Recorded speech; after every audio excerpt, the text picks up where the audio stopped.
What's that? You haven't drank water today? Okay, that's fine. That's fine. Just remember what they say. Hydrate or die straight.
Hello, everybody. Hi, Felix. Hi, May. Hello, Stella. Hey, Stella. That was probably my alarm and you changed the time on it.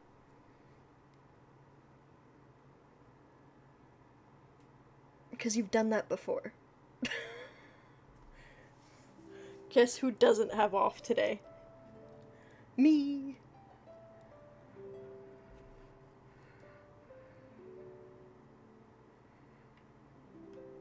You woke up a bunch of times, talked to me, and then would take more melatonin. That's how last night went. You would wake up and be like, I'm awake. I need to take more melatonin. And then you take more melatonin and then go back to sleep. I don't even know how much melatonin you just had. I even said to you, I was like, hey, should you be taking that much? Aren't you gonna run out of it faster? And, not have it for when you actually need it? And nobody listened to me. To be married. I love you so much, but everything is a wondrous fight.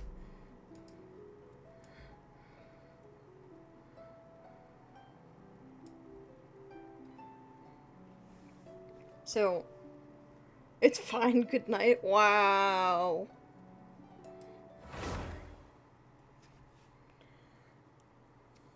I hope everybody else is having a really good time zone. I'm still very sleepy and groggy. But we're gonna wake up and we're gonna do some Genshin and we're gonna chat, and I love doing that with you all. So it is the best way to wake up.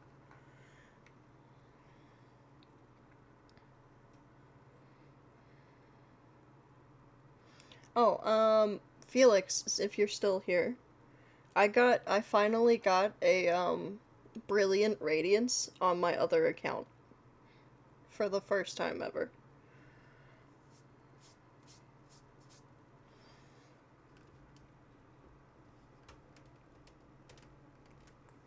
Stella was right there with me for it.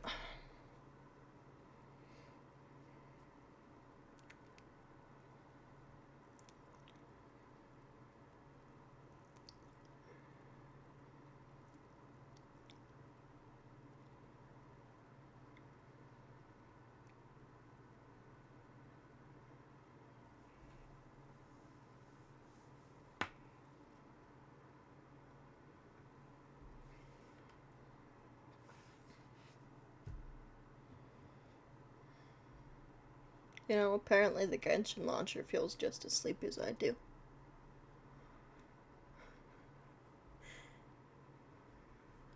Yeah, we didn't get Llama on our main account, though, which is sad. That means we'll just have to get her when she comes around again.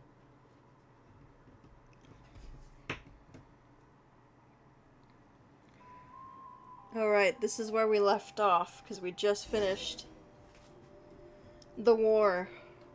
So, I didn't show you this stuff. The record penned by all.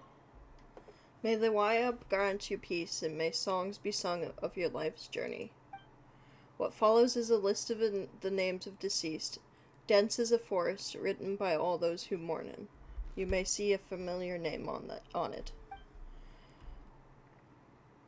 Waita, Vichama, Blitz, Tohula, Kuichi, Honza.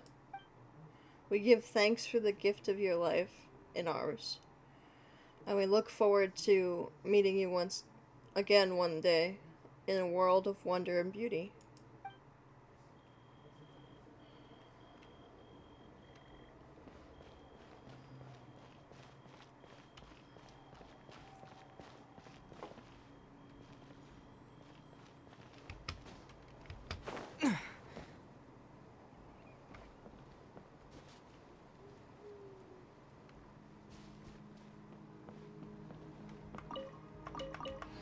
That should have been corn.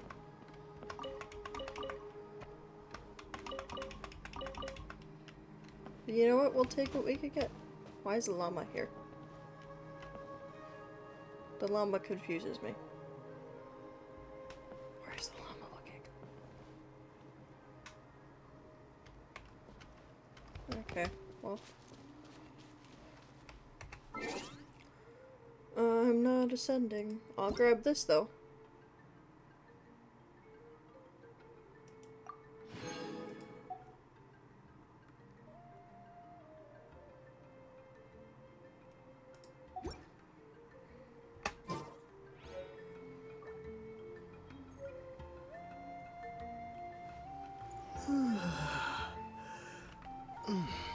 Where's this? Okay. And that's yelling at me again. Good to know.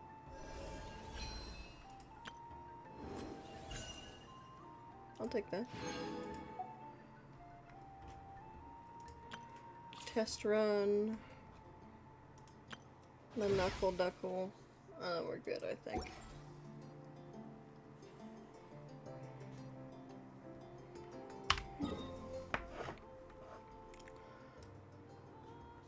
Oh, yeah. That's right, the last part of that one's open. Okay. We'll do that one, because that's voiced. We'll start with a voiced one. How's the volume? Can you hear everything?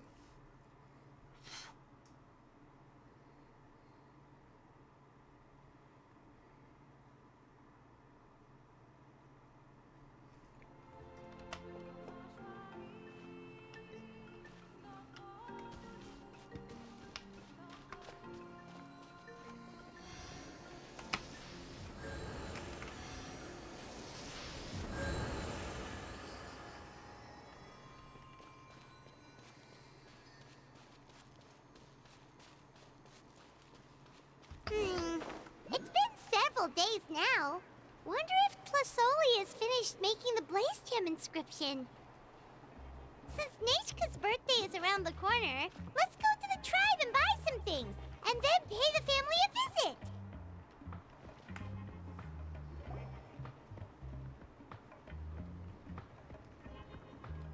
Shilonin, good thing you're here. I'm wondering if I can...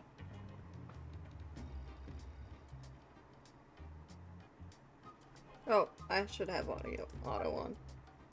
Oh, the shelf on the left, second row down, first X on the right. That one's yours. And the garden hoe belongs to Ignal, and the hammer is Pakal's, so make sure you take the one that's yours. I haven't even said why I'm here. But looks like you're about to head out for a break. Yes, but I am going to take it right here. The temperature is just perfect today. Really? But doesn't it feel a lot hotter than usual? I really don't want to stay out in this heat. Exactly. In hot weather like this, customers don't tend to stick around and talk when they're coming to place orders or pick up the goods. I see. Oh, here comes another customer. I'll just leave you to it then, and pick up my axe. Sure, sounds good to me. Hey, Shilonin! Oh, Traveler, Paimon! We meet again. Oh, you two seem to be in good spirits. How's your Pilgrim's Chronicle been? Run into any issues? No, everything is fine. Oh, good. It was also my first time receiving a Pilgrim's Chronicle, even though I've already turned it over to you. There are still a lot of things that could go wrong, so I wasn't sure if there'd be any issues. Huh? So, what are the chances that something might still go wrong? Well, less than the chances of Mualani accidentally falling off a spiritway, I'd say. Oh, well, that definitely would never happen. I found the axe, Shilonin. Thanks a lot. By the way, Nitchka's birthday's coming up real soon. Are you planning to visit her? I've prepared a gift, and was just getting ready to take it to her. You're not planning on giving the kid a full set of pliers again, are you? Or, let me guess, woodworking tools? You'd give those kinds of things as birthday gifts? Yeah, that's right. Flowers will wither and toys will break, and snacks are quickly forgotten once they're eaten. But a set of durable work tools will always stay with you and get you through many sticky situations. Well, still, I won't be giving Nichka any tools this year. She wrote me a letter saying that she'd like a copy of To Kill the Brave. The book is not what you call a bestseller, but luckily, I have a few copies in my collection. They were really old editions that were published a long time ago, but they should still be readable.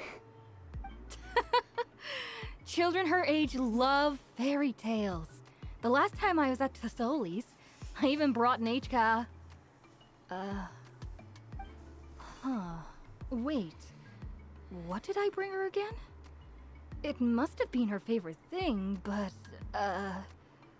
why can't I remember it anymore? Oh, it is quite hot today. Seems you're about to pass out from the heat. Do you even remember your own name? My memory can't be this bad. It's just these last few days. I've been forgetting things for some odd reason. Well, in that case, why don't you use the Blaze Gem inscription you have as a memo to engrave some important things to remember? After all, that inscription will never wear out, and it's easy to carry. I'd say that's quite a fitting use for it. You do have a point, but my inscription is almost already full. Your name is that long? No. I engraved some wishes on my Blaze Gem inscription. You know, just some dreams that I have for the future and things I'd like to accomplish one day.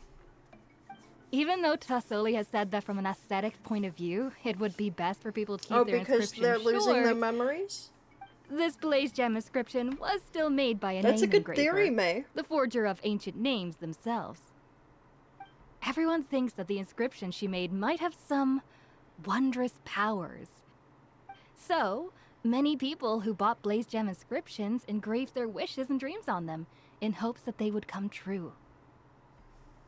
Sounds kinda And like they a are wish technically granter. still in peril. But if you do that, won't everyone be able to see your wishes and dreams? We've only done one part of the plan that Moeka has. I was wondering the same thing. Don't worry. We usually ask Tlasoli to add the inscriptions for us. She has a unique method of engraving. With her method, the light must be at a certain angle in order to see the text. Without the right angle of lighting, the blaze gem inscription will just look like a pretty stone. That's true. In the end, a blaze gem inscription is essentially just a piece of rock. It doesn't have the power to grant people's wishes. Making wishes to it is like shouting into an echoing valley. The only one who will answer is yourself. But using it as a journal for your wishes is also fine. Carrying them with you and taking a look from time to time can be a good source of encouragement. Well, as long as you don't suddenly change your mind and want to take your wishes back, that is. These things are extremely durable. It would take a lot of effort to change the words. And I don't think anyone would willingly part with it either. They're not cheap and very hard to get. If you ever lost it, you'd just be filled with regret. Still, it's really strange. Given Auntie's skill, how could it take so long for her to make one? Oh, well, I hope someone didn't give her an idea of making fewer and selling for more. Sounds like one of Chevin's schemes. It's true. Chevin would totally have put that in her ear. Still, I don't think it's such a bad thing for Tlasoli to make some money by selling these. At least she and little Nachka are better off now, and won't have to worry about the cost of treating her illness anymore. I was really worried about their family at first, and was even planning to send them some...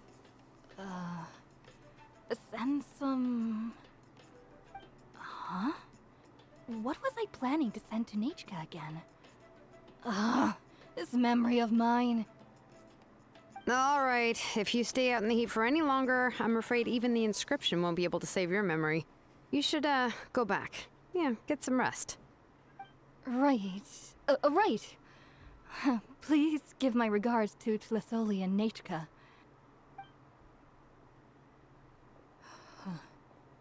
What's going on? Maybe I should go talk to Ernly to get some medicine.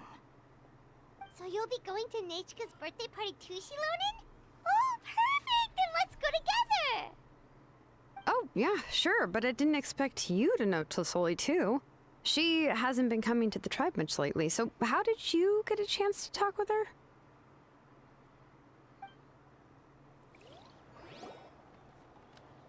You explain your encounter with Tlasoli to Shilonen. Oh, so that's how you met her. She even wants to use volcanic crystal as a forging material. Guess she's really pulling out all the stops for her daughter. We also want to get a gift for Nachka, but we have no idea what she might like. Then let's just go and ask. Come on, I want to give her the book anyway. Huh? Wait a second. Aren't birthday gifts supposed to be a surprise?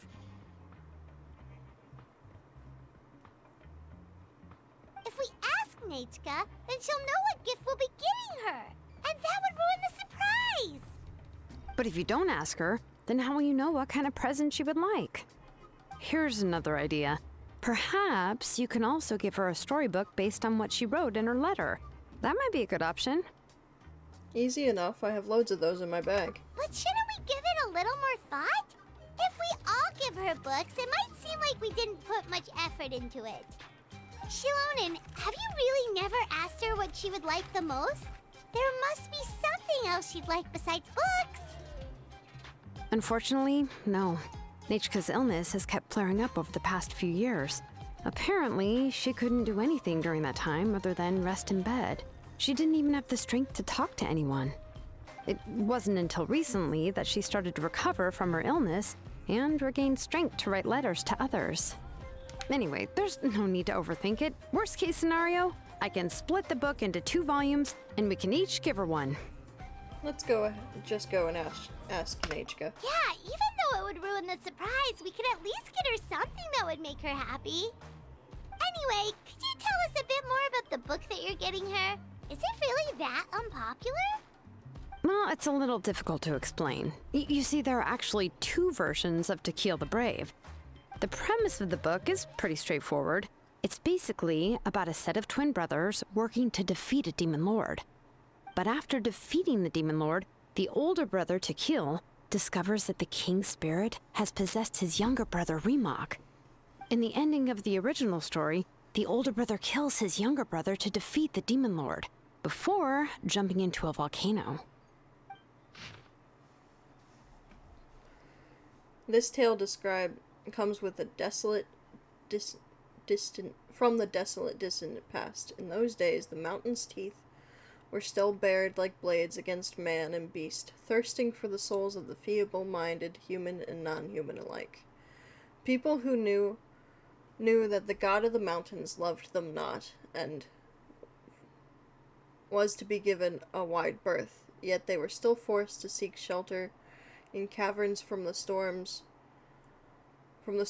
screaming through the wilds, all to pass one long night after another. But those caverns, like the mountains, extracted payment from those vagrants. Countless were the tribes who lost kin to the wastes through which they stumbled blind. Valiant Tequil and his kind-hearted brother Remock were born to one such tribe. At the hour of their birth, a long, troubling night reigned inside and outside the caves, and though the campfires around which the tribe's people sat flickered, none were comforted by their light. The people thought, "This fire soon shall go out, and once it does, we too shall be finished. How long will this night last? I'm cold, and hungry too. Let's hurry things up then. Quickly, let me walk into the night. Better that than this torment. Oh, you poor children, oh, you poor children." Yet Tequil and Remock did not announce themselves with the sorrowful cries as other children did. Instead, Tequil stared into the cavern depths. The minions of the cavern did their best to frighten him, but his gaze swept over them, keen as a sharp stone spur. "He has seen us, our sharp claws and our long teeth, but he is not afraid," the wicked creatures whispered amongst themselves anxiously, and involuntarily retreated said appendages. Remock, for his part, waved his hands and laughed, and his laughter was like pebbles tumbling in the stream, drawing the eyes of all the distressed townspeople to his face. Only then did they notice that, though the flame wavered, it never ceased to burn, and with another wave of his hands, Remock patted the firewood next to him. "Feed the flame, feed the flame."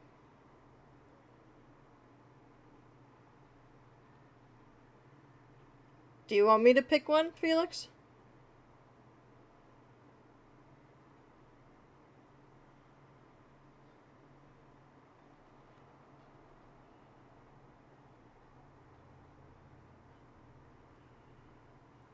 I would say 4, but... The elderly chief, thus reminded by the newborn boy, shouted his words aloud, repelling... Oh! Oh, hey! Thank you for the biddies!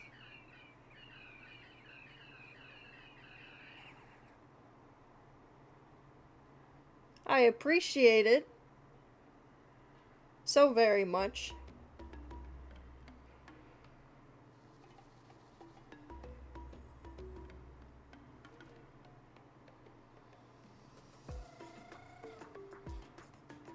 People stood and fueled the fire and drew their obsidian blades, casting their eyes into the cavern depths, just as Tequil had.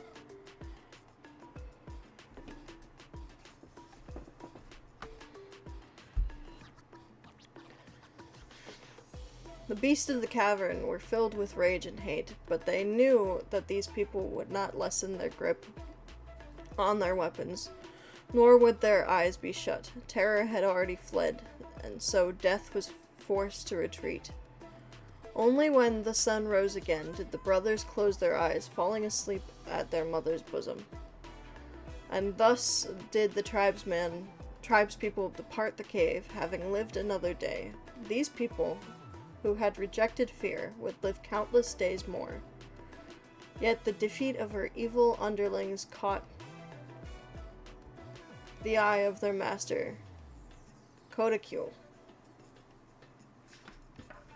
For this lord of demons, who claimed to be the mother of the underworld and the mistress of 10,000 times 10,000 caves, whose fangs were the rocky stalactites, whose tongue was every blast of wet frigid wind, and who would, upon waking, could only be satiated by devouring 10,000 living souls. Tequil and Remok were the first humans to slip her grasp. Shamefaced, this Earth Mother waved her hand, lashing the evil beasts, cowering to the side of the rock. Go, go, redeem your humiliating failure. Capture those dim-witted mortals and fill my stomach. But having seen their fears vanquished, the people remembered well the methods of scattering those terrors time after time. They settled at the foot of the mountains, sharpening wooden stakes, lit fires, and gave the sharpest blades to their best warriors, with which they would stand guard behind the stakes. Their bright eyes pierced the wilderness beyond the firelight, and they did not shift their gazes away for even a moment. By blade and fire did Kokil's minions taste defeat time after time, until they could do nothing but huddle in the dark, daring not to draw near the flame. The fires in the hearts of the people ignited, and they began to speak of victory, of light, and of the end of the viper. They believed that in Tequil and Remok, the two brothers surely could keep the heat and light alive. Tequil and Remok thought the same, so they sharpened their spears and blades, preparing to drive the demon lord of that evil serpent to her doom. But the Earth Mother, who hated this tribe, did not relent. She took sludge from the deepest pits of the cave and pinched it into a snake. Then she plucked out her eye, setting it into the serpent's eye socket. It was the child who caused you to witness the fire, and so let me go swallow his eyes. One evening, when the sun had just set, the night's veil was slowly covering, not devouring. And the stars had yet to begin granting their light. The serpent bit and slew a rabbit beyond the tribe's bounds, and burrowed into his skin, laying flat on the ground. Remok, returning from gathering herbs, came upon this rabbit, and seeing its wound, the kind child put his torch down without hesitation and reached for his herbs. He chewed on them, preparing to apply them to the rabbit. But the snake, speaking for the Earth Mother, leaped from the wound, hissing laughter. Ha! Ha ha! Ignorant, foolish human, sacrificing yourself for a lowly rabbit. Before Remok could retrieve his torch, the Earth Mother's serpent latched its fangs first onto his neck, then burrowing into his body, captured his heart and soul both. The defenseless... My mouth is getting dry. There we go. The defenseless sentries were next to be murdered by the Earth Mother, for they greeted Remok just as they always did when he returned from gathering herbs, only to be pierced through the heart by the serpent, dying on the spot. The entire tribe's fires were put out, and amidst the shroud of darkness, death and terror were resurgent. The Earth Mother spat the snake out,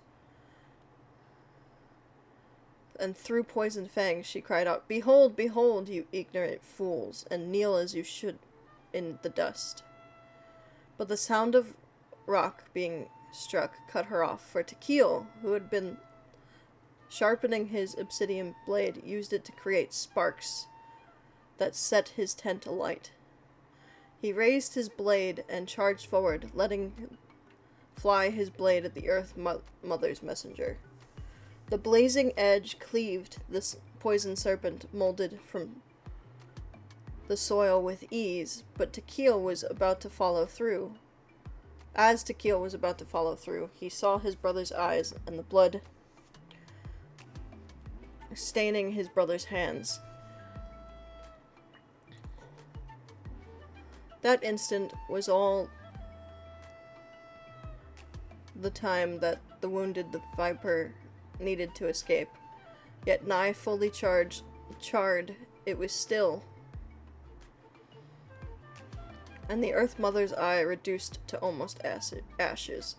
This tribe was destroyed, and never again was there a chance for it to dare defy her. Thus did the Earth Mother comfort herself as she retreated into the darkness. How Tequil wished he could to call out Remok's name, but the burning dust caught in his throat, and he could only watch as his brother vanished into the night. When the night at long passed, Tequil, who stood amongst the ruins, knew that the surviving tribespeople could no longer stay. Burying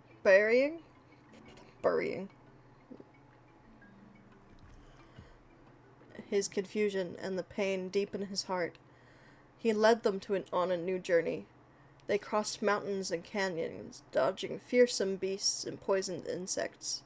Tequil did not close his eyes for so long as they journeyed, nor did he dare loosen his grip on a blade or torch. Finally, by the silent volcano, they found a tribe willing to take them in. Only after he saw the last of his tribe peacefully fall into slumber under the old shaman's care did he relax and collapse to the earth. When he awoke, he found himself in a blazing cave, the lava that surrounded him undilated with an erratic pulse, as if the very mountain was slowly breathing. When he stood up, the lava boiled and bubbled, and a rumbling came from all directions. Do not search for your brother. His eyes have been devoured by a cunning serpent. But I must save him, and I must pursue that venomous snake also. His words echoed through the cave, but the goddess of the mountains and fire was silent. Tequil thus prayed to her, "Let my brother's name live on. I am willing to sacrifice my heart and blood in return." The goddess answered him in an echoing cave. Thus said she, "Your prayer have I heard, but your brother is no longer your kin. His name has sunken to the deepest of depths." Tequil raised his head and lifted up his wish to the goddess. "Turn my blood to fire, so my heart may illuminate the depths. I will bring my brother back before my blood runs dry. Turn my blood to fire until my soul may sear and slay that serpent. I will bring its head before my blood runs dry." Tequil awoke once again. The old shaman of the tribe gave him a brand new sword, food, and water. Finally, the shaman clasped his shoulders and blessed him. "May your fire dry the venomous snake's venom." Thus did Tequil embark on another journey. His strength was endless, his body tireless, his blood burned like lava. He crossed the greasy fields. Grassy, not greasy. They're not greasy. Imagine they were greasy. Grease fire. And snowy peaks, deep valleys, and high mountains, and the goddess of the mountains and fire showed him the way, with falling rocks and cracks in the cliffs. Thus did Tequil strive forward without hesitation. When he met his brother again, the Earth Mother mocked him once more, using Remok's body and voice, but when her claws pierced Tequil's chest, he moved not. Instead, her bones were melted away by his burning blood. Tequil stared the vicious demon lord down, and with a loud voice, "My brother is gentle of heart. He would surely have made this land a better place. Yet you affronted him with your poison, smothered his virtue, slaughtered those who had faith in his virtue. Die, you despicable venomous insect, die here. As he roared, Tequil's blood stained his obsidian blade, turning it red hot in an instant. The Earth Mother watched in terror as her shell, bones, and soul were all sundered. She wished to scream, to buy but a moment in which she could unleash her claws and tear Tequil to ribbons. But she could make no sound, for in the fire's light, the silent soul, to whom this body once belonged, had awakened. And that soul cried out to his brother, I do not wish to see your blood be reduced to ash, for I have seen the light of your heart and spirit. Remember my name, brother. As long as you remember me, I will have never left. The blazing flames swept over every corner in that gloomy, frigid cavern, and the very last poisonous insect within was slain, burned to ash alongside every plot and scheme, so heinous and vile. As the last drop of his blood was about to burn away the roof of the cave, above Tequil's head trembled, a fissure opened, and a gem fell down that stopped up his wound. The goddess of mountains and fire spoke once more, and her voice echoed across the walls. You yet have one drop of blood. Return to your tribe, for this is your brother's wish, and I will see it fulfilled.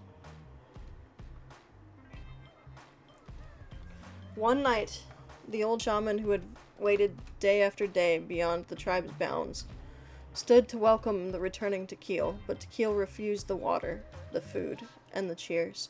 Instead, he simply said, the venomous snake is slain, and I am victorious, but I soon shall depart along with my brother.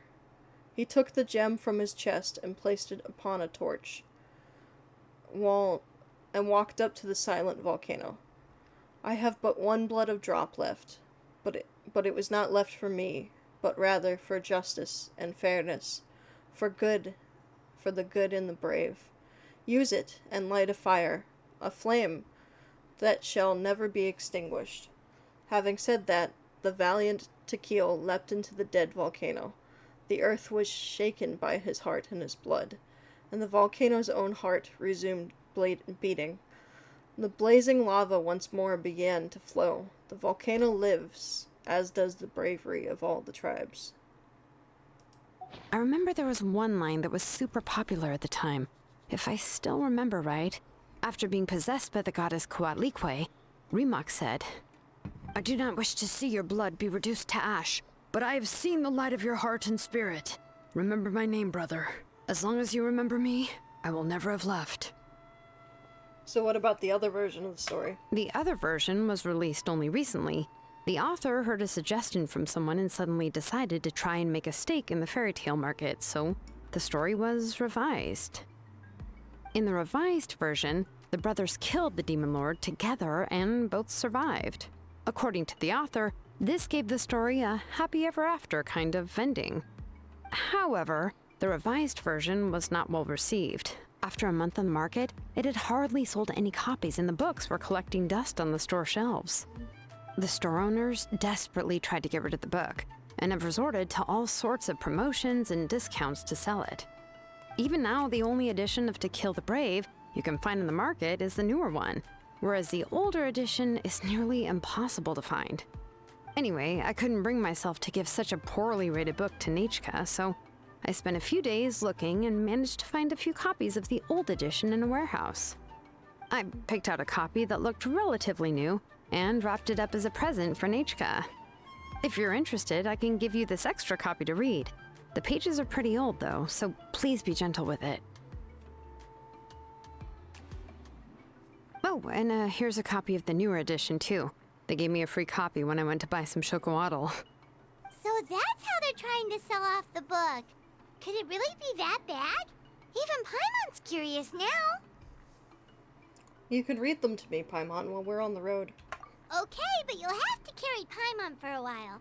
Once Paimon's done reading it herself, she'll read it out for you. Let's get going. Tlasoli lives pretty far from the tribe, so it'll take us some time to get there.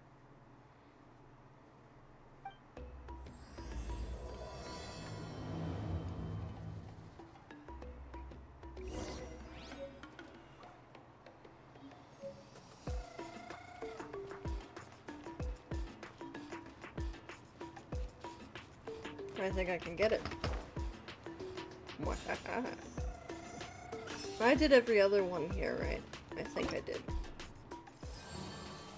Yeah, it's just this one. Okay, cool.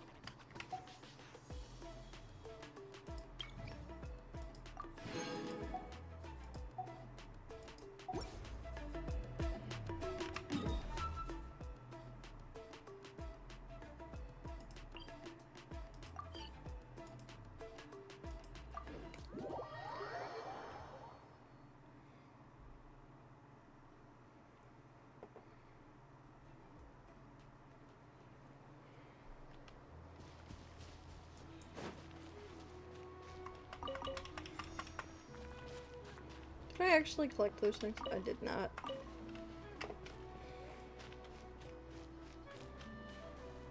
Here, can I steal you? I cannot, you're named. Damn, okay.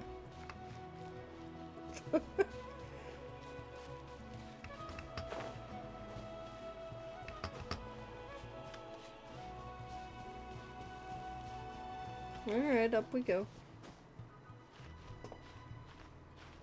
That's not too bad.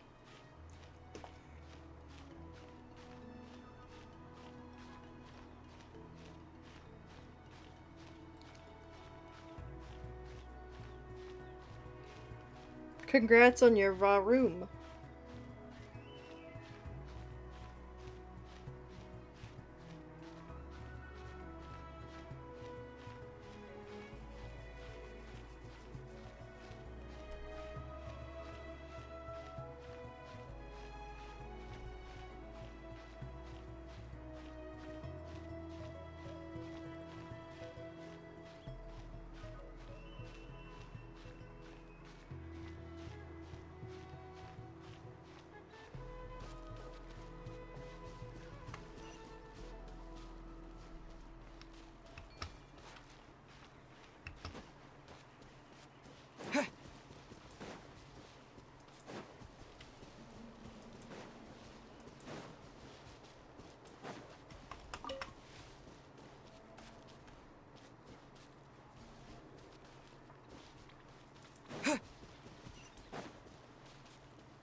Go on now, Yengu.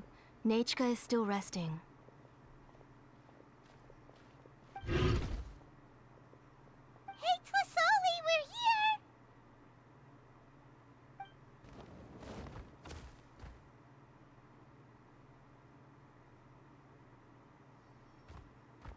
Oh, what a surprise. And even Shilonin is here too. We came to visit Nachika. Oh, it's been a while since I've seen you, Auntie. I received Nachika's letter. She wanted a copy of To Kill the Brave, right? Well, I've brought the book for her. There are several editions of the book in Natlan, and I wasn't sure which version she'd prefer. I asked a messenger from the Scions of the Canopy. It seems this softcover edition is one of the most popular options, so I brought it for Nachika. You haven't changed a bit, Shilonin. Let's go inside. I was just boiling some chocoatl, so you can all try some. Shilonin used to love drinking chocoatl. When she was little, she would always have several cups every time she came to visit me. You were already a big girl by the time I finally had my Nachika.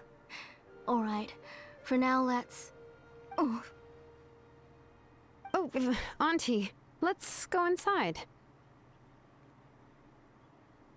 Traveler, please help me get her into the house. Sure thing.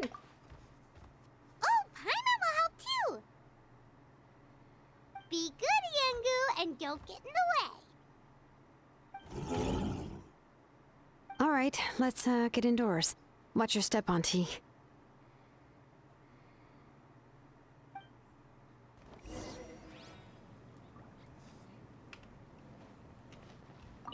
Enter.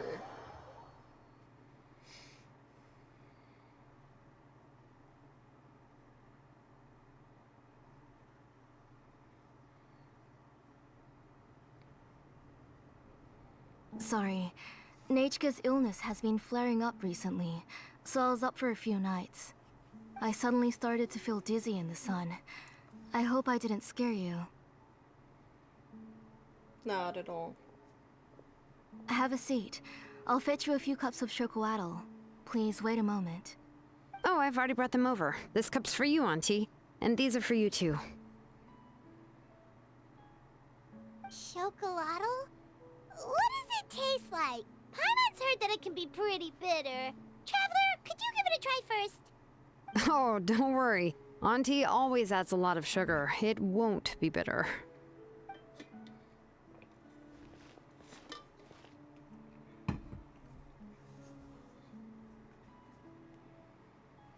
The last time you came to visit, you were still just a kid. But now you're a pillar of the Children of Echoes. No, of all Natlan even. Oh, well, it's all thanks to the drinks I had here and the books I happen to read. You've been close for quite some time then? We heard that you two are from the same tribe, but Paimon had no idea you were so close. When I was little, my parents were always talking about how skilled Auntie was at forging ancient names and how she was a good role model for the rest of us. The moment I became idle at home, they would toss me into Auntie's workshop to watch and learn. Then I would have your parents go back, boil you a pot of chocolatl, and let you play in the house. Yeah, and then I would drink and listen to you banging away with your tools in the workshop. But eventually, she moved out of the tribe to find some more space, and I didn't have the chance to visit again after that. But why did you seem so familiar with the place when you went to the kitchen for the drinks just now? Because the layout of this place is identical to her old house. Let me see. Yeah, that should be Nechka's bedroom then. That's right. I remember you used to hunker down in the room to read and draw. But you're all grown up now. Even if you wanted to live here, I'm afraid you've already outgrown Nechka's bed.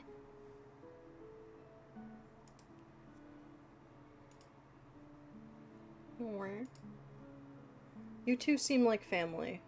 Shilonen seems just like an older sister to Nechka. That's how Nechka sees Shilonen too. Whenever she's feeling better, she always asks me when her pen pal sister will be coming to visit. Well, yeah, I'm here now, and even brought a gift as an apology. I'll leave the book here. Congrats on your Olu. You said Nechka asked you for the book? I hope it wasn't too much trouble to get. Really, I'm surprised that she even asked you for a present. When she's at home, she'd even ask me for permission to eat some snacks. Maybe I've been too strict with her. She's obviously starting to like her big sister more than her own mother. Oh, really? Well, I'd say I really haven't done enough to deserve the title of Big Sister. Yeah, I wasn't able to help her when she was sick, and I didn't even come and visit her that many times. Well, the only thing I have been able to do is to help her find some books. Don't be too hard on yourself, Shilonen. You have great responsibilities as the name engraver of the tribe. We both know you are far too busy to take care of her. The responsibilities on your shoulders also became far heavier when I gave up on my work. You just had more important things to tend to, Auntie. No one in the tribe blames you. We all know that Nechka needs her mother's care. But that doesn't change the fact that I gave up on my work. And even now, I still have not found the courage to pick up my hammer again. I'm sorry to leave you to shoulder all the responsibilities alone, Shilonen. Oh. Ooh, why so somber all of a sudden? Don't be so sad, everyone. Hasn't Nechka gotten better lately? Oh, relax, Auntie. I can handle the work. But once Nechka is back on her feet, you should get back to work and let me have a vacation. You'll be the one who's busy then, and I'll be sitting at the side drinking chocolatl and cheering you on. If that day really comes, You can have as much chocoatl as you like.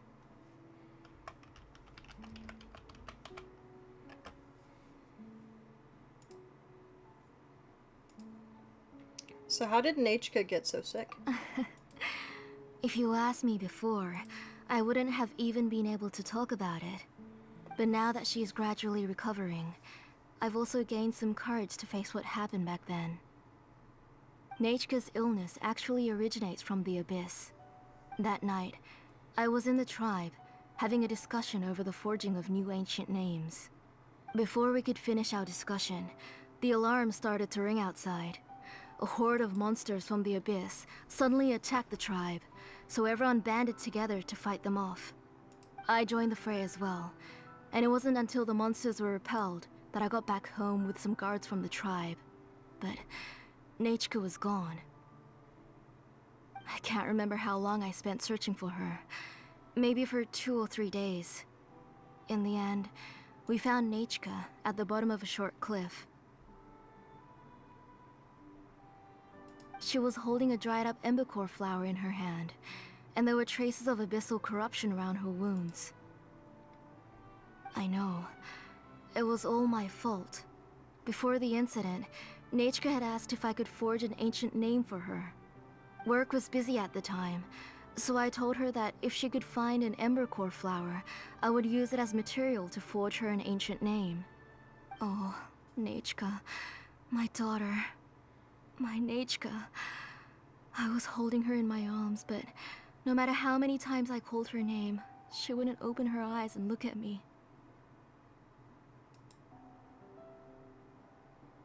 I was the one who decided to move my workshop to the outskirts of our tribe for work, and I was the one who left her home alone.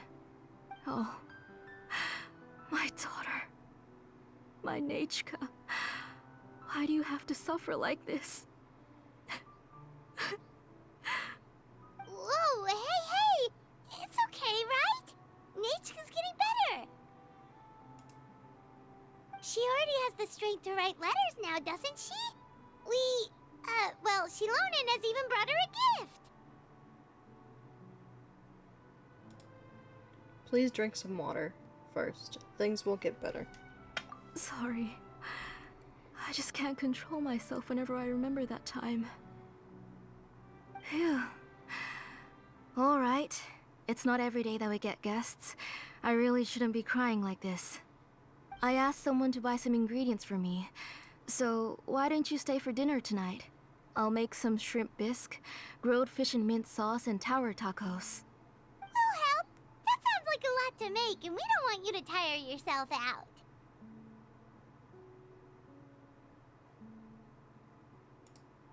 Let me flex my cooking skills.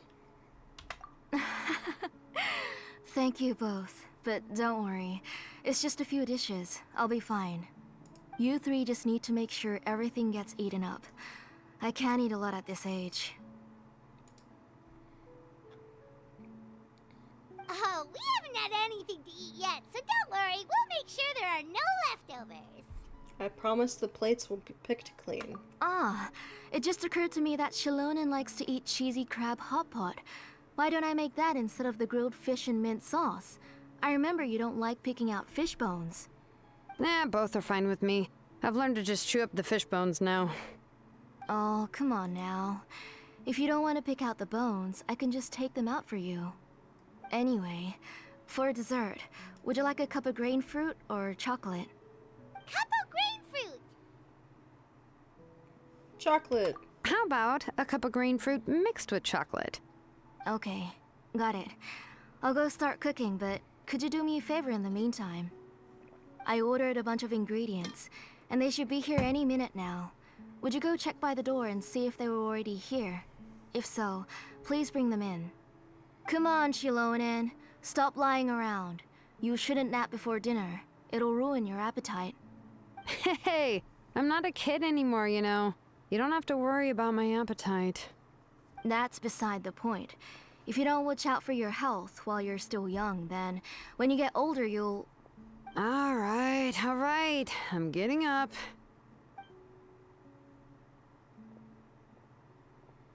We'll go check on the ingredients with Shilonen. It isn't far, so it take us long. That kid.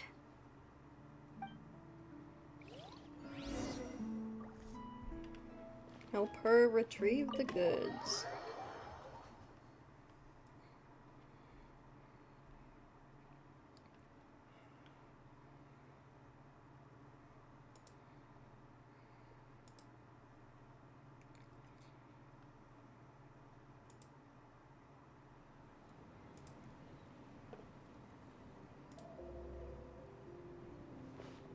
Down we go over here. Wow! Thank you for the raid! Just remember what they say. Hydrate or die straight.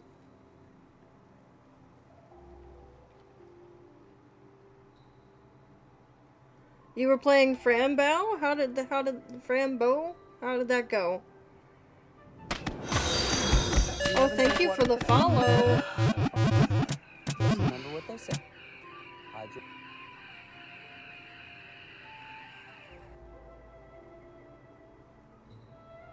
Meg, can you make sure that's a proper shout out for me?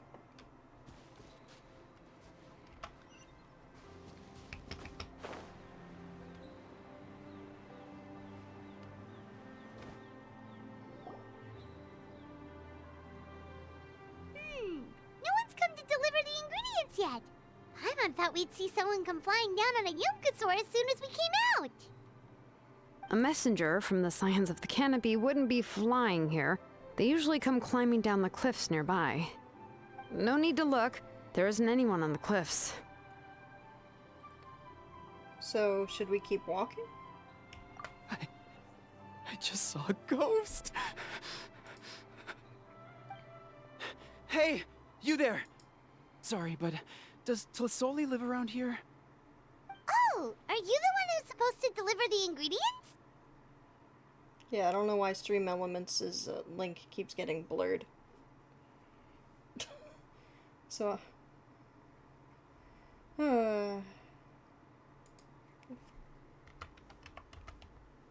thank you, May.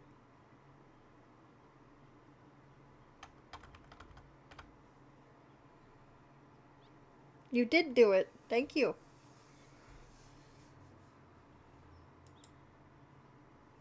I don't see any ingredients. Ingredients? Are you kidding? I was nearly eating myself. Never mind that now. Those monsters are still hot on my heels. Please, you've got to help me. Shilonin, where'd she go? Whoa, she's already gone up to fight the monsters? Let's go help her out!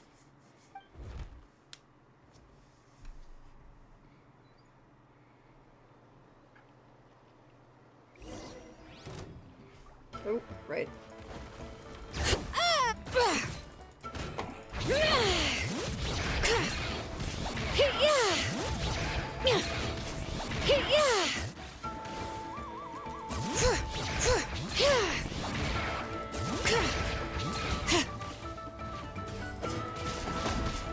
Sorry, buddy.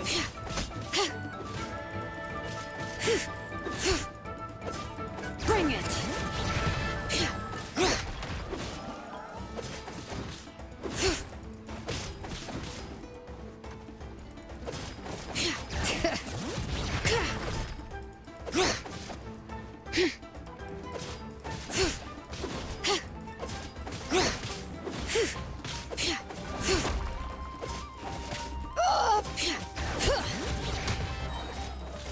Hear the echoes of the valley!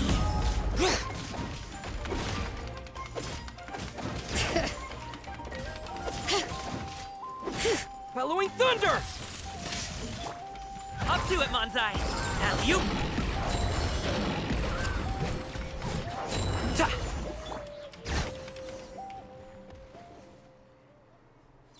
All right, that should be it for the monsters. Yeah, it was easier than I thought. Oh, it also seems we're in good luck. The goods weren't damaged either. Strange, we didn't see any monsters on the way here. You must have terrible luck. Yeah, right. I use this road to deliver goods all the time, and I've never been attacked like this before. It's the main road in and out of the tribe, so people often come here to clear out any monsters. This area is usually very safe. I don't know what happened, but it seems like all the monsters around here have gone berserk. Even the docile Tepetlosaurs are in a frenzy. Tlisoli doesn't even forge ancient names anymore, so why can't she just move back to the tribe? If she comes back, Nachko will even be able to find some playmates. She's so young and hasn't even...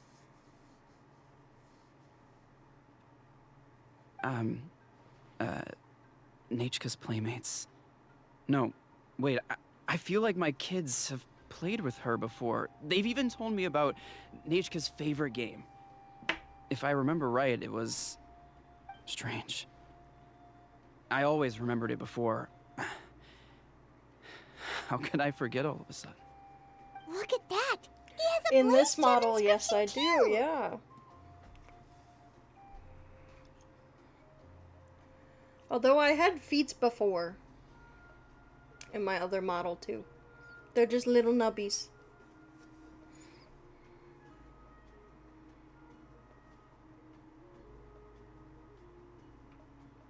Is that you, Shikamaru? I'm not 100% sure, but thank you so much for popping in, Mai-chan. And I'm glad you had a fun playthrough of Frambo, hopefully. I've not seen the game, so...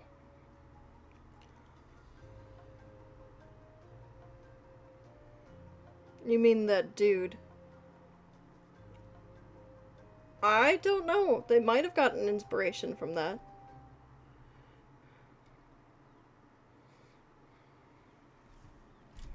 So luck shouldn't be the problem. You should go back to the tribe. It Well, seems if you like do you had need to quite raid the a scare run, today. thank you so much, We'll my take the champ. ingredients back for you. And I hope you have... I'll carry these bags, and you two can carry the rest.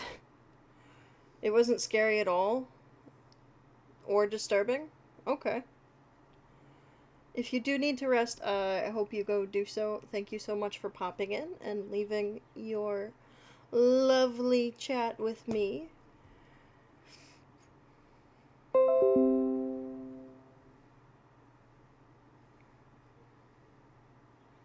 And I hope that you have a pleasant rest and can relax today.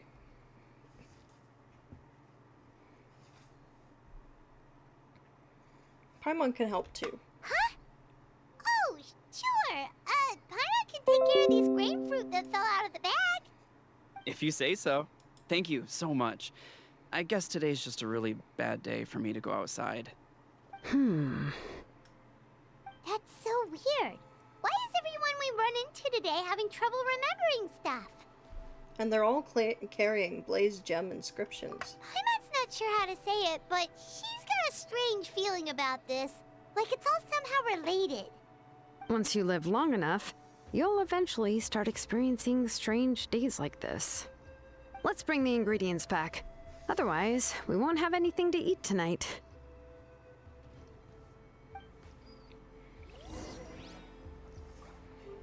Return to the house.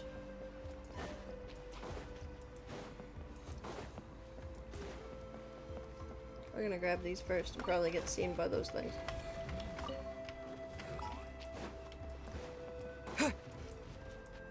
Oh wow, I didn't. Nice.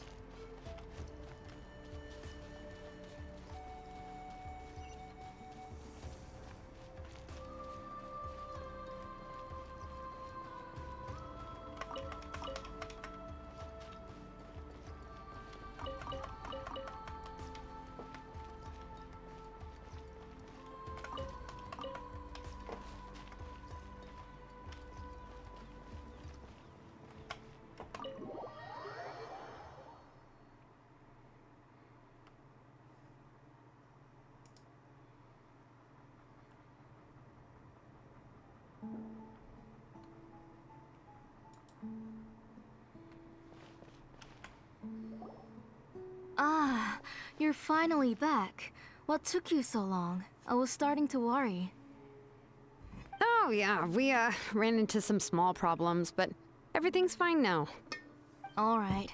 As long as everything's okay now, you all have a seat. I'll get the food ready. It won't take long.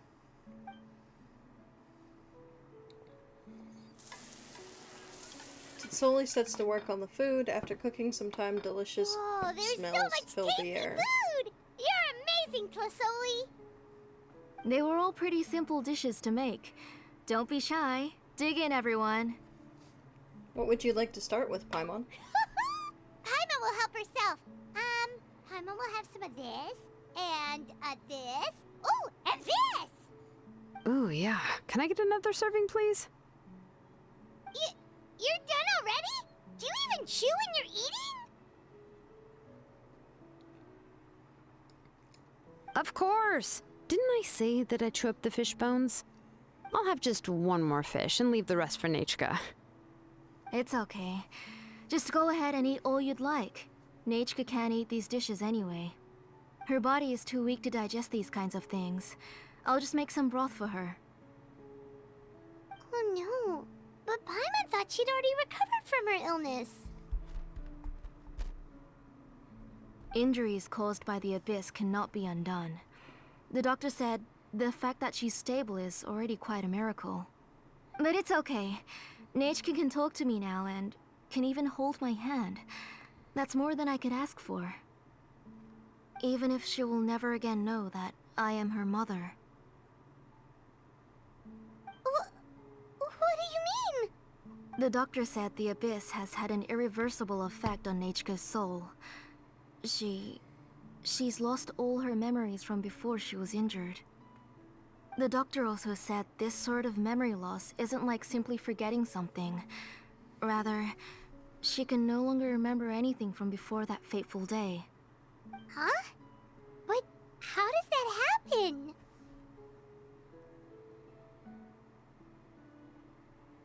You know about the woven scrolls that the Masters of the Night Wind use to record things, right? Well, generally speaking, forgetting things is like when the woven scrolls would gradually start to fade. As long as you repaint and weave the threads again, the faded memories will come back to life. But the case of Nachka's memory loss is as if her woven scroll had been cut in two, and the portion of the past was burnt to ashes. The books she loved to read, the flowers she took joy to grow, and the time she spent in this house were all cut off by the abyss, and can never be retrieved again. As one example of that, Nachka now only sees me as a strange, unfamiliar auntie who claims to be her mother. She's a good kid, and doesn't want to upset this lady who's been taking care of her so much, so she still calls me Mom. But I've always had a feeling that she's constantly wondering about things like, where is her real mother? Why is she stuck here in this house? Was she abandoned? Nachka really has no idea that her real mother is right in front of her, and has never left. So you plan on recreating Nachka's woven scroll all by yourself? What do you mean? Or should I say, you've already started reweaving that scroll long ago? A blaze gem inscription. The delivery guys. I saw it hanging from his waist, so I asked to borrow it from him. Don't worry, I'll return the inscription to him once we've figured everything out. These things aren't cheap, after all. When did you know? Yeah, I noticed it back when blaze gem inscriptions suddenly became popular among the tribe. It was then that I also noticed that everyone wearing blaze gem inscriptions had varying degrees of memory loss. Traveler, you've picked up on it too, haven't you?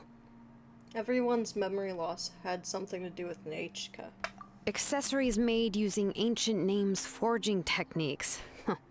For what's only supposed to be a pretty souvenir, this inscription contains a phlogiston engraving with a truly overkill level of complexity. The shapes and patterns of these engravings are also identical to that of an ancient name. By making just a few slight adjustments to the layout and connections of the main pattern, you can pretty much qualify this blaze gem inscription as a bona fide ancient name. And yet, you've never told anyone about these engravings in the blaze gem inscriptions that can be activated at any time. Am I right, Auntie? I knew you were a sharp one, Shilonin. That's right. I have a way to cure Nechka and restore all her memories. It's actually quite simple. I want to forge an ancient name for Nechka that contains all of her past memories. You're gonna make an ancient name for Nechka? But ancient names must be approved by the Wyab. And the reason they must be approved by the Wyab is because the memories they bear are all stored within the ley lines. Extracting those memories from the ley lines requires the Wyab's assistance. But your plan wouldn't need you to do any of that, right, Auntie? Your Blaze Gem inscriptions will help you complete that part of your plan in the ley line's place. You will use the inscriptions to form a massive memory bank for Nechka.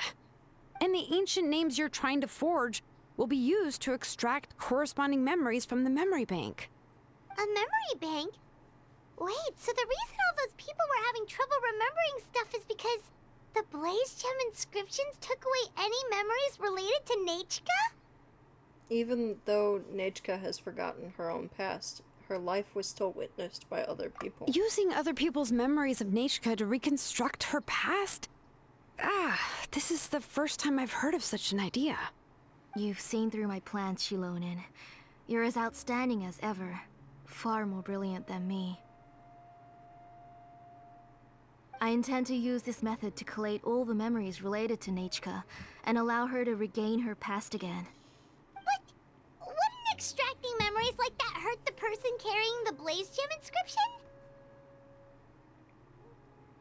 Not at all. Every time a Blaze Gem inscription extracts memories, the process is under my precise control. That way, there's no chance of anyone in the tribe getting hurt. This is the central inscription that controls all the other Blaze Gem inscriptions, which will also soon serve as Nechka's ancient name. You made all of this yourself, Tlasoli? Even though that it's not an official ancient name, that's still a lot to do on your own. Yes, it was lots and lots of work. It was truly exhausting. Or perhaps I've just grown old. You saw it yourself. I nearly fainted just from being in the sun. I could collapse tomorrow, or even in the next few moments. But Nechka's ancient name is still far from completion. I've solved the issue of storing memories, but I still don't know how to connect Nechka up to this central inscription. I thought you'd just modify your own ancient name.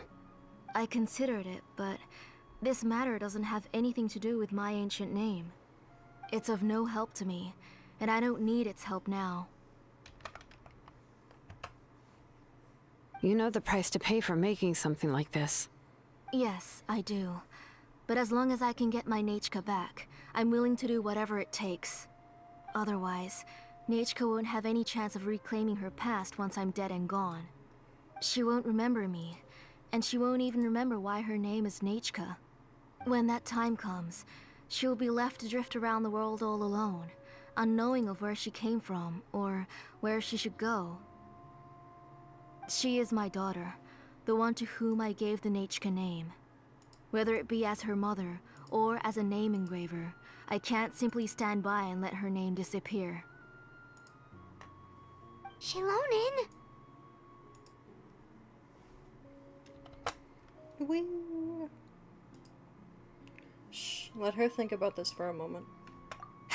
I'll take the central inscription with me. I'm going to completely disassemble it to confirm its components and uses, and I won't make any promises until I've checked everything. Say goodnight to Nechka for me, Auntie. Oh, wait. I've also finished the inscriptions for the Traveler in Paimon. Let me fetch them for you.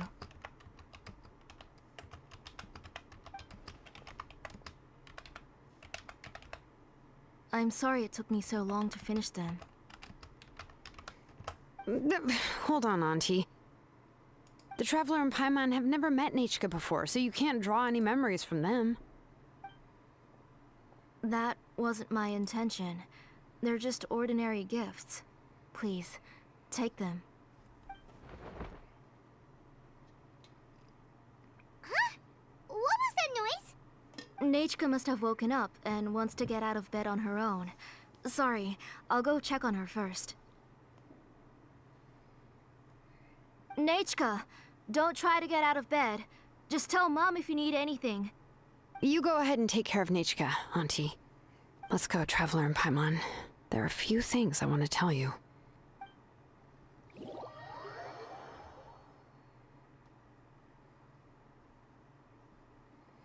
Oh, look, it's Mime Jr. Let's head back to the tribe first. There are some things I need to get from my workshop. Disassembling the central inscription? It's not going to be easy.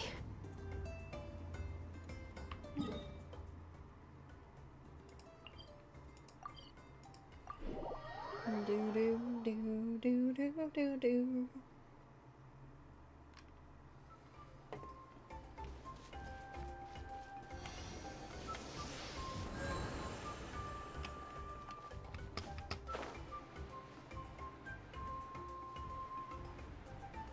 Whoops, I knocked Aether's head on a lantern.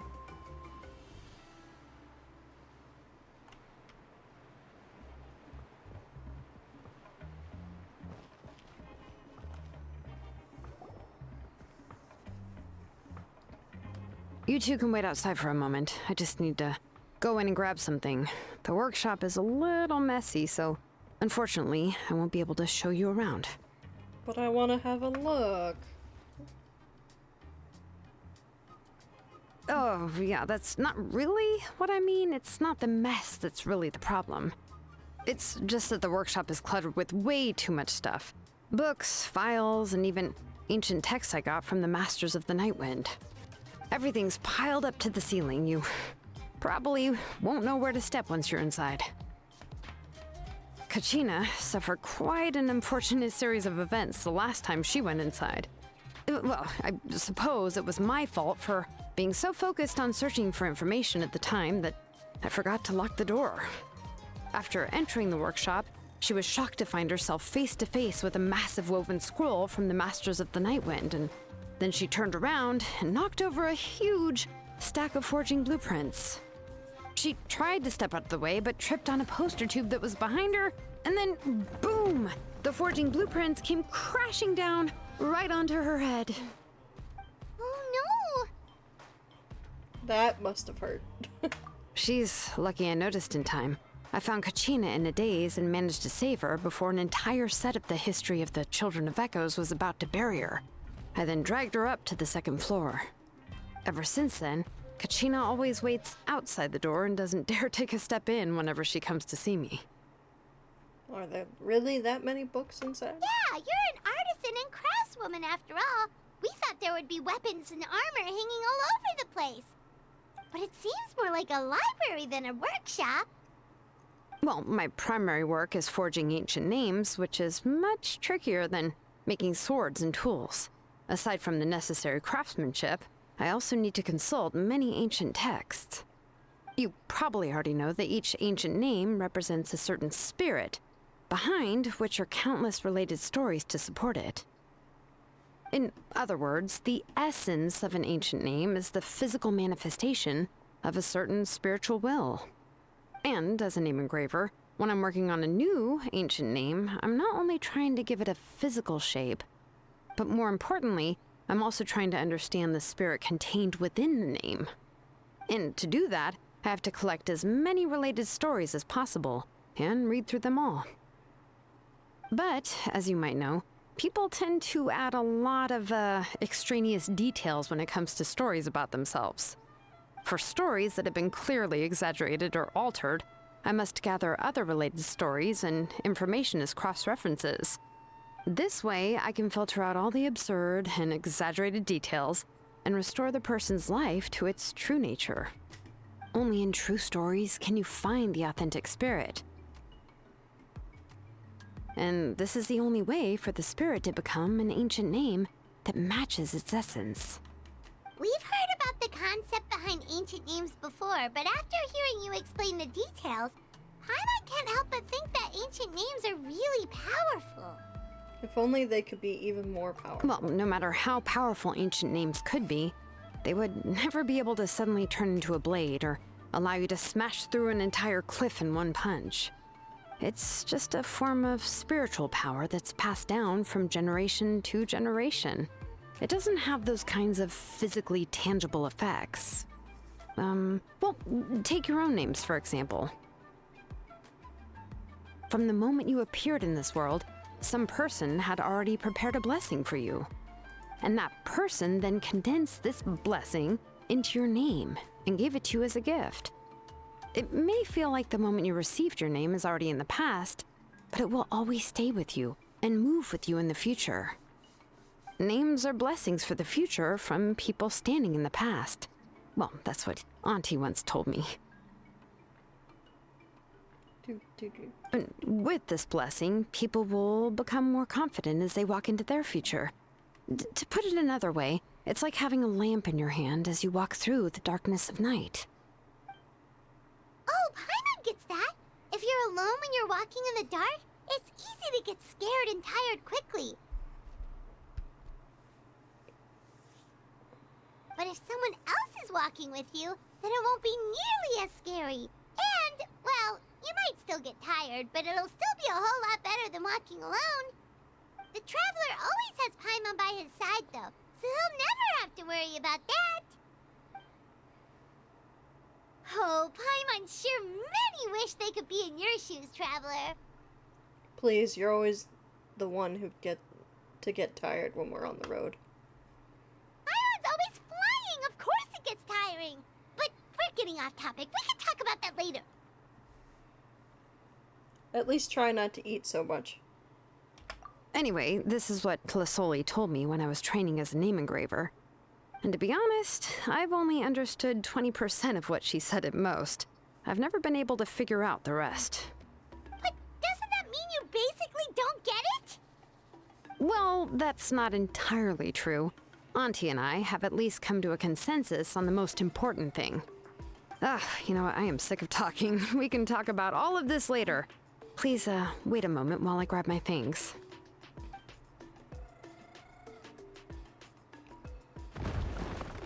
Shilonen opens the door and walks into her workshop.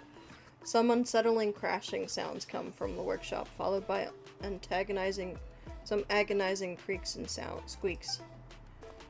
Eventually, Shilonen rushes out the door with a box in her arms. She then turns around and kicks the door closed, shutting the sound of dusty books falling to the ground inside.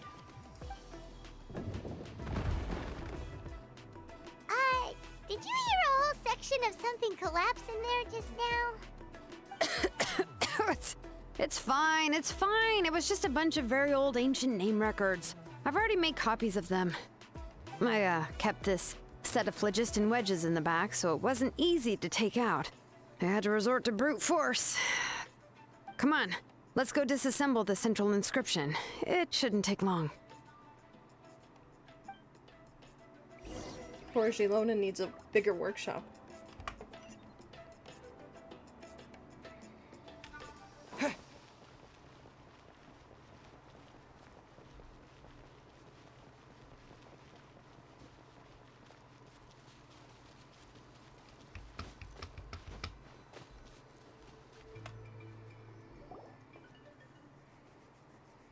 Here we are.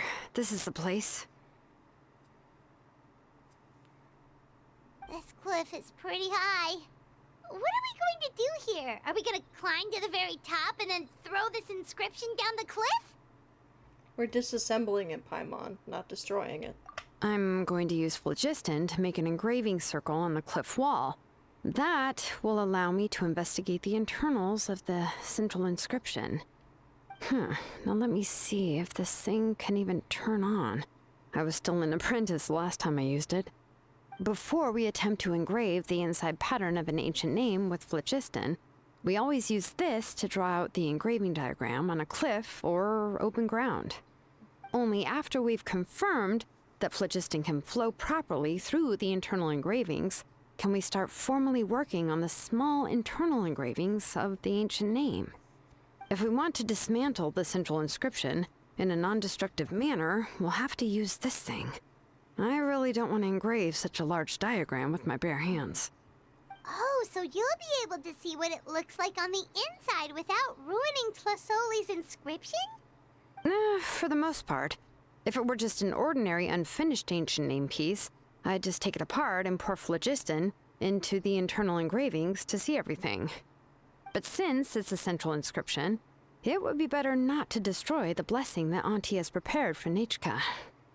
So, Shilonen, does this central inscription fall under the 20% you understand about ancient names, or the other 80% you don't understand? There's an 80% chance that it's part of the 20%. Oh, don't worry. As I said, Auntie and I share an understanding of the most important principle, which is names are intrinsically valuable.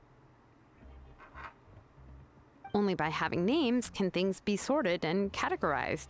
They allow the world to become more orderly and identifiable. For example, when I order ore, I would usually say I need volcanic crystals of about 35% purity and no more than 3% of impurities.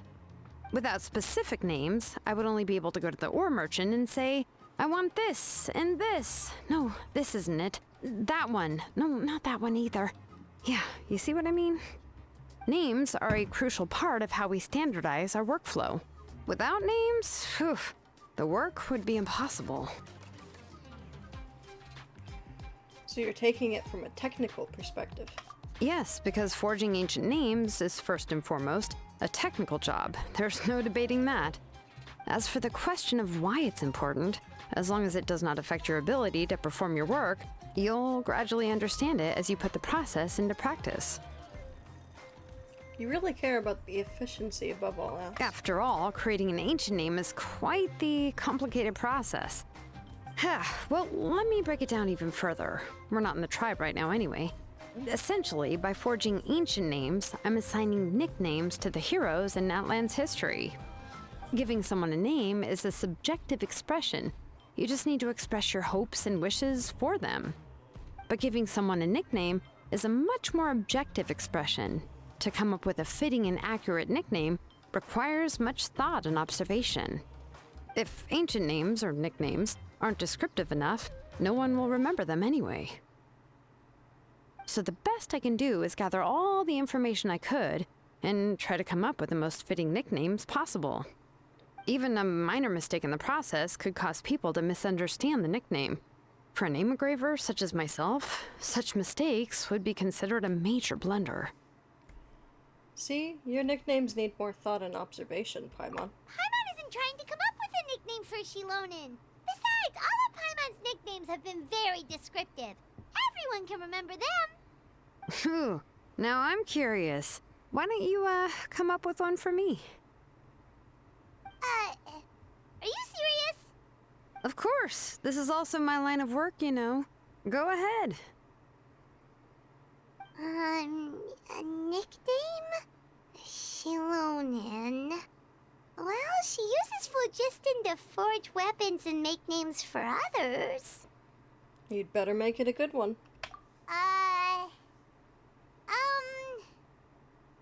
Smith? Yeah, not bad, and quite fitting too. I'll remember it. But, you should keep observing my work, Paimon. Maybe you'll come up with an even better nickname. Right, okay, time to make like a smith and start smithing. Watch closely.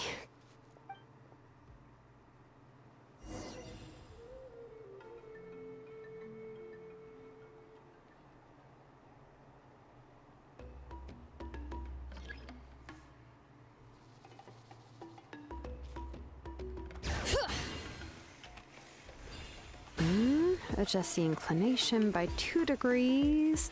Stop.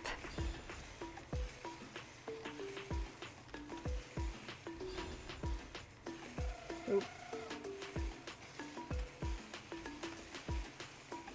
They want this one? The error margin is within an acceptable amount, but I'll extend the inscription link a little more just to be safe. I'll leave some space here. When the linked engravings are activated, the inscriptions here will overlap with each other. And there! That should complete the flow.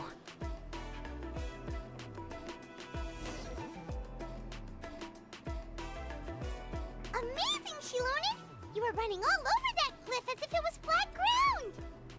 Is that the power of the Children of Echoes? Oh no, it doesn't have anything to do with my tribe. It's just the phlogiston adhesive I have on my shoes. But after all that running around, I'll have to infuse them with more phlogiston again. Huh. I should prepare a spare supply of phlogiston to bring with me next time. Don't tell me you're actually covered head to toe in work equipment. More or less, yeah. I usually have at least the key equipment on hand. I can show them to you when we next find the time, but let's get to work first. Let me see. Start with Anchor 1 and activate it with Density 3 phlogiston.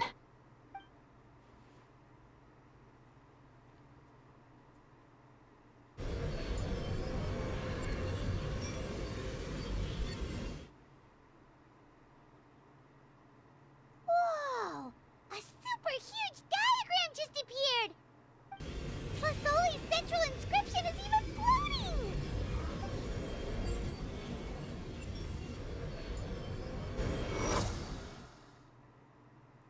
After some time, the blast of phlogiston ceases and central inscription returns to Xinlonen's hands. Oop. So are you done checking the inscription, Xilonen? How does it look? I didn't find any anomalies in the phlogiston engraving. All the adjustments are indeed based on ancient name engraving techniques. So you're saying everything's normal? That means we can help Tlasoli and Nechka now, right? Well, probably, but I have good news and bad news. Oh, but I'm also just going to go ahead and share both, so it's not like you'll have a choice in the matter. Paimon will cover her ears after the good news. Well, even if you cover your ears, the issue will still continue to exist. But, you know, before we get to that, I want to ask the Traveler a question. What are your thoughts on absorbing memories? It somehow doesn't seem right. I knew you felt the same way, and that'll save me some initial explanation. I've never been very good at that anyway. Yeah, let's not steal It's hard to memories control from the people. absorption of memories.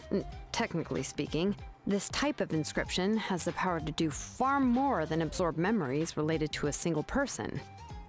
By herself, Auntie can't handle that level and scope of work, but if she has accomplices, it is completely possible for her to use this inscription to accomplish far bigger things. Accomplices? You make it sound like she's committing a crime! Well, here's the good news. Yes, this Blaze Gem inscription would be the perfect tool to commit crimes, but we haven't found any accomplices or signs that she intends to put it to such uses. From a purely objective standpoint, we can consider that possibility as yet to be confirmed for now. The bad news is, there's still an underlying problem with this Blaze Gem inscription that cannot be ignored.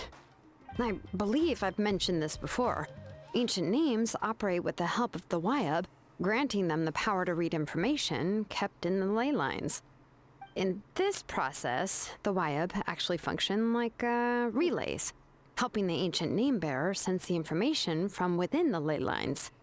If you remove the Wyab from the process and don't use any tools, then finding a specific story is akin to trying to scoop up a specific grain of sand from a rushing river.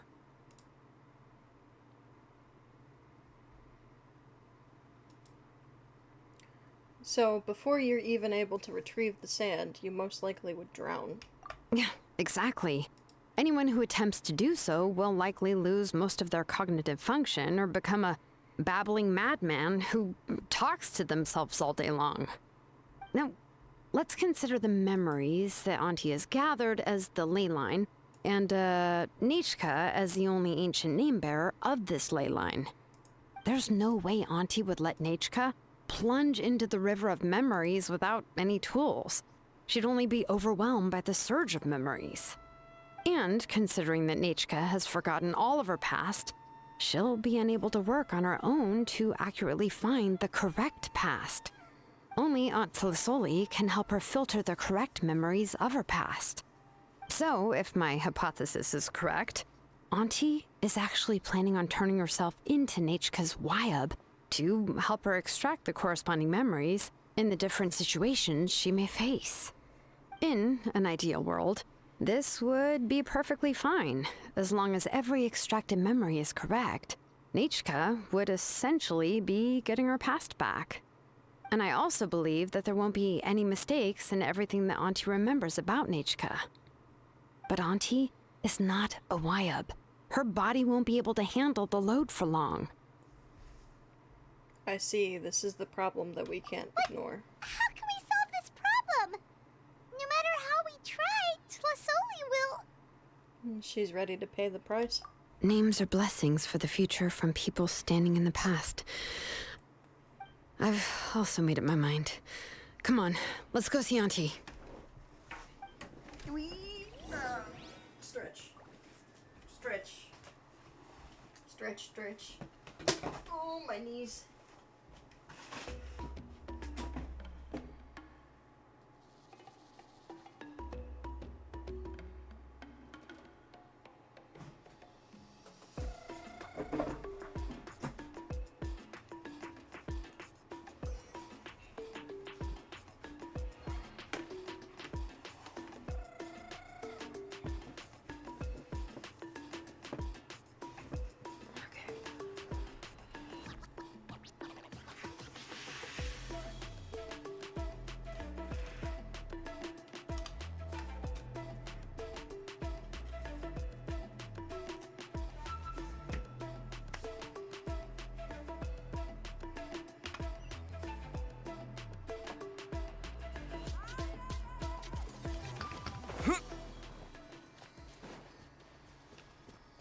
Yay.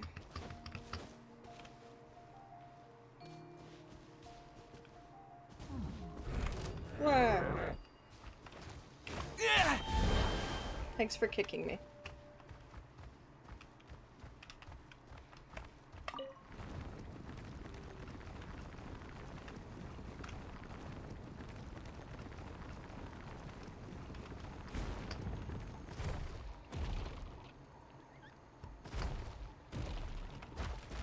There we go.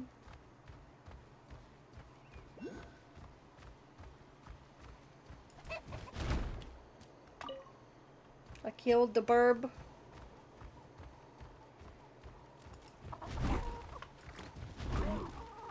I want the fowl. God damn it.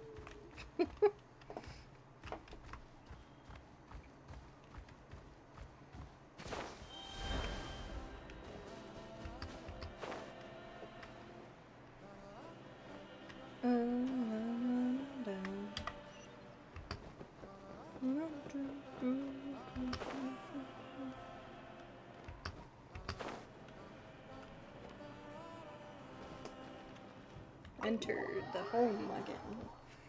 I forgot to flip the flip from what I stretched. Talked to Sully.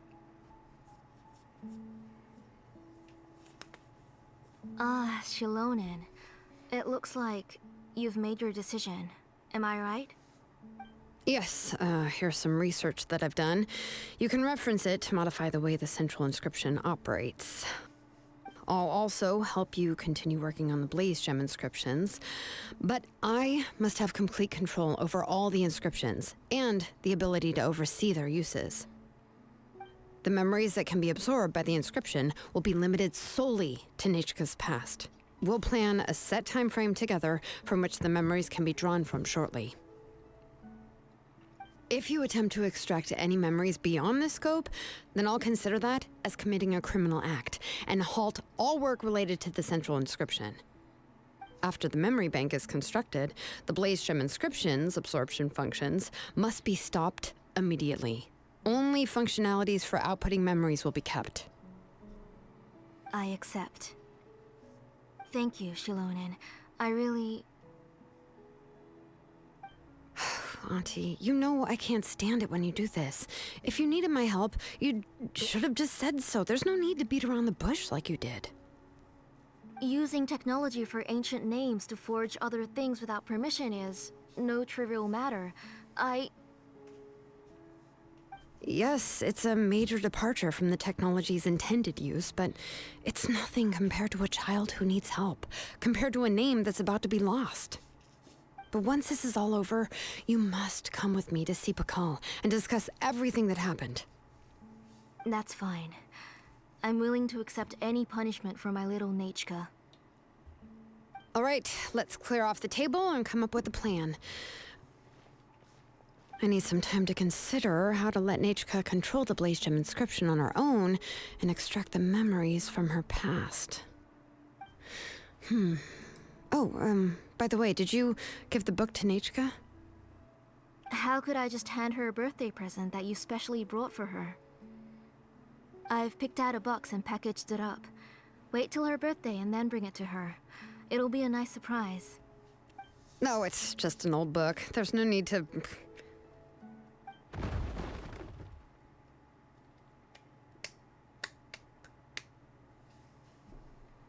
Oh, is Nachka up again? But what was all that noise? It sounded like something broke. Maybe she knocked something over? Uh-oh. What if something fell on her? We should check. Paimon will go have a look. Nachka, don't hurt yourself. Shilonen, is that you? You're Nachka?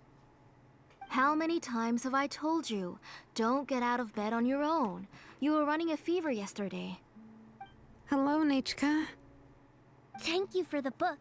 I've already read it several times. You've already read it? But didn't Tlesoli package up the book that Shilonen brought?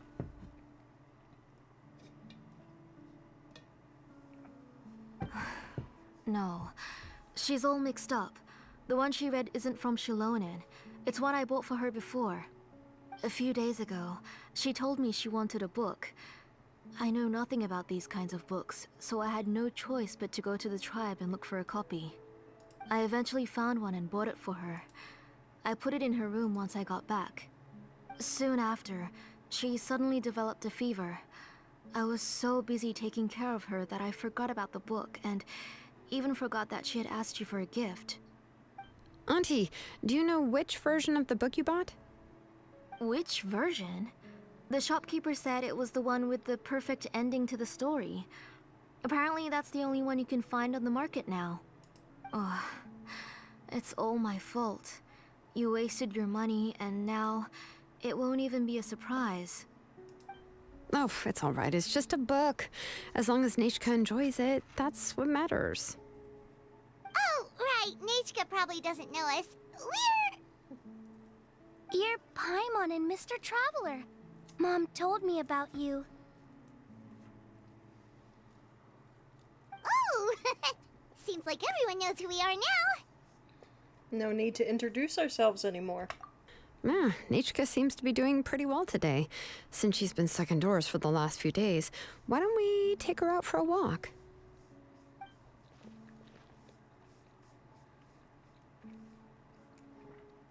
Let me check your temperature. Take her for a walk.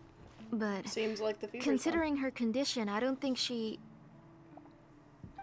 Oh, don't worry, Auntie. She'll be safe with the Traveler and me.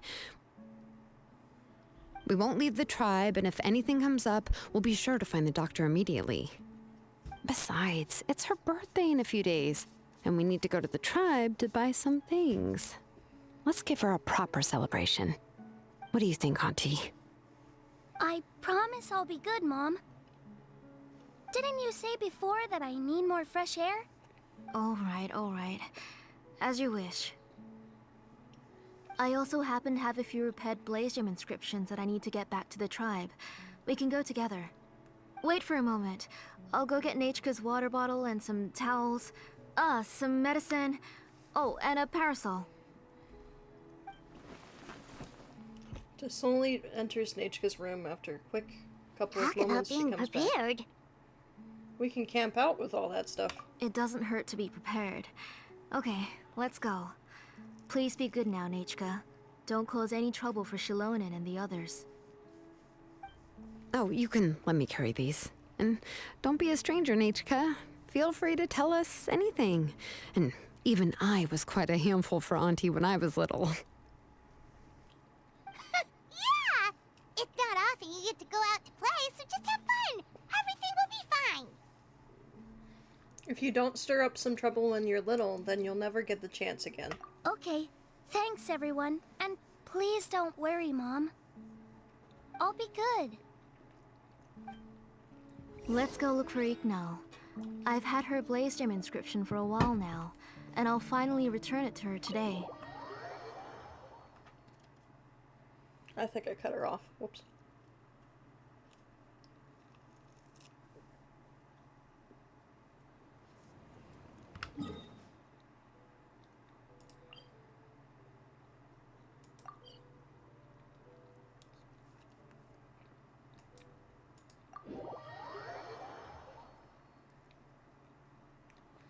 How are you feeling today, May? Better, I hope? Even if it's a little bit?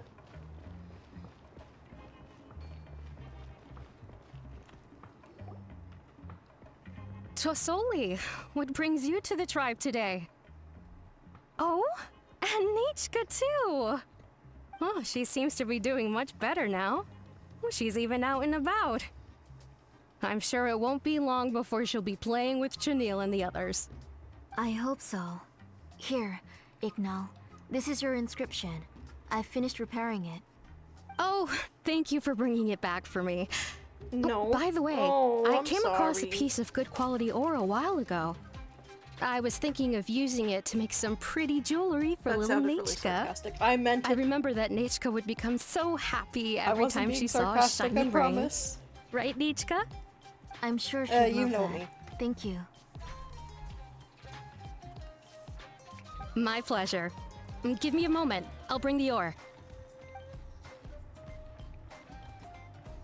Oh, I can make the jewelry for her. What kind would you like, Nichka? Oofed. No I glammy would wow like- for you. Something shaped like an embercore flower would be nice. She was always asking me before to make her an ancient name with an embercore flower design. Mm-hmm, noted. I'll make that as a gift for her next birthday. Sorry, Nichka. It won't be a surprise for you. That's okay. Thank you, Shalonen. Found it! Sorry to keep you waiting. Here, please take it. By the way, Nichka, feel free to write to me if you ever want to know more about ores. Well, I was shocked last time when you wrote me out of the blue asking for a volcanic crystal. Sorry about that. She can hardly contain her curiosity now that she started to recover. She's still too weak to go out whenever she wants, so she begs me every day to help her write letters to people in the tribe about all sorts of things. That's how you know she's one of the children of Echoes. It's normal for us to be interested in ore. Everything's looking up! Oh, we're just like the main character in the new version of To Kill the Brave, when he was about to save his brother Remak.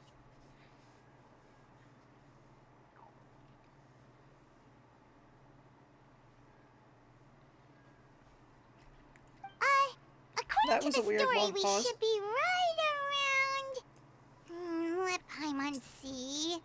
Ah! To kill prayed to the goddess of mountains and fire.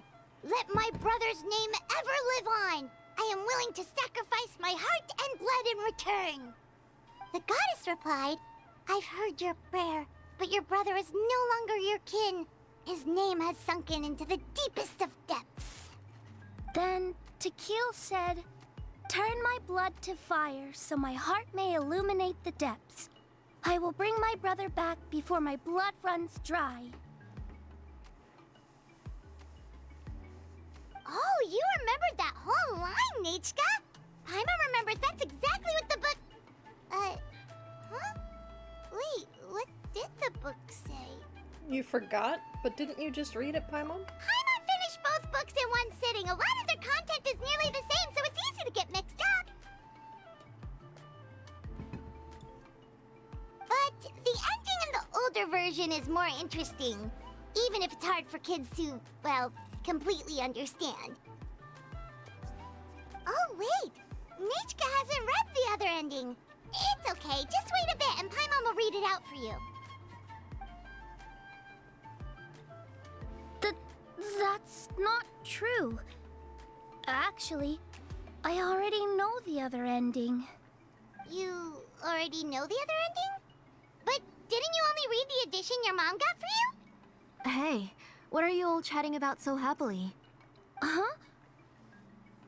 Mom, Mr. Traveler and I were just talking about the ending of that book.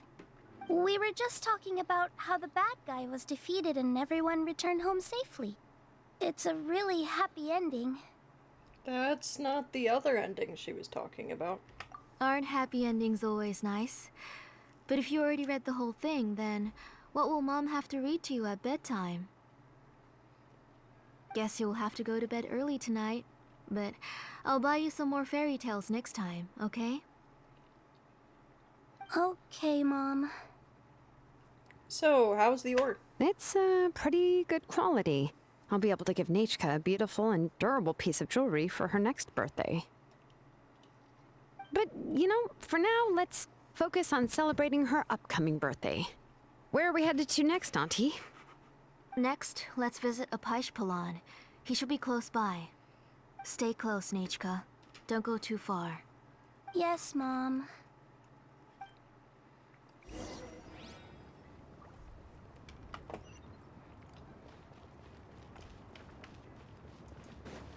Nirm. Failure is just a step on the path.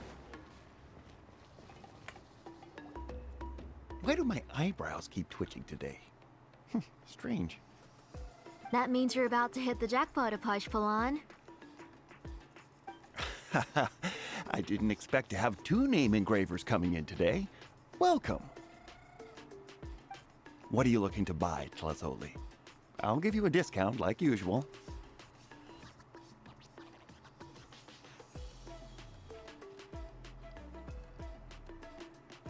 Whoa! Offering a discount just pauses like today. that? Tlasoli sure has connections. She was once our name engraver and did a lot for the tribe. It's only fair that I offer her a discount. Thank you for your generosity. I've finished repairing your Blaze Gem inscription. Here, have a look. Come on, Nachka. Say thank you. Thank you, sir. Oh, so this is Nachka. Tlazoli has shown me some pictures before. It looks like you're doing much better now. How about this? Go ahead and pick anything you'd like from the store. Think of it as a gift from me. No, that's all right. Mom told me that you've already given a lot to our family. Oh, well, that was for your family. I've never given anything just for you. If you don't feel like it, you can also let your mom choose for you. Oh, no need to stand on ceremony, Auntie. Go ahead and pick something for Nachka. His drills and small clamps are good quality. The measurements of each part are exact, and they're always very durable. I always come here to buy things if I find myself in a pinch. Oh, do you have any child-friendly safety scissors? I remember seeing a few different styles. I have a few in stock, but I put them in the back. Let me bring some out for you to pick. Oh, no need to bring them all the way here. Why don't we just go in the back and choose there? It should only take a moment. I don't know much about that kind of scissors. Why don't you just go yourself and... Well, there are too many different designs and varieties of kid scissors. If you don't come and help me choose, I won't be able to pick one that Nachka would like. Come on, Auntie. It'll only take a moment.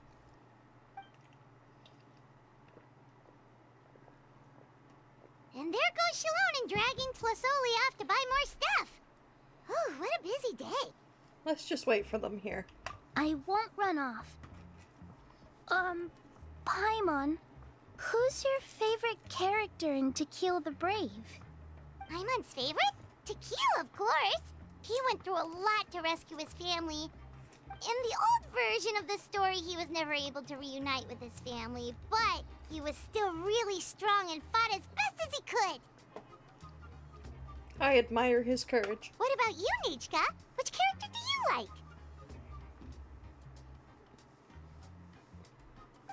I like Remok. Oh, the one who was possessed by Quatlique. Well, it's very I subtle. never forgot his brother Tequil.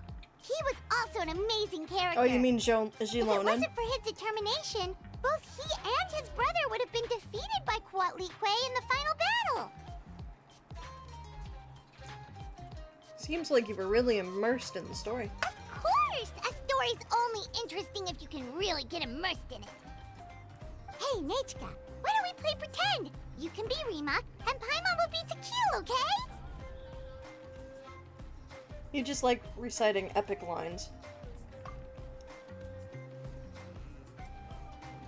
Mr. Traveler, can I play the role of Quatliqué? But isn't she the villain? In the old version, she even ate Rimac and took on his appearance. You said it yourself, that's the old version. Ah, right. She read the version with a happy ending. And that one, Quatliqué was defeated and the brothers both survived. Well, it doesn't matter. Only the lines at the end were different. You can go on ahead and say your favorite lines, Nechka. Paimon's read both versions, so she'll be able to play along. My favorite line is the one from the end. It's... Come here, Nechka. Look at you. You're sweating. Mom! Let me wipe your forehead. Now, drink some water. This child. You forget everything as soon as you start playing. We've picked something up for Nechka. A Paishpalan will deliver it to Auntie's house once he's packaged it up. How was Nechka? Oh, we were just about to get to the exciting part. Shilonen, did you leave us with Nechka on purpose? Really? Oh, now that Paimon thinks about it, Shilonen has dragged Tlasoli away from us a couple of times now. But why? Nechka has a strange look on her face. Seems like she has something to say. Let's talk later. Just trust me and act normal for now. Oh, we should head to our last stop, Auntie. It's real hot today, and we shouldn't let Nechka be in the heat for too long. Right. Let's go see Chevin and head back home.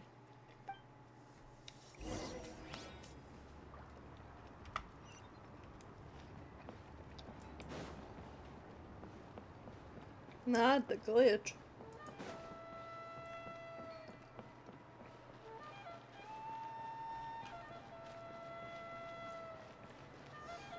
About those music records you mentioned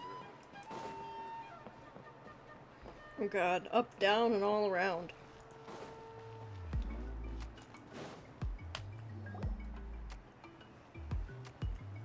I finished repairing your Blaze Gem inscription, Chevin. I've also reinforced it so it shouldn't fall apart so easily now. Thank you. How about the volcanic crystal? Was it usable?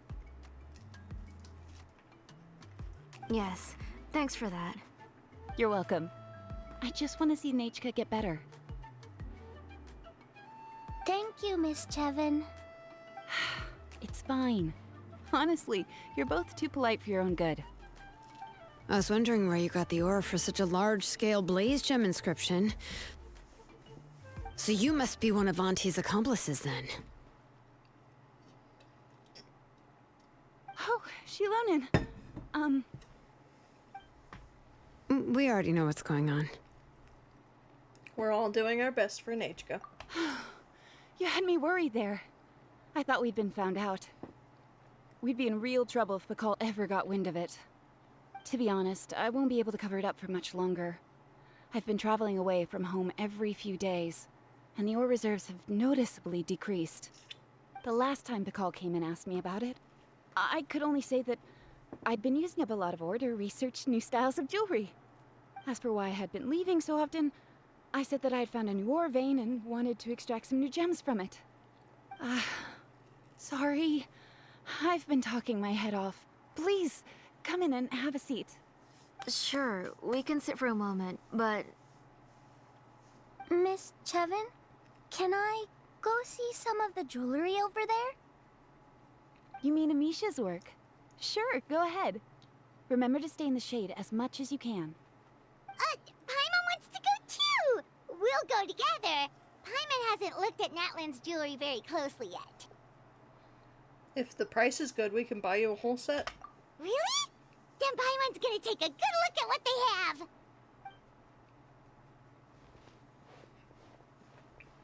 You haven't bought any jewelry for a while, Auntie. Why don't you pick one out?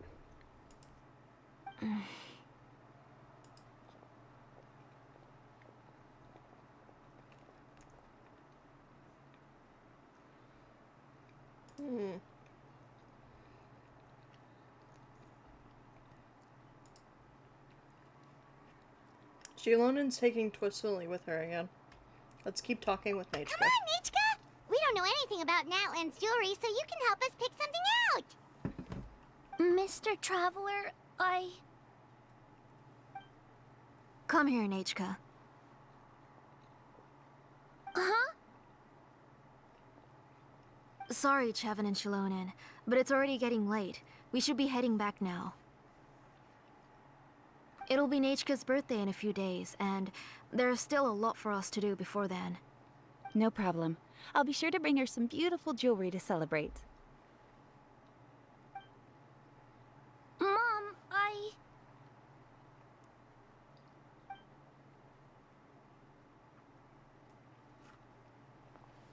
You're getting hot again.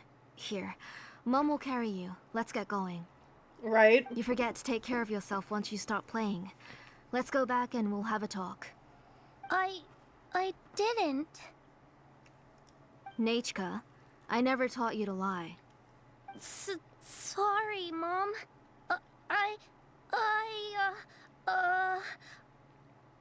Nechka's looking at us. My mom feels like something's not right. What should we do? Stay quiet. Let's see what Shilonen says. No, Nechka was having so much fun today that she forgot the time. It's not a big deal. Let me help carry her home. I'm worried you would also have to recover if you carried her the whole way. No, it's fine. I'll carry her. Let's go, Nechka. It's time to go home. Twisuli declines your help and leaves the tribe carrying Nechka.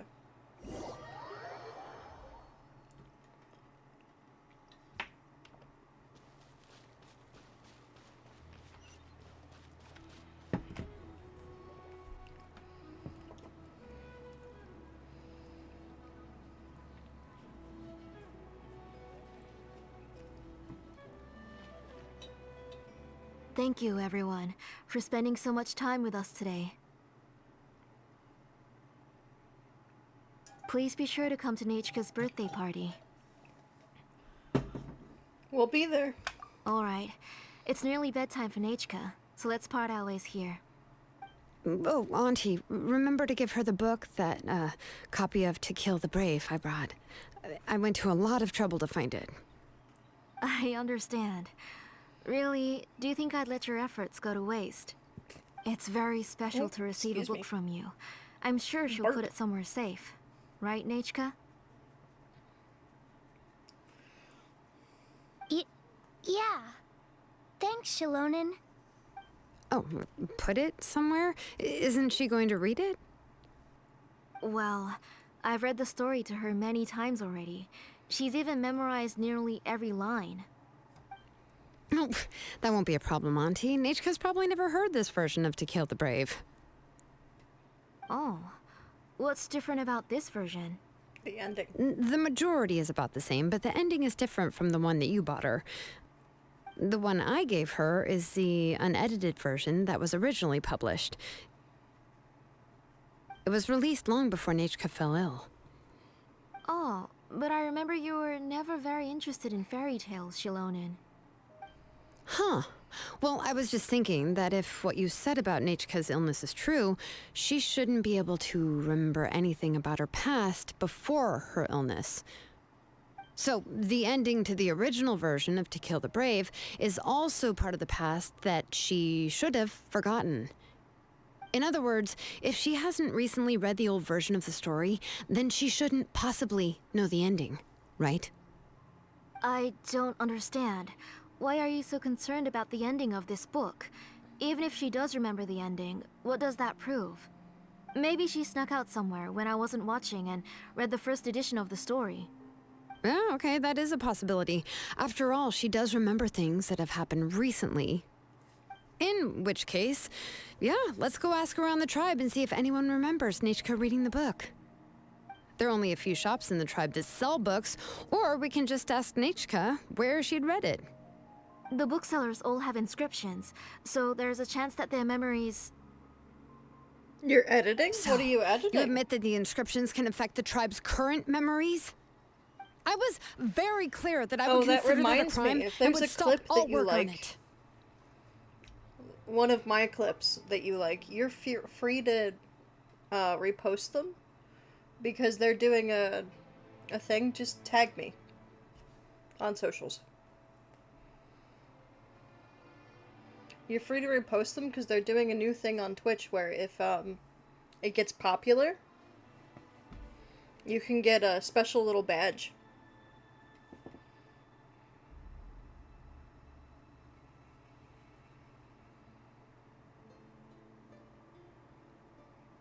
Yeah, I know, you take the clips. If you did have socials. And it's socials like Insta, YouTube.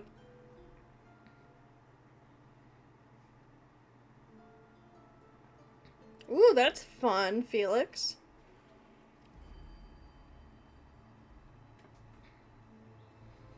But yes, if it goes viral on like Insta, YouTube, I think in Twitter, even. DaVinci Resolve, and it's confusing. That seems confusing.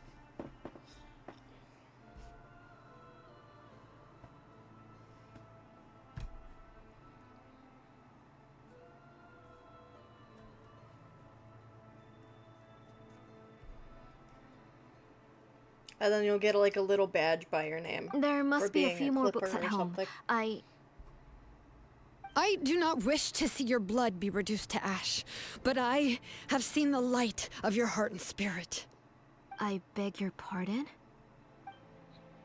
Nechka, where did you read that book? Answer me. Go home, Nechka.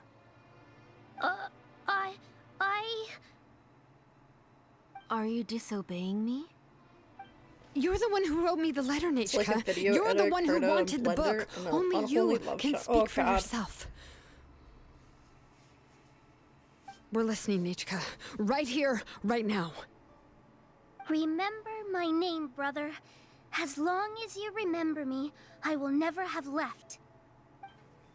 Silence. That's the line from the old ending. Nichka remembers it. I know everything. Shalonen, help me, please. Something's blocking the door. Get back! Shalonen, wait for us. The tunnel is blocked. We can't go in. There might also be traps. Whoa. What are all those things on Nechka's walls?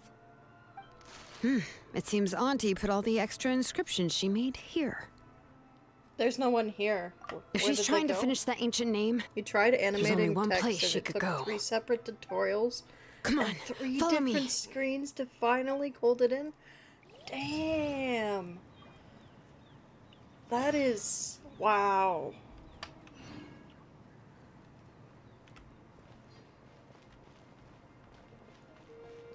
It's a perfect yet hell.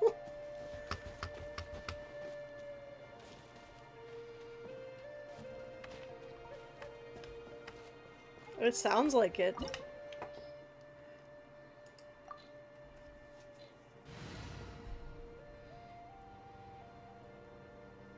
All you need is there, but like 6,000 other things as well. Damn.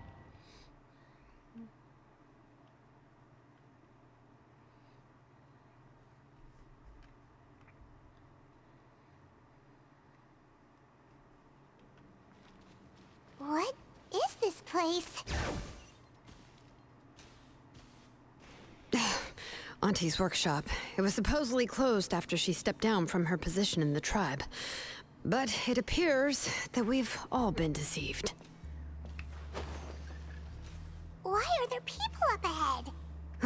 If you're up to shady business, you have to hire shady people to help you. Let's go, don't hesitate!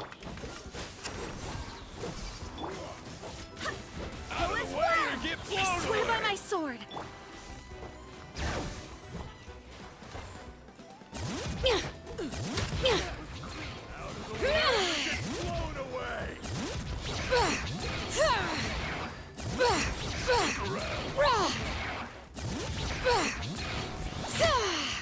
Out of the way or get blown away! Forget it. That was quick.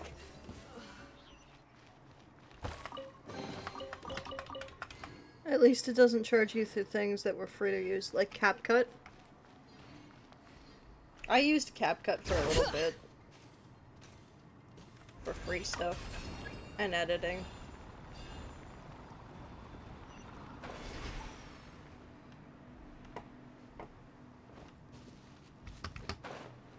What were you trying to dive in? So kick, and then the other member?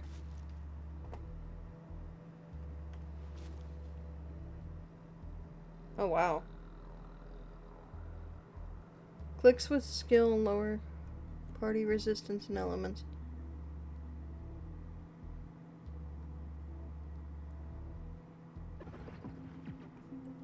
Oh, you're talking about Shilonen?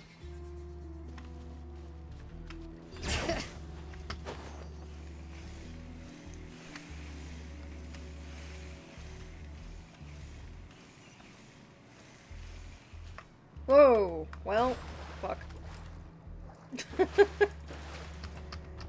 That sucks. Whee, can I climb now? Can I?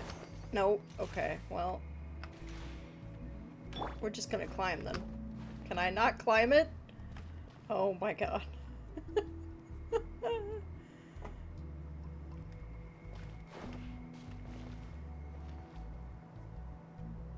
I might have to sacrifice someone to get back over there. Alright. Swim. Swim fast. My god. It's like...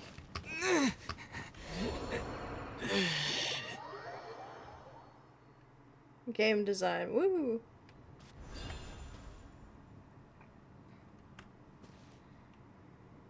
It wasn't letting me. Not either.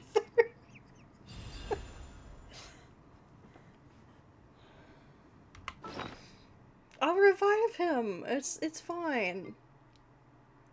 He's not sacrificed for forever. It's okay. He'll be fine.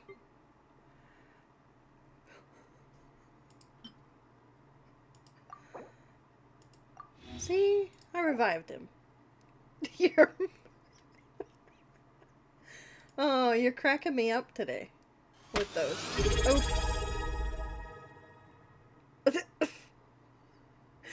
One F for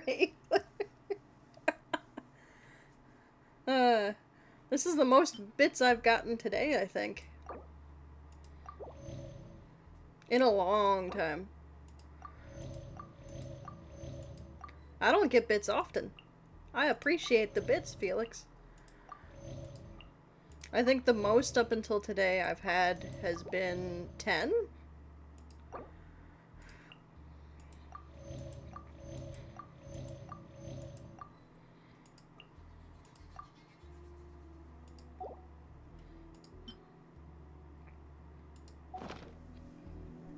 See, I revived the people.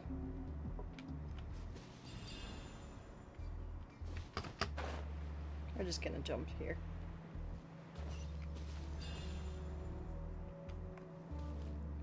Bring it!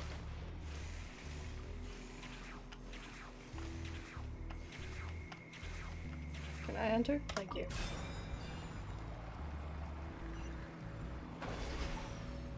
He's on the bits leaderboard now?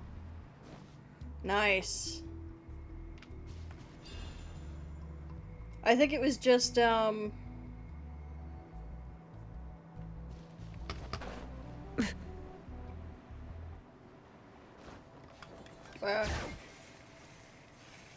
was just Godric before, right?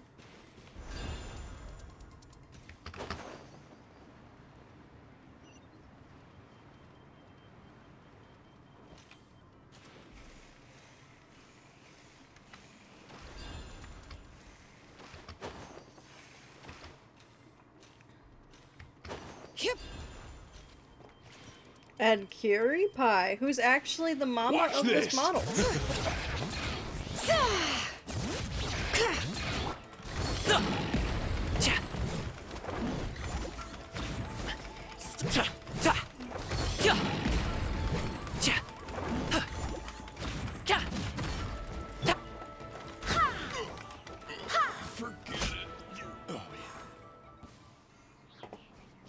That was a delayed death for the one.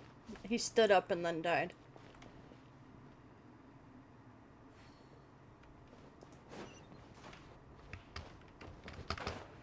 Stop trying to dive.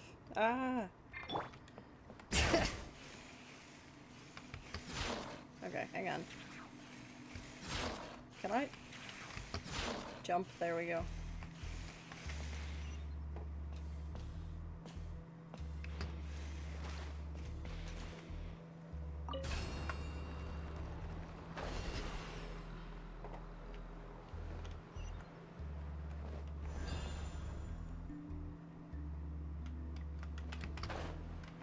Oh, come on. Okay, well, at least I don't die this time.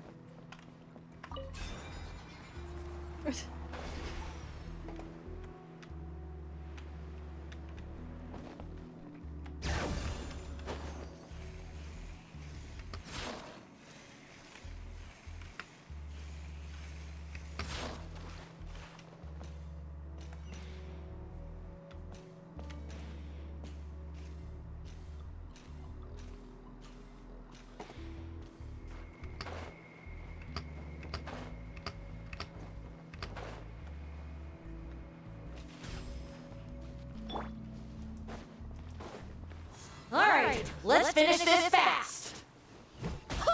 Stick around. Out of the way or get blown away. Out of the way or get blown away.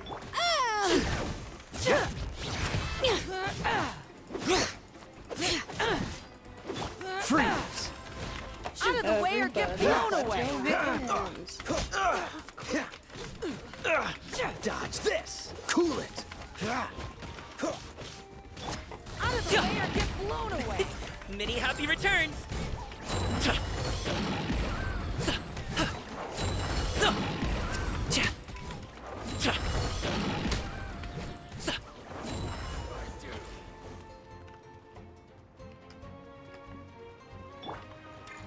Barbados, guide us. Letting brave names echo!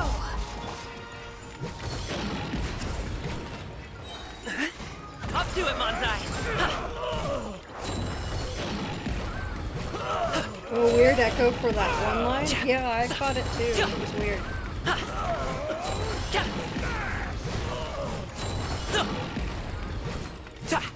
I wonder if it's because I brought the two NPCs together. Wow, that's not working. Stop it now!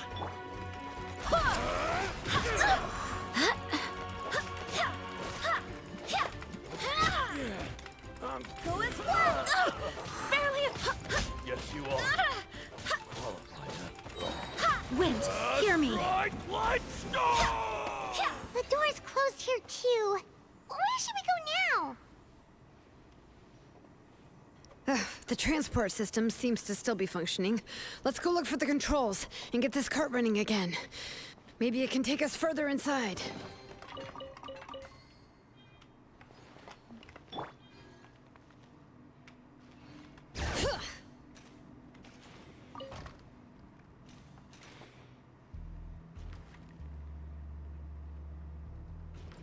All right, let's keep going.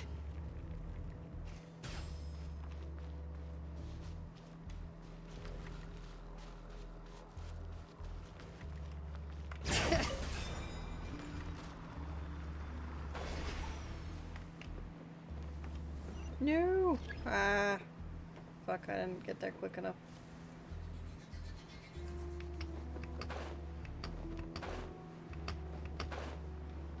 When you're in a less action state, can you show me the builds or the UID in frame if you want some advice?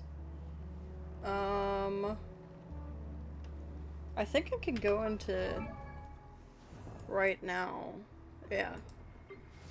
So, Traveler.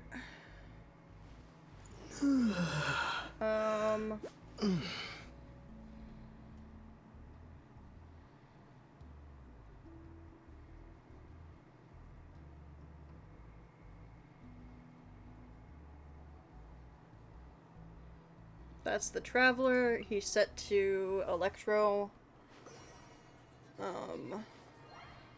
I think he's only got, like, yeah, 2 of those. Can you hit escape so you can see the Paimon menu? Yeah, give me just a second. Actually, I don't think I can. I'm in a dungeon right now. When I'm out of the dungeon, I'll hit it for you. These are his artifacts. They could be better. That's what I got right now, though.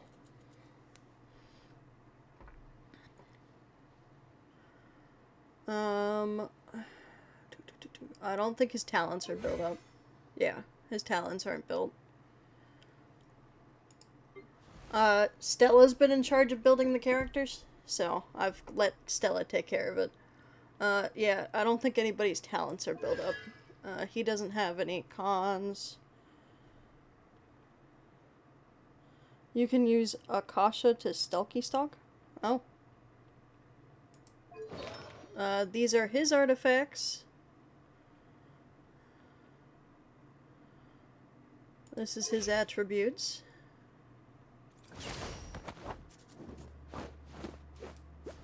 Here's Gaming's overall stats. Yeah, Gaming's my big hitter, because for the longest time I didn't really have... Oh, I still don't have that many characters here.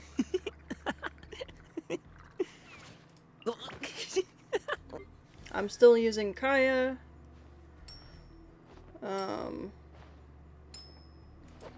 He's only got that many. These are his artifacts.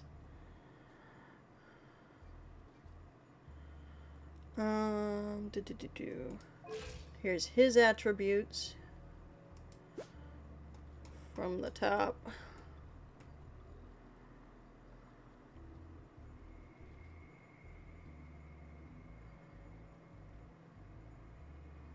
You need to work on a lot of them, to be honest. Jean. So here she is.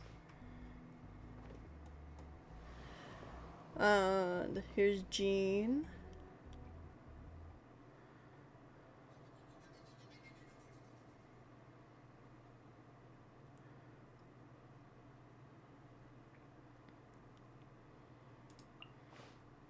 This is her artifact set.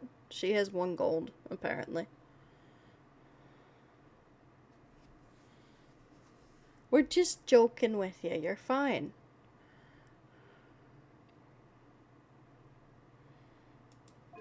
She's also got no cons. Yeah. Oh, she has talents build. I'm surprised at that. Kaya, I bet you doesn't. Yeah.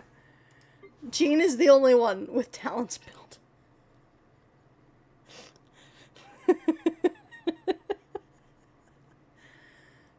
And as you see, I don't have a lot of characters. I don't have, yeah. Like, I think for 5 stars, I literally just have you, her, and Llama. Yeah. Everybody else is a 4-star.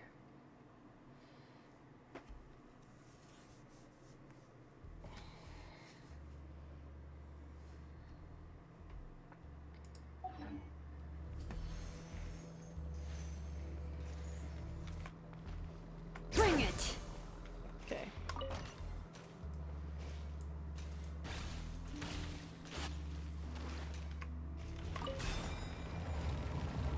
Please, please. There we go.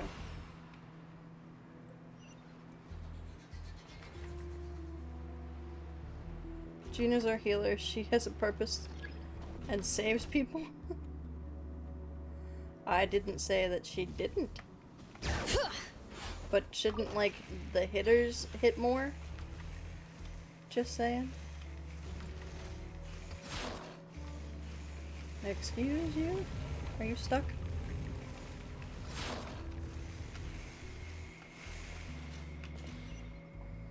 That weird. That Kaya throws ice. Oh, so now after saying that you needed to build him, you're saying, no, he just throws ice.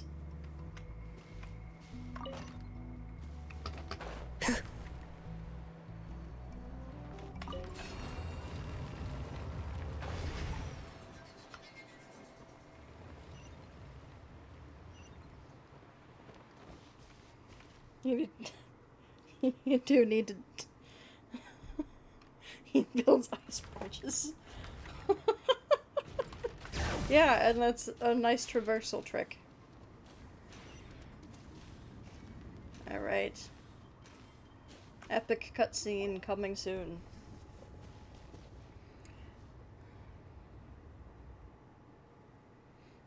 You got here quick. Impressive. Nechka's up there! What are you planning to do to her? I never lied to you. All this time, I've only been trying to save my daughter. Even though she's not my daughter yet. But once everything is over, she will really become my Nechka. What is she saying? Is she not Nechka? Infusing memories, forgetting the past. So you figured it out. I want to use memories to awaken my Nechka.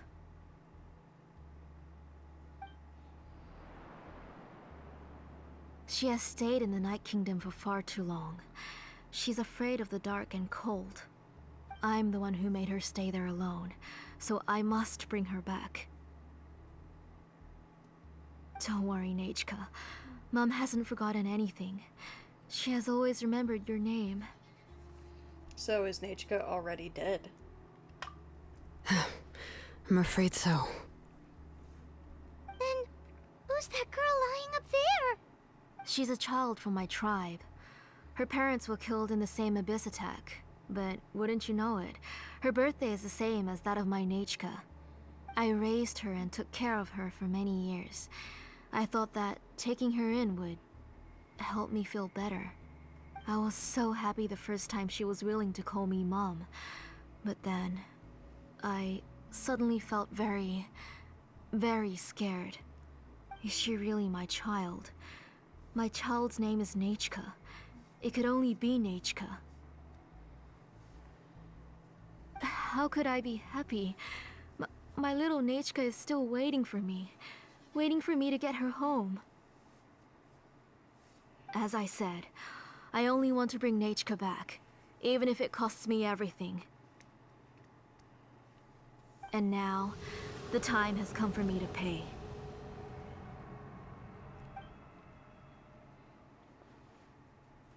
As for my useless ancient name, it's finally time to put it to good use. If you're not willing to help me, then you can become the fuel for Nechka's ancient name.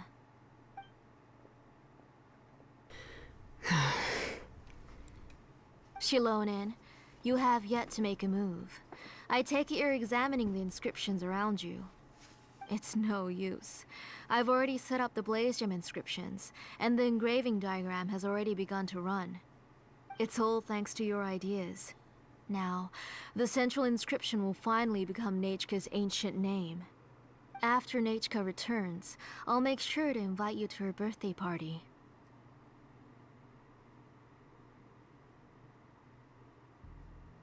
Let her go.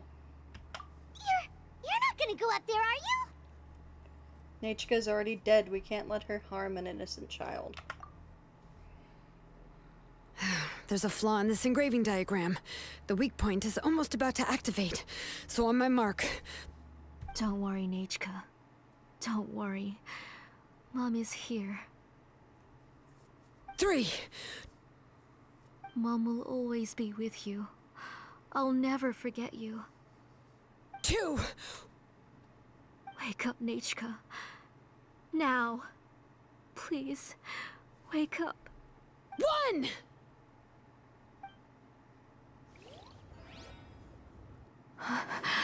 It's alright. It's alright. You'll see Mommy soon. Nechka.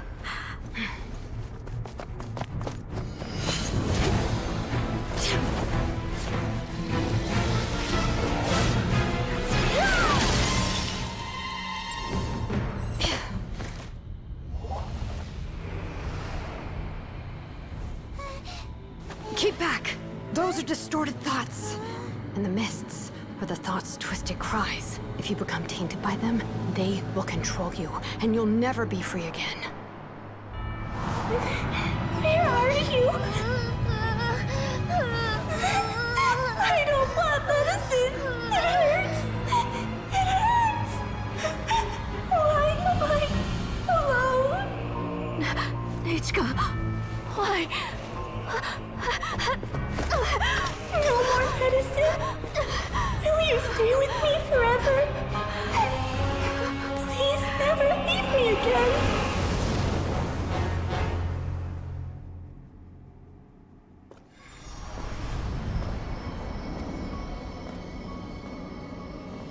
Tlasoli, you're the one who twisted Nechka's name into a shackling prison. It's time for you to hear her true voice. Stone engraved and echoing peaks converge, disperse, in ashes be reborn, for flames born anew, and the blazing dawn. Mommy will be with you. Nechka. Always. And forever. Mommy, I've always been with you. And now you're finally listening to me. Alright, Felix, have a good night. Thank you so The much for old spending as births much the time new, as you did. as flowers shield the roots, so life ever cycles until we return to the loam. We've known each other a while, but we've never met. You're Nechka? Yes, but I still don't know your name. My name's Napeka. It really suits you.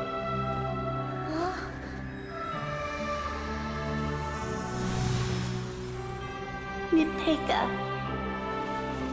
I bless you from the past and wish that every day of your future will be filled with peace and happiness.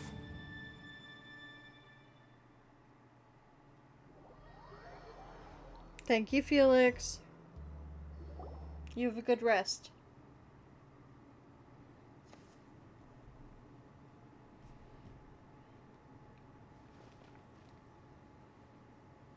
I saw Nechka and was speaking with her, but now, where?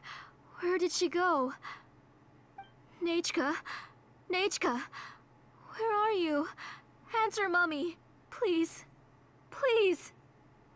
Shilonen, you saw her too, didn't you? You saw my little Nechka.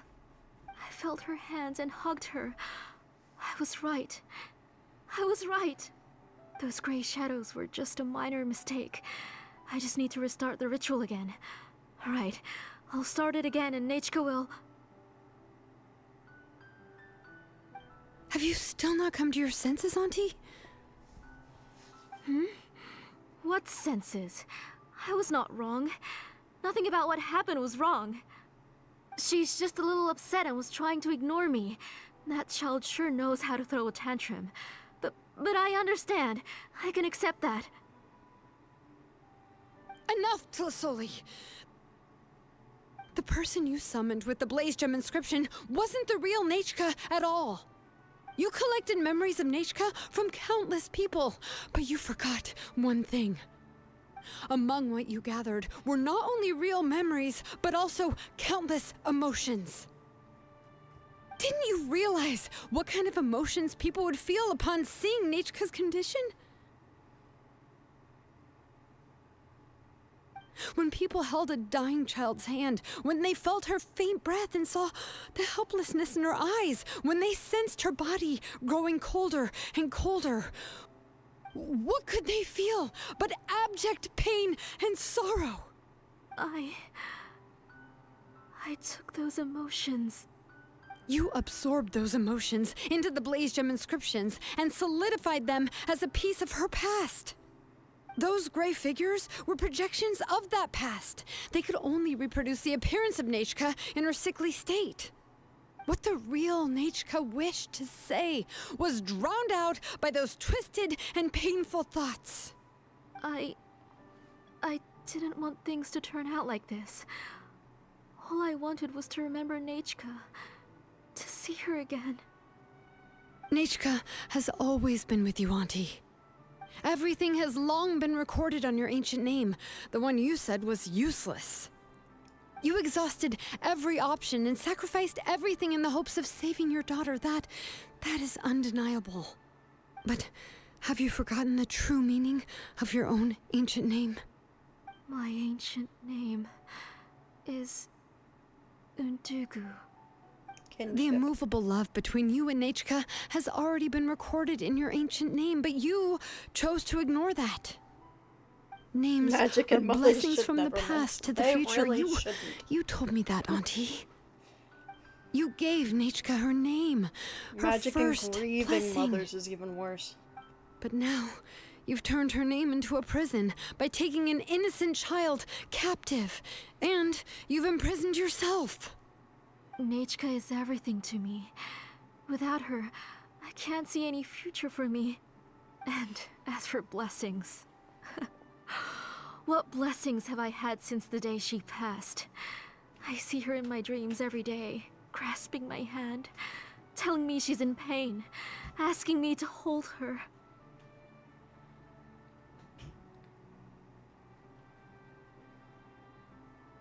But I can't say anything. I can't grasp her hand. All I can do is shout her name over and over again until I wake up. Every day, every single day, I've hated myself, and ancient names too. Who knows? Maybe hate would have been the only thing left to her too. You think Nechka would have come to hate you?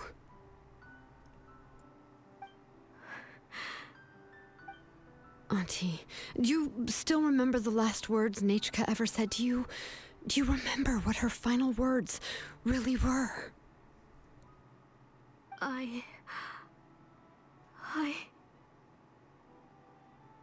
The reason you haven't felt blessed is because you've forgotten the true past. Auntie, you've been wallowing in memories of your imagination and refused to let go of them. A name without a past is nothing but a withered tree with no roots, rotting without a future. It's over, Auntie. It's all over now. Slowly now. Why don't you stay lying down? Oh, on second thought, this might not be the best place to rest. Shilonen, Nechka, Napecha can already stand now, so we made our way over. I can carry you. Thank you, Paimon and Mr. Traveler.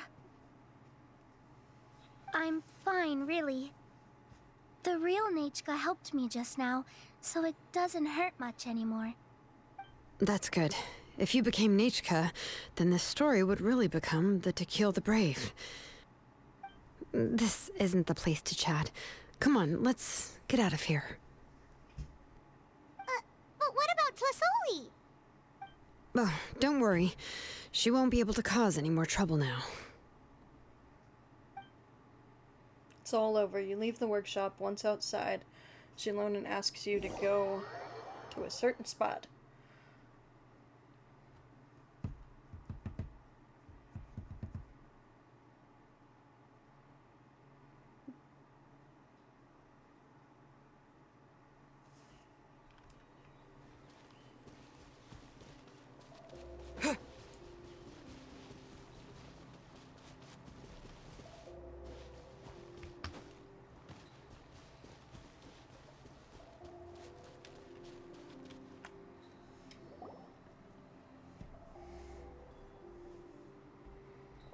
All right, I've locked Auntie in the house with a few ropes.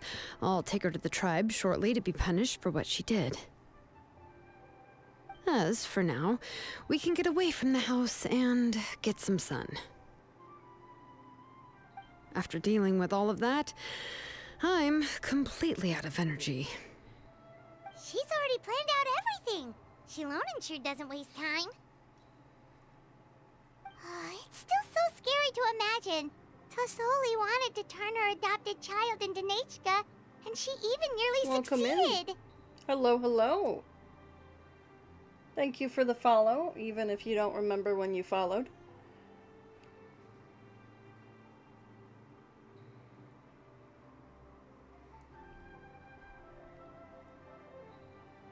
Good thing we found out in time. Shilonen knew what to do right away. Yeah, she was so cool in the final moments. She went right into action and took control of the situation. How are you today, Speedy Wayan? Well, it's all thanks to Nepeka's resilience. She never gave up. If it weren't for her bravely trying to get help, then I wouldn't have noticed Auntie's plan so easily. Fine. That's good.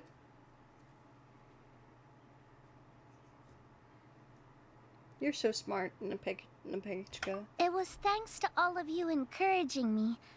After all, this was already the last idea I could think of. You have a printer problem. I tried to I get hate the attention those. of many others who visited before, Mine but would always get they jammed. were all either quickly whisked away by Tlasoli or And then I'd have to simply take it all refused to apart believe and me. reassemble it and Even if I told them everything, Tlasoli would just blame my illness to cover it up.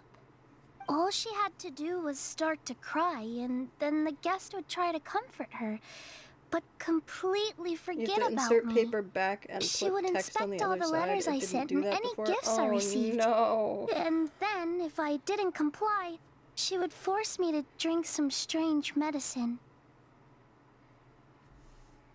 It would put me to sleep for a few days, and it would be hard for me to remember anything. What's that? You haven't I would drank see water a lot today? of weird Okay, things that's while fine. I slept, Just and the remember walls what they around say. me would start Hydrate or die talking. straight. I would be so scared every day. If I wasn't able to get your help Hey, this Stella, time, my I love. might have I just need given more up. water. That's all in the past now. You have us now, Nepeka. If anyone dares Thank to you hurt for the you again, hydrate, the by the way. Traveler and Shilonen will send them flying! Yeah. Sorry. I just can't help it. You are already super Alright. brave, and you even managed to call And Shilonen for help. Dudette, Oh, you definitely person, found the that right works for me. person. Shilonen isn't the kind of have a- person who gets have a good distracted rest. easily by I crying. hope that She pays your attention when someone's printer talking and doesn't issue miss a beat. is And it was easy because to of your fix help that I was able to pick up on the in the details. future. Without you, it would have been extremely difficult for her to communicate that she needed help.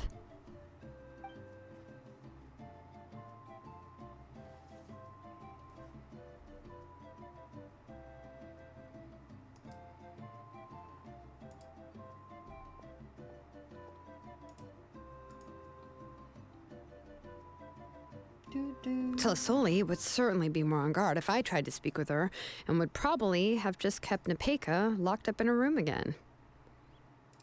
So we had a part to play too! But where did Tlasoli even get the confidence to try this scheme? When Nechka was alive, surely many tribe members would have tried to help her. Was she not scared that someone would realize that Nepeka wasn't Nechka? She must have been using the Blaze Gem inscriptions for a very long time. That's certainly a possibility. The inscription she created would not only collect information related to Nechka's past, but also actively erase people's memories of Nechka. It's similar to graffiti. If you want to paint something new on a wall that has been painted before, then first you must remove the old painting. It's possible that I was also one of her targets, which would explain why she was so willing to let me have the central inscription. Whoa, and you still took it? If it were Paimon, she would have thrown that thing away the first chance she had! Well, you can't uncover the truth without taking some risks, right?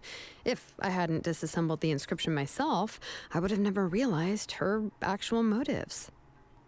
So you suspected her from the very beginning? Oh, no, she's my auntie after all. How could I have seen her as a villain from the start? The most I did was keep the possibility and a corresponding plan in mind, and it was just our luck that the worst case scenario actually happened. But now that I look back on it, we still managed to rescue a suffering child, even if that wasn't our original intention. Anyway, I think we've just about summarized everything and praised each other enough by now. Everything is finally over, and Nepeka can finally be herself. So, what should I do now, Shilonen? You should do whatever you like, of course. No one's going to lock you up anymore. But I don't know what I can do. Everything I know is about Nechka. What she'd like to eat, which flowers she enjoyed, how she acted and spoke. I'm not her, but I can only be like her. I don't know, Shilonen. I just don't know. Oh, don't worry, Nepeka. The Blaze Gem inscription isn't working anymore. No one will force you to be somebody else again. But I no longer remember anything about myself now besides my name. What if I never remember my life and lose all of my past? I'm scared, Shilonen. What should I do? Oh, don't cry, Nepeka. Yay, I got the Litleo. I'm so happy. Here, take this. I took some ore from Tlasoli's collection and made this as a mold. A Blaze Gem inscription! You can make them too? Oh, of course not. It's just a pretty piece of stone. Take it. I've engraved your name, Nepeka, on the top. This is your first blessing, the one you received from a pair of people who loved you with all their hearts. It has always protected you and stood over you. For all of past, present, and future, it's never strayed far. But I don't even remember the names of my parents. I don't remember anything. Sorry that you didn't get the Litleo, May.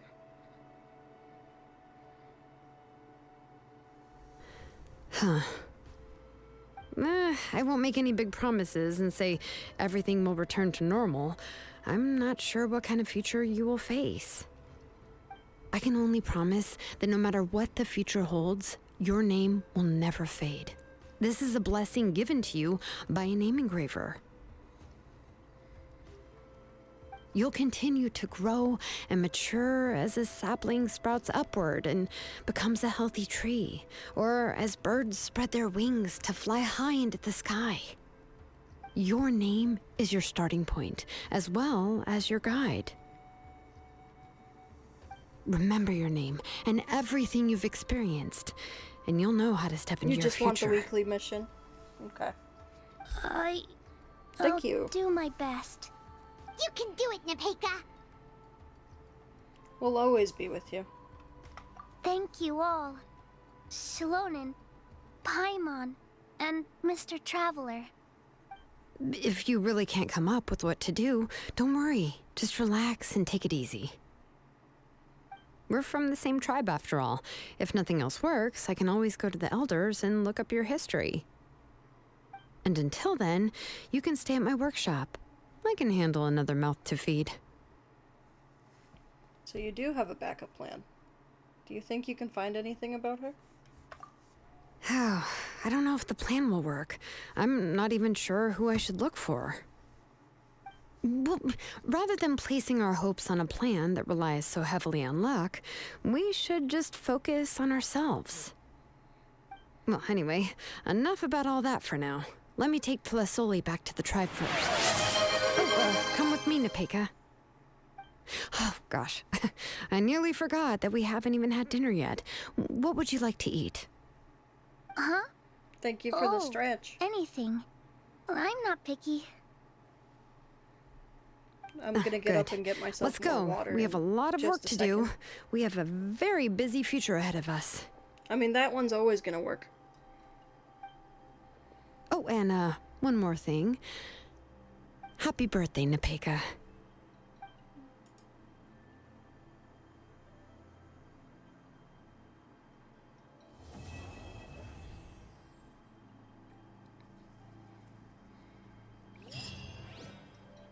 Alright.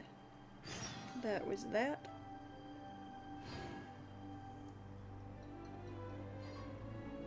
I'll go in a second. We'll go for that. I'm gonna go be right back. Because I have to go to the bathroom and stuff. Listen to the pretty music.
I think you're hearing things, Stella. I don't think it's blended with Genshin. There's no way it could.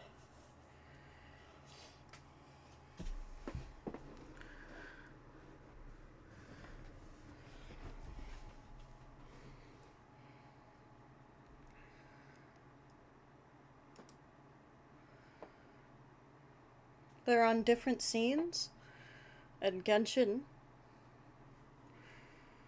is not through the computer. It's only... I thank you, May.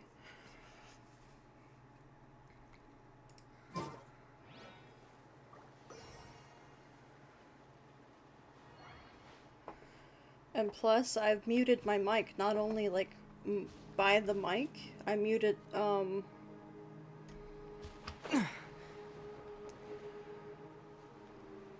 I jumped off. I come back just for you guys to go on an ad break. I'm so sorry. That is the worst timing.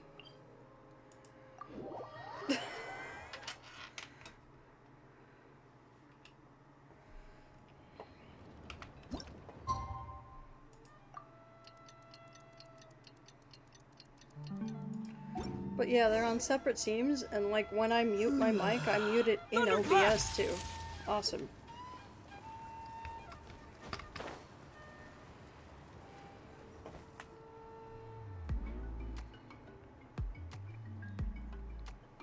Oh, you're here. Everything's been taken care of now. I was just about to go have a rest. So what about Tazzoli? Tizzoli, huh? Tazzoli. Will she be punished? Well, the tribe is still discussing that. I mean, not many have ever used ancient names to commit a crime. Pakal will have a lot on his plate.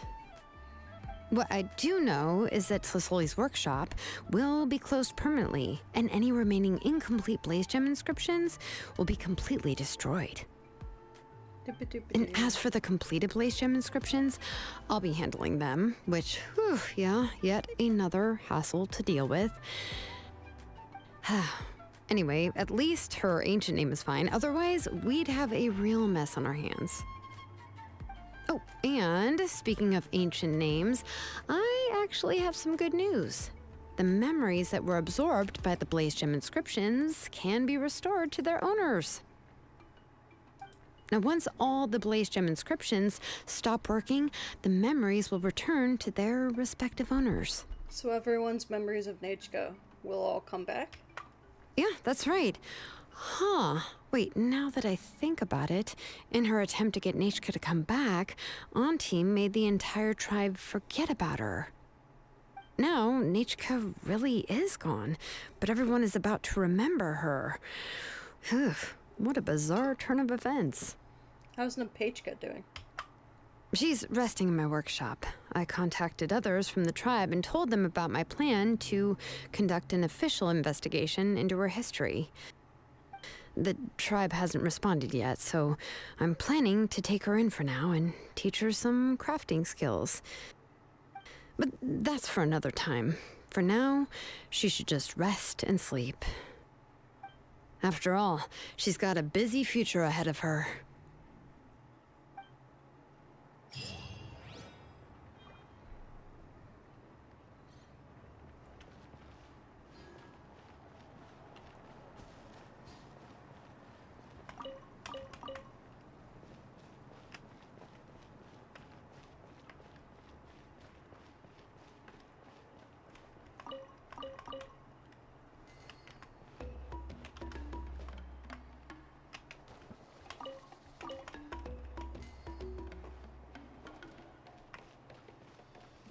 Time to go collect that last one.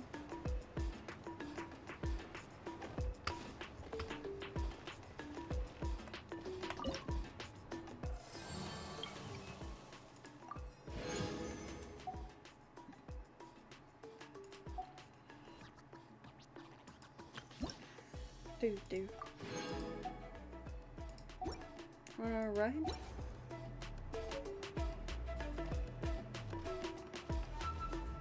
Failure is just a step on the path to glory. Oh man, they just don't want you to have it.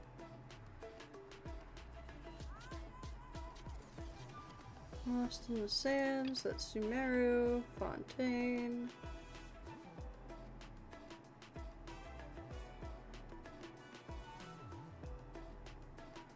I gotta find this one. Gotta find that missing guard.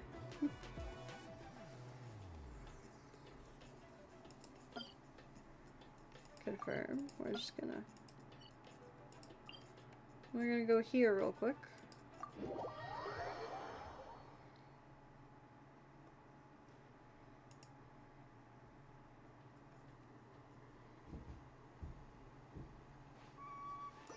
Was that you or the cats?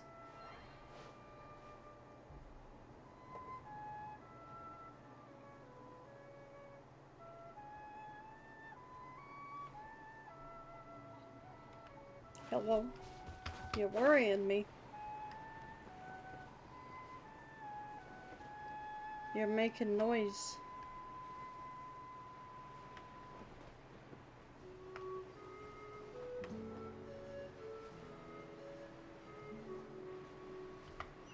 I gotta yeet myself like down here, I think.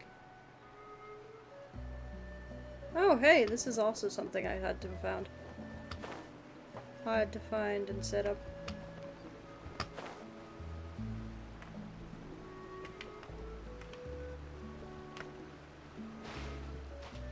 Enter.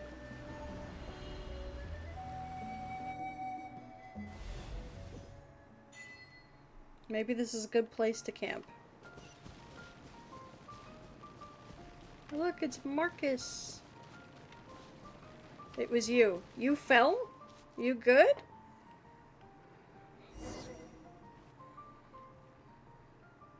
Paimon. You were getting the laptop charge cord and you fell? You're okay.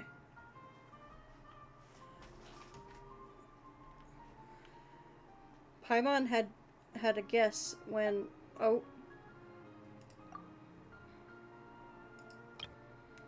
Paimon had a guess when she saw the pillars outside, but she really didn't expect it to end up here. Rawr!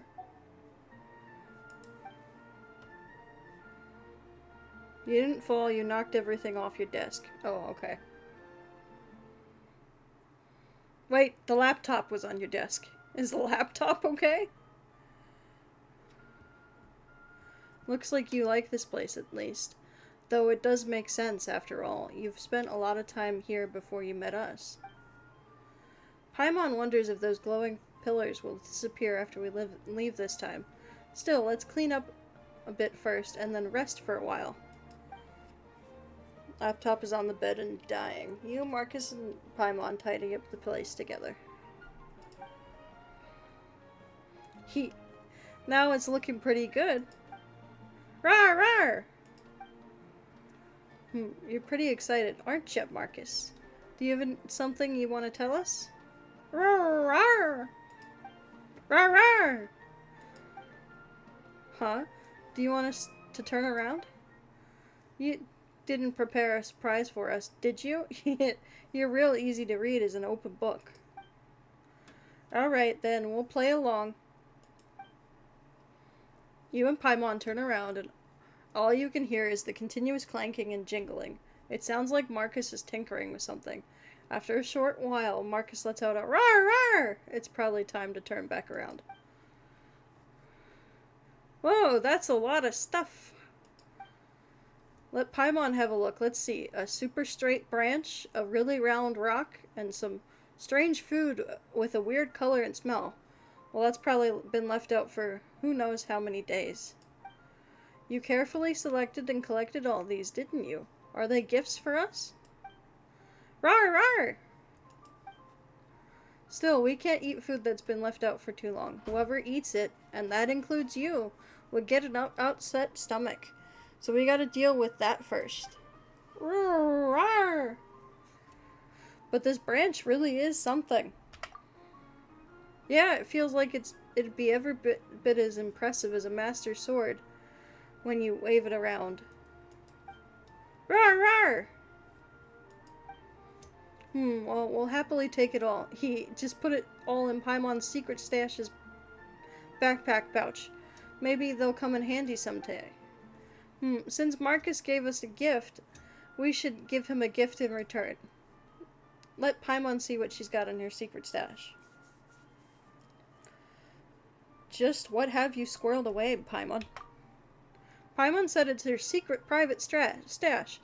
Even if we're the bestest of buddies, that's not something Paimon can just tell you. You know. Anyway, there's plenty enough to give Marcus the gift. Ta-da! It's a super shiny gem. Do you like it, Marcus?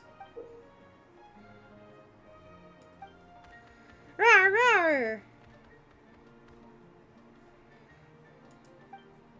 Oh, guess Paimon's picked just the thing, huh? Hey, be careful now. Don't drop it.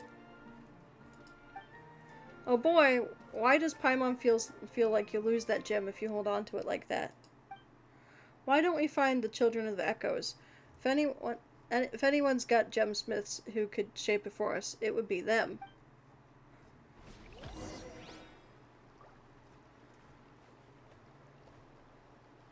Oh, I forgot this was a quest too. It's fine. Look at how happy he is. He's got a little... He's sleepy. He's sleepy.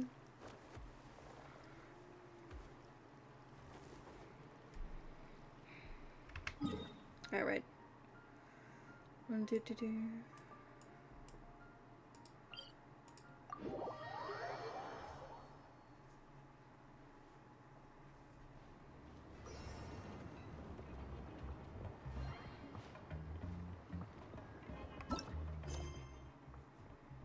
Wait, I need... What was I just doing? Is it up here? No.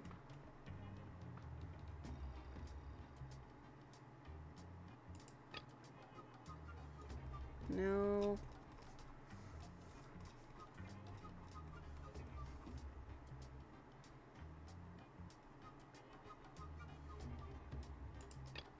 Mondstadt.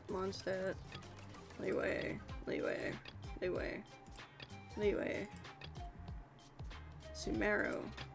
Sumeru. Fontaine? Didn't it tell me to just go? Okay. Never mind. I could have sworn it told me to go. Can I? Now I'm confused.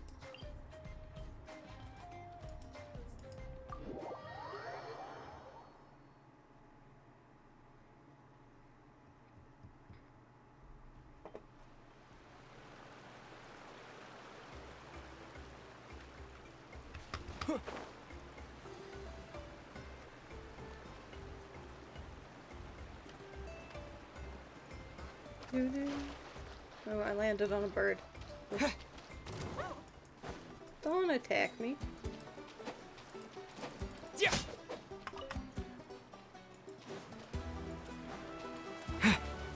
I'm killing all the birds today. Yeah.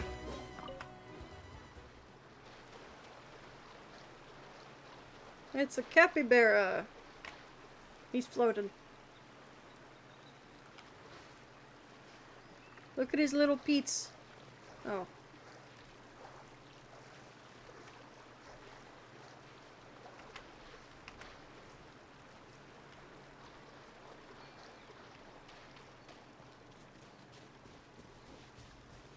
Lower still. It's gotta be somewhere around here. I'm so confused. Oh, gum tree. Mary, Mary, King of the Bush.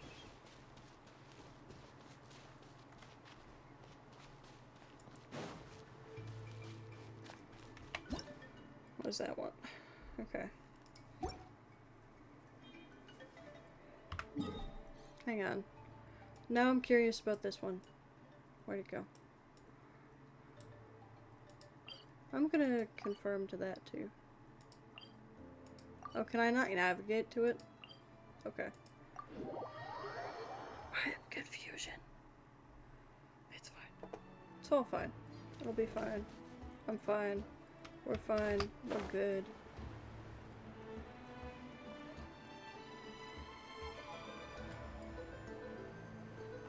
What is over here? Can I hit it?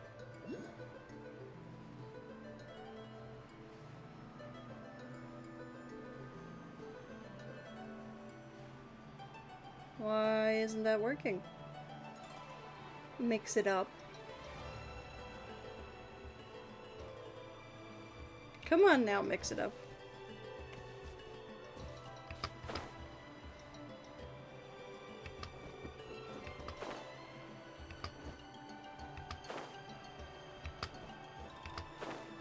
Did it restart it? Oh, yep, it restarted it. I'm gonna zoom through it. 'Cause...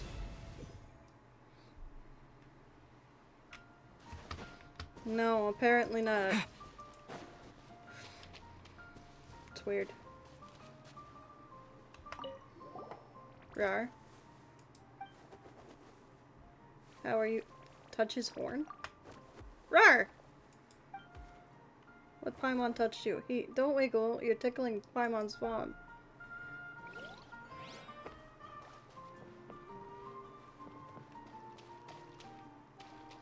Huh? Oh, did I have to leave the way? Leave.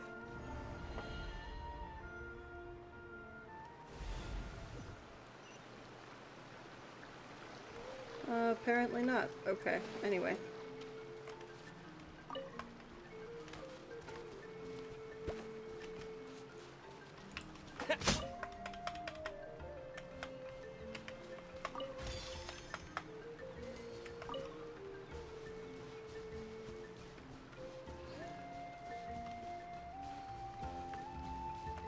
It should be working. Let me...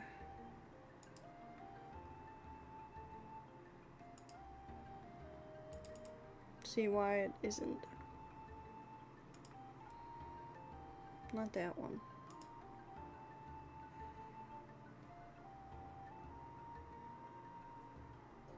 Plugging is fine.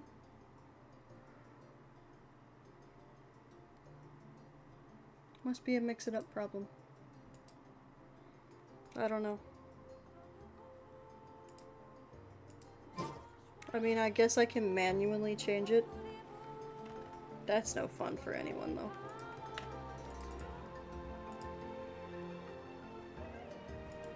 They did, I think they updated, it recently, so...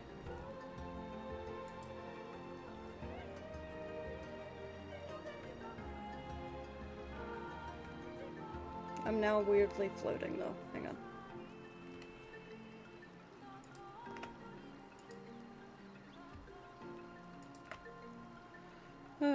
Ba-da-ba-da. Ba-da-da-da-da. Banana. God, what is the cat doing? There we go. I am no longer floating. I think I'm oddly off to the side, but it's fine. We're just gonna go do this quest, I guess.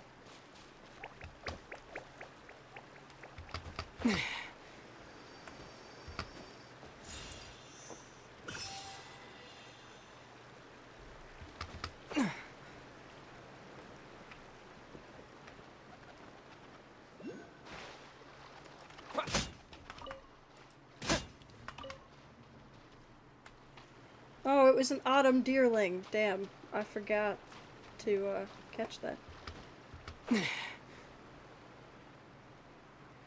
Okay.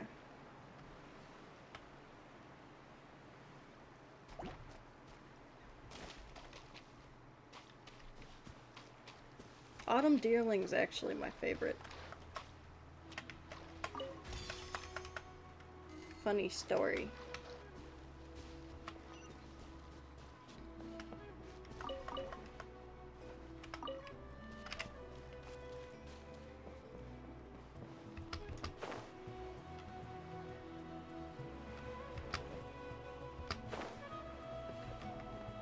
I nearly broke Aether's ankles. It's fine.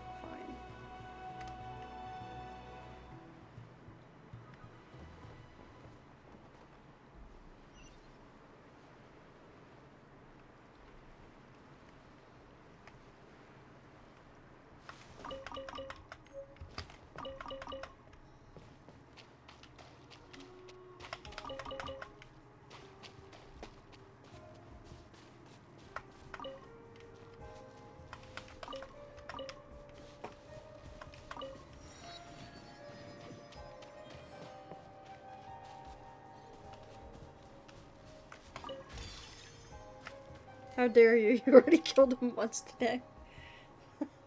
And I'll do it again! I have no sympathy for this man. It's fine.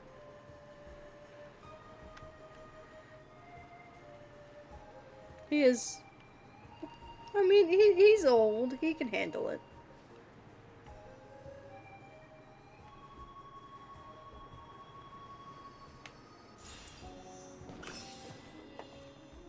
Now how do I get back up there?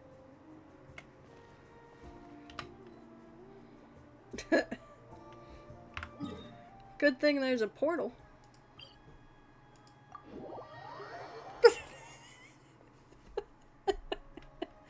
Your emoji faces crack me up.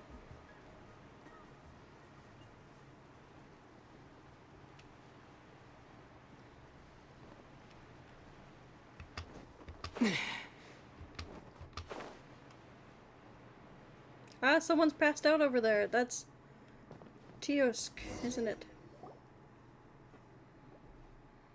Hey, hey, Tiosk, wake up. Are you alright? Ugh, have I been called to the Night Kingdom already? I believe I see a floating person. Huh? Wait, no, those are the roots of the flame granite tree. Bah, and here I thought I'd gone to the Night Kingdom already. Well, you might certainly have ended up in a faraway place had we not come down to have a look.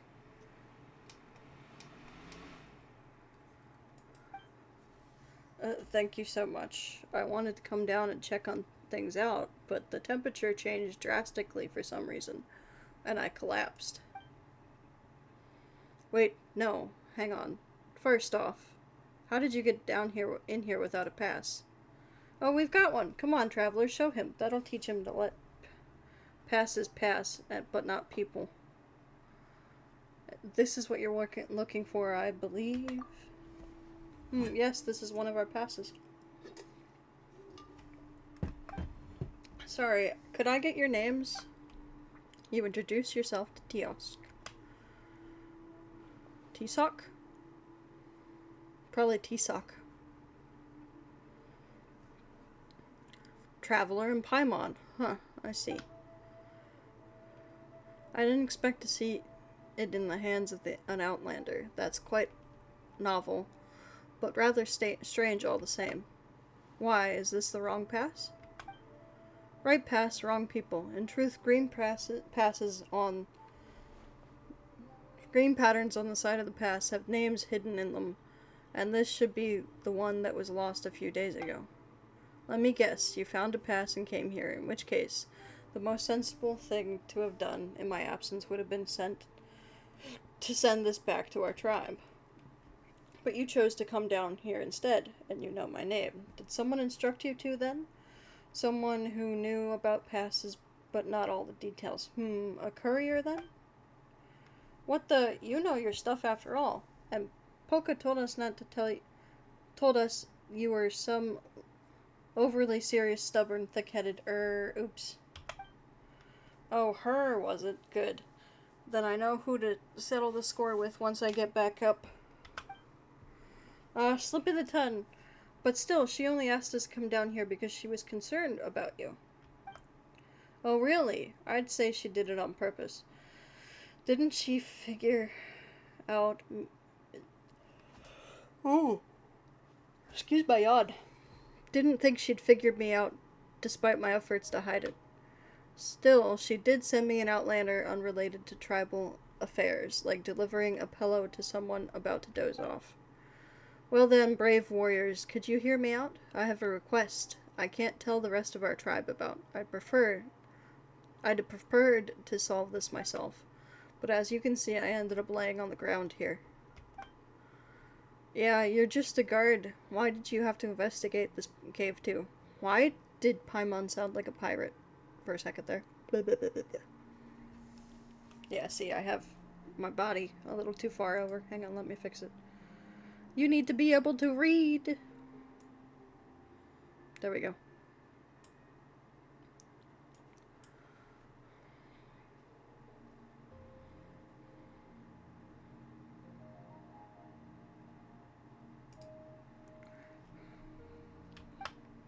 Actually, it's the Mountain King flame granites. Here's one of them right here. The best of the best, in both terms and size and phlogiston content. Parg.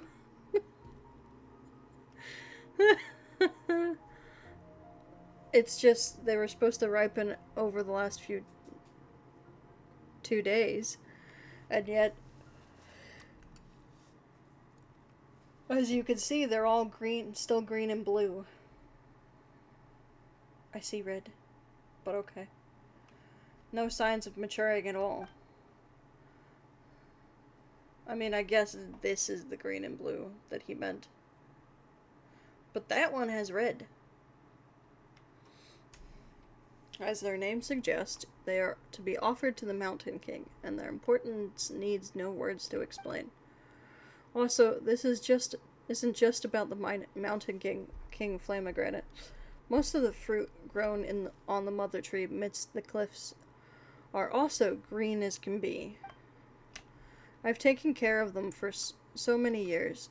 How could I not tell something had gone wrong with the roots? You could have just told the others in your tribe. Puh, no one knows flame granite trees better than I do. That much I could guarantee. Jesus, why am I yawning so much all of a sudden? In other words, I can't solve the issue. If I can't, forget it. If I really can't solve this, I'll simply admit defeat and have people from either the Masters of the Night Wind or the Collective of Plenty take a look. But before that, I'm the only person who can handle this. That said, this is really gonna be difficult to pull off on my own. So my brave Outlander warriors. Yeah, apparently I'm a sleepy frost today. Well, we could help you, it's just that... I bet Poka sent you down here with the promise of payment or something, yes? If we solve our flame granite program, I'll have her contribute a greater share. Why her? Hey now, she's a courier, more capable by far paying someone on a fixed salary. More capable of paying someone than someone on a fixed salary like me. And anyway... Alright, somebody needs a tally of my yawns today, apparently. She's the one who persuaded 2 Outlanders to enter our taboo grounds just so she could find out what's going on. It's gotta be a cost to that, right?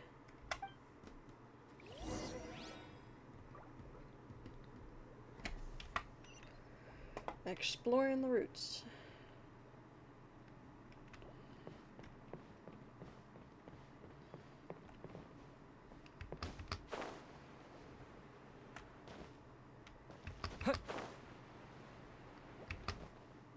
Whoa. Glitchy. I bet it's because it's rainy today and overcast. That's why I'm tired.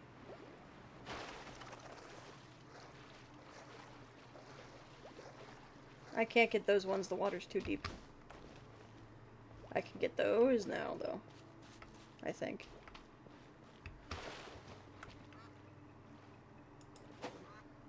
Take this!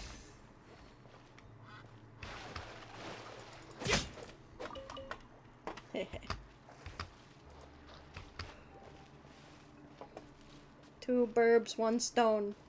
Or sword, rather.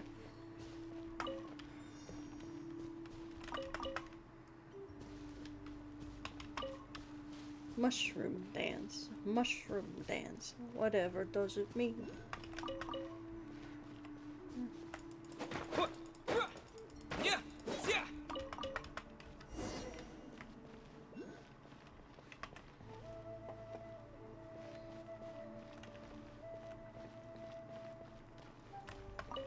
I'll take the lizard tail.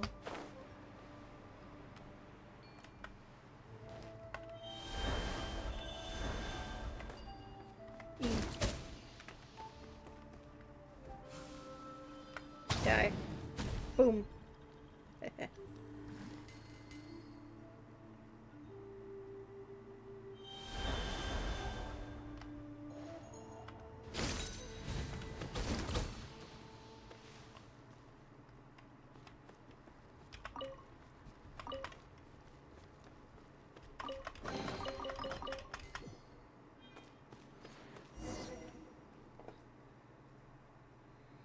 Ah, as expected, this spot is completely blocked off.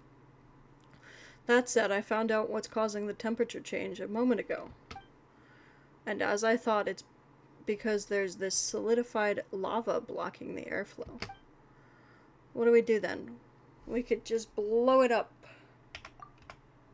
That could work. There's certainly more than enough fruit around here to cause a great giant boom.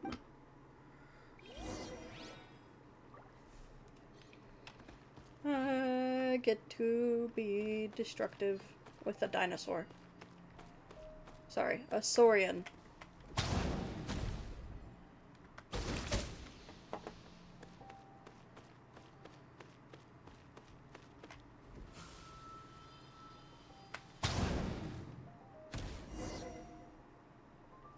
Continue forward.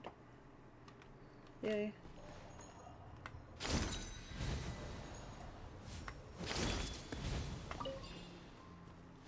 Mushroom dance.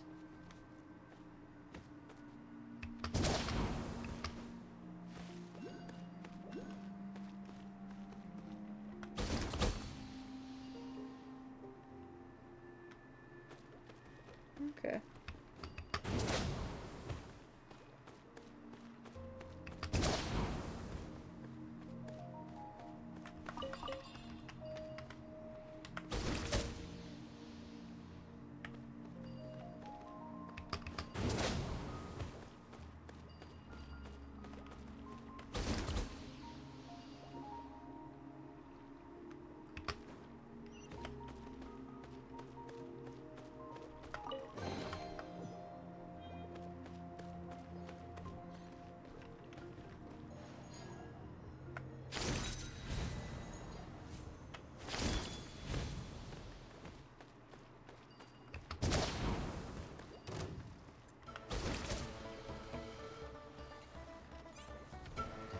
Oh, cute.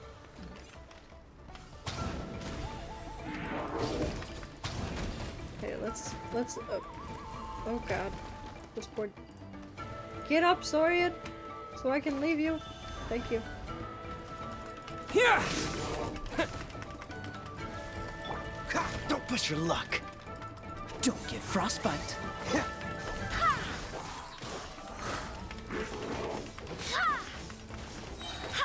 Barbados, guide us. Lightning flash! Take this! Mighty mythical beast!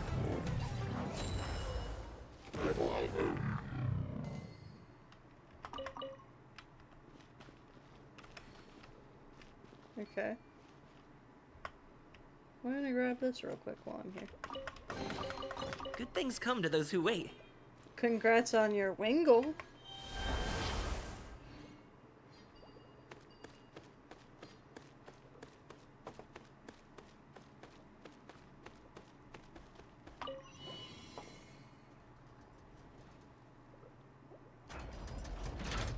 Oh, okay.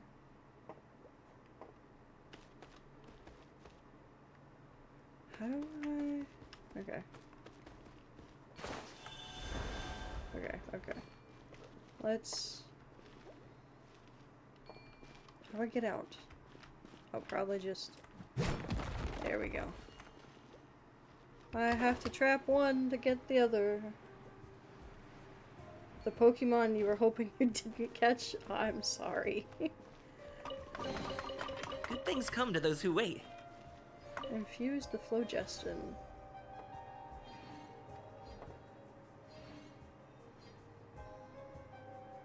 Nice.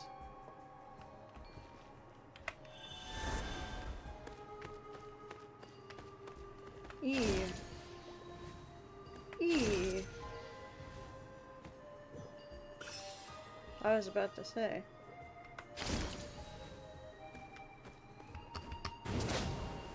Continue forward.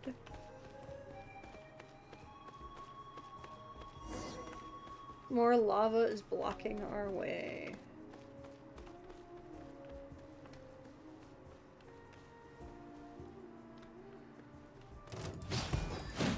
These ones I'm not afraid of, like.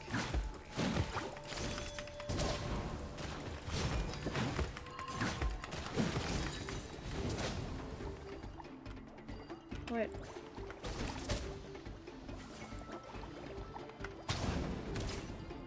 Boom.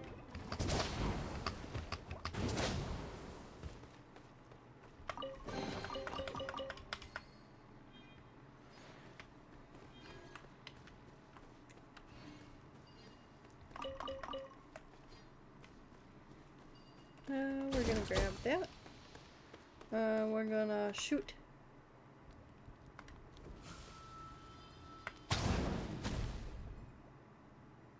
Oh. Hang on. Oh. Well. Can I better see where I'm supposed to aim? I cannot. I fell down too far. Nice. Okay, well, I just have to waste this then. Goodbye. Okay. Now I can see this. Okay. Okay. There we go.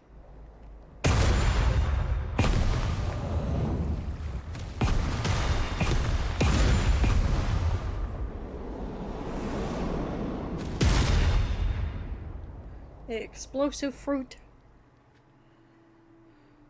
Talk about a chain reaction. Those lumps of congealed lava have been blown away. It's going too fast.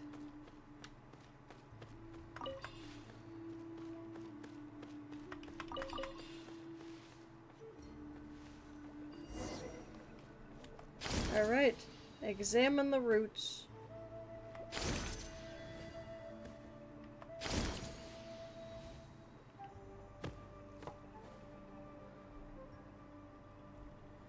Alright.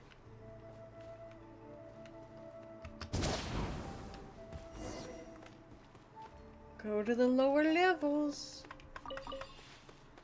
Things are getting spicy.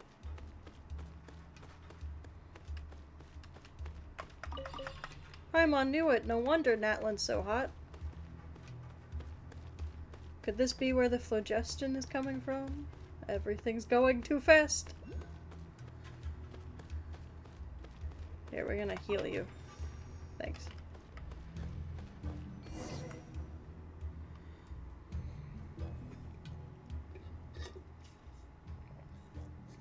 Wow, this is amazing. Such thick roots, and they're all burning despite being and they're not burning despite being so close to the lava.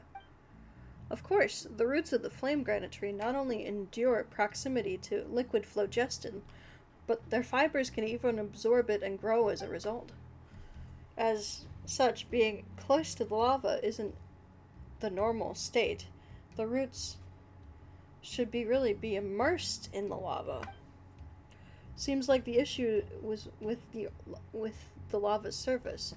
The entire root system's temperature has gone down. That's how the lava should never have cooled or piled up blocks our way. Lava means no air, which is bad for roots, but we still aren't deep enough to find the root of the problem, basically. Huh, yeah. We just need the lava level to rise, right? Well, if you could grow the prestigious size and sit in the lava, Paimon. No way, that sounds super hot. You're talking nonsense again, aren't you, traveler? Still, if we must make the lava rise, look over there. The issue is that the lava outlet's been blocked. Paimon gets it. All we need to do is blast the lava rock away, and the lava behind it will... Wait, won't we be swallowed up by the surging tide once that happens? That's a good point, Paimon. Let's see if we can find another way. Find a way to increase the levels.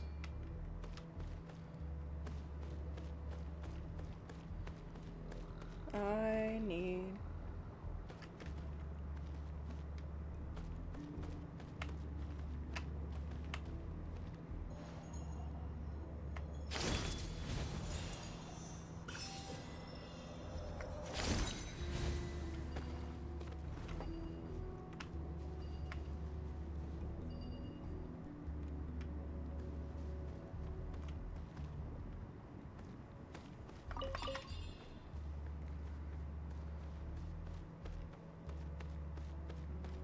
I gotta say, Liquid Flow Justin's so pretty looking, though. You're gonna attack me? Wow, there really is an endless flow of lava coming from here. If we smash it from open here, we'll all be swallowed.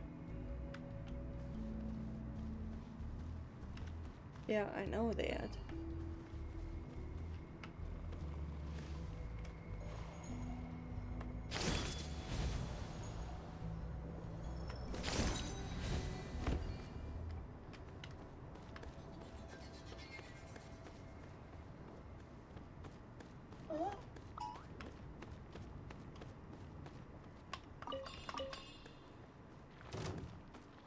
I was about to say that thing was leaving me alone for far too long.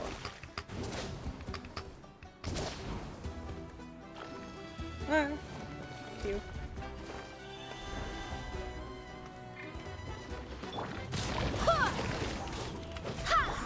Lightning flash!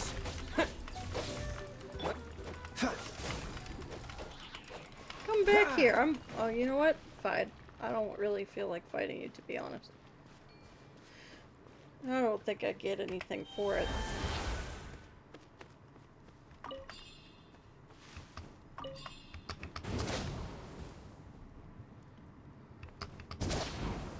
What?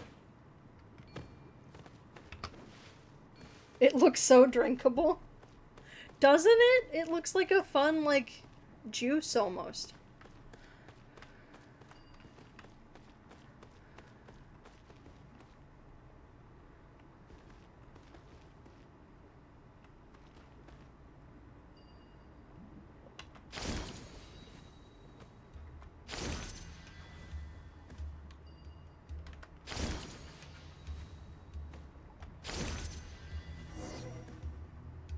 Break the large solidified magma.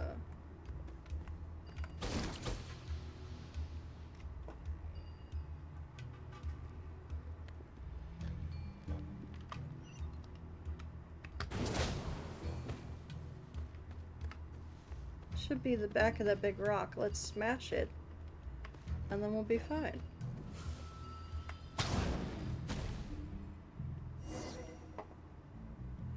Orange, mango, and mint smoothie. Ooh, that does sound good. Uh-oh, the lava's rising. The roots of the flame granite tree are glowing where they met with the lava. Ah, now this should be the normal look of things. Flame granite trees truly are mysterious.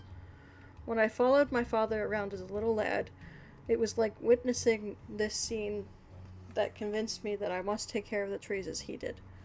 Will this allow the flame granites to mature? That's right. Not only that, but with your help, these ones have been stocked full of absorbed phlogiston. That they'll make the best flame granites ever, huh? Well, is that an earthquake? No, wait, the lava's rising. Come on, to the high ground. All right.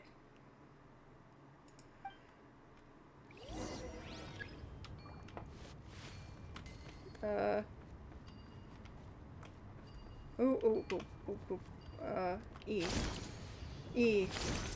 E. E. E. E. E. E. E. E. E. E. E. escape! Awesome. With great difficulty and haste. That was way too scary. What in the world happened back there? That lava just came bubbling up from underground like sludge. Let me catch my breath for a bit. I think blowing the rocks up might have been just too much agitation for the lava. This reminds me of when you were an Ori. We need to go back to that. Don't we, Stella?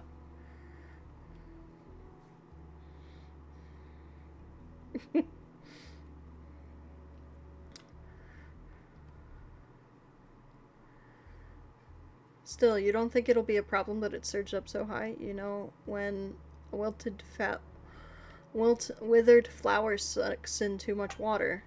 Well, that's a good point, but at the same time, the liquid flow gestin levels will drop slowly until it becomes stable, just as before. That said, thanks to that, look, you two, look at the Mountain King's flame granite's color. Let's take a closer look, shall we?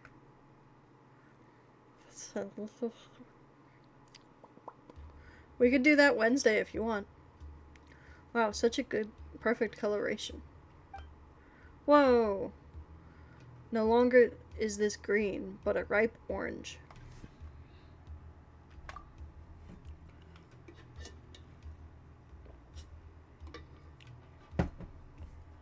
Just the sight of it's enough to make you feel warm.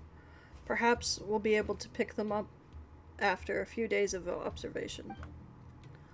Mountain King's not been in the best shape in recent years, but if it eats this fruit, then it might take a turn for the better.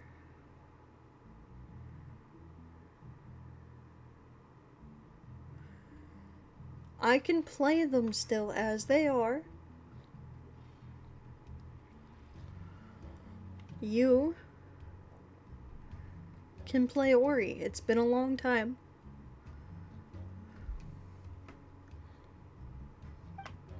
Either way, I can't thank you enough. This isn't much, but take it as a token of my gratitude. We'll take it that gladly then. Wait, didn't you say that you have Polka fork out the lion's share? That's kidding. What's hers is hers, and what's mine is mine. We're not so close that I could bill her for helping me out. But, well, what did I say? I'm the flame granite expert, aren't I? I guess you're an excellent expert on top of being a great guard. Alright then, let's head back up and try not to faint this time. That won't happen so easily now that things have stabilized here. But anyway, the pass, please. It's an important item as far as our tribe is concerned, after all. Alright. But what if we want to swing by here again? If you're just swinging by to have another look around, I'm going to have to keep one eye closed, just as an Kasor might.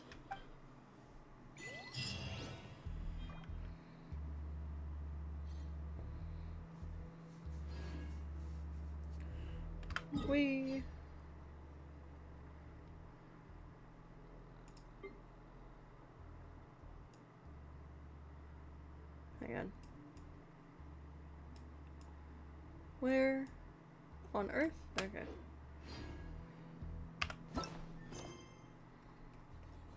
I have to meet up with that lady. Why is it doing this to me?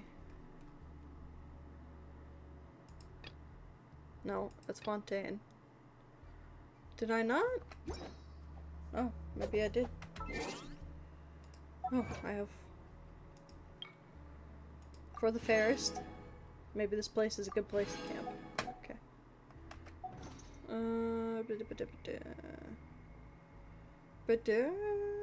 Map. That's where I was going. We are gonna go here. And we are gonna go... here.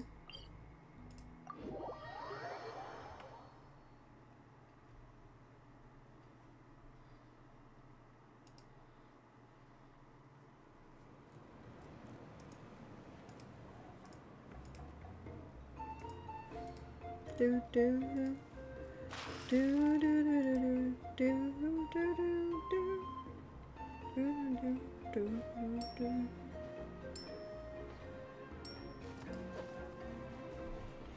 Can I turn these in yet? Hey, there we go. To the night. What is the nights? Okay. Where do I find it? To the night. What is the nights? Emotional support.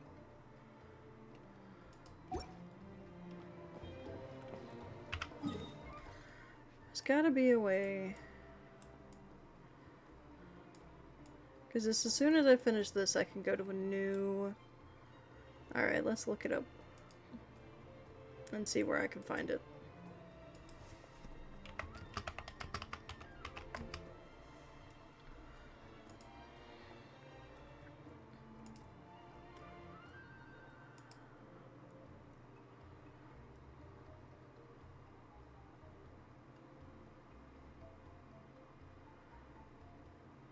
Talk to the strange person, go to the camp. Where do I find it? Starts approaching the barrier in the ancestral temple after collecting.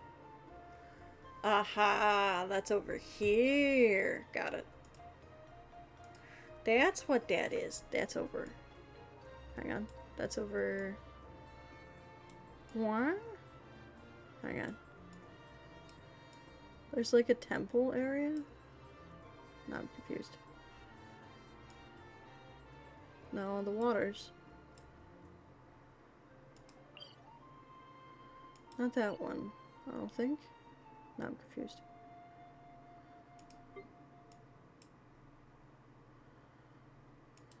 Maybe it is over there? Let's click it. We'll figure it out. Nope. This is wrong. Okay. I think.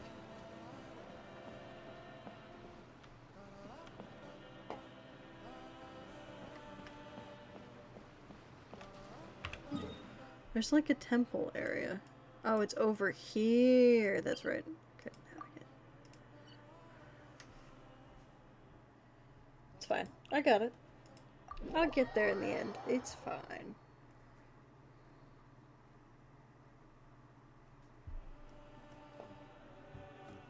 Na, na, na, na, na, na, na.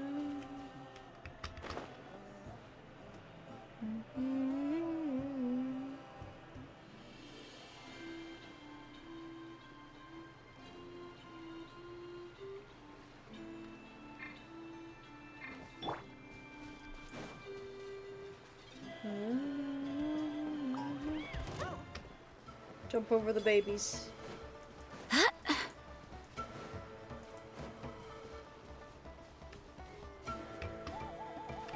What do you want?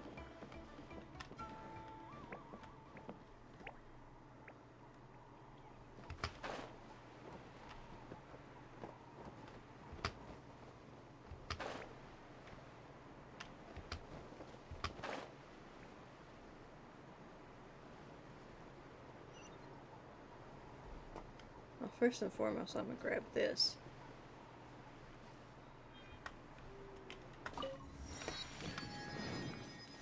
And that. Awesome. And that.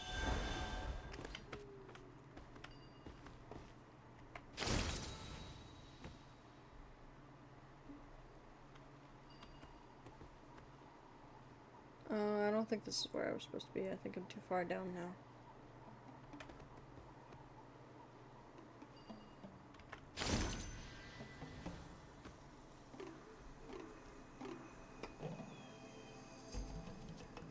Yeah, I think he was up there. Maybe not.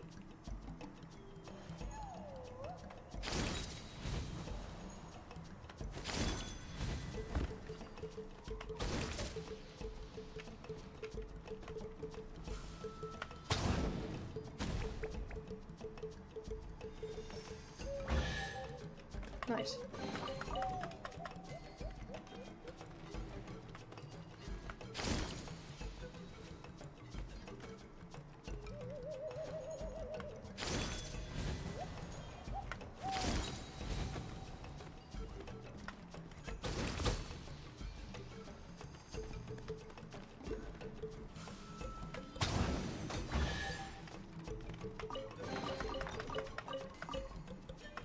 Looks like a key to me. Nice. Oh, there's something up here. Okay.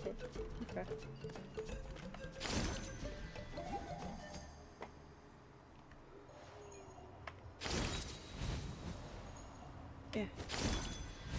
There we go.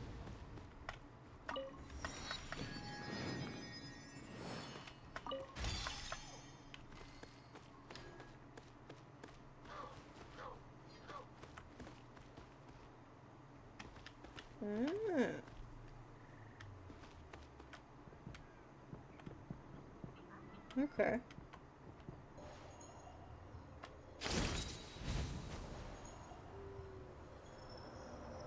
Okay, hang on.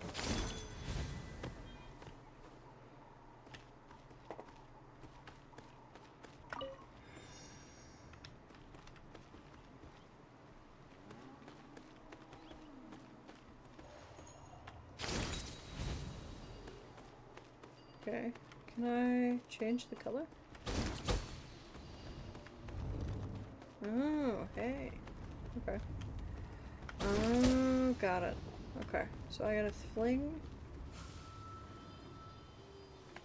that way, and then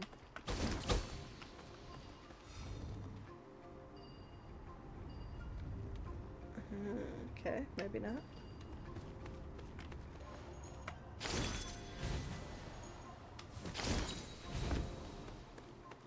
Can I turn this at all? There's gotta be a way to turn that.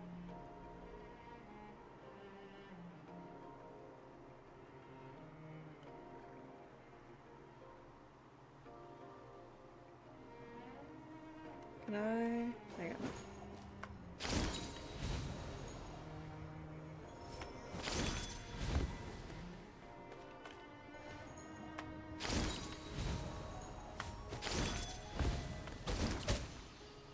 Okay. Gotta be really careful with jumping, though.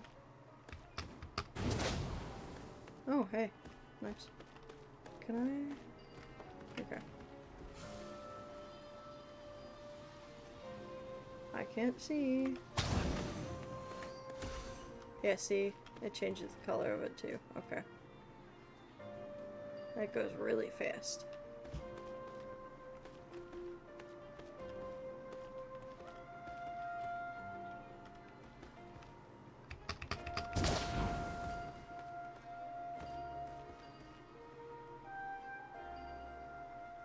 Can I? Okay.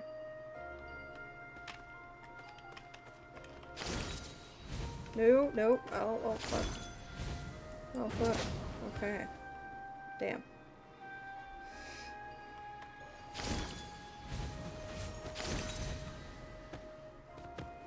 Okay, well. We're gonna teleport back to the middle.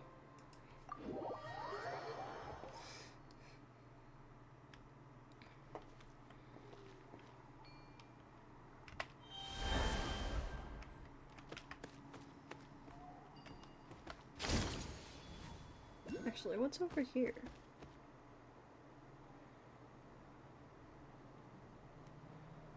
Gotta be stuff over here too, right?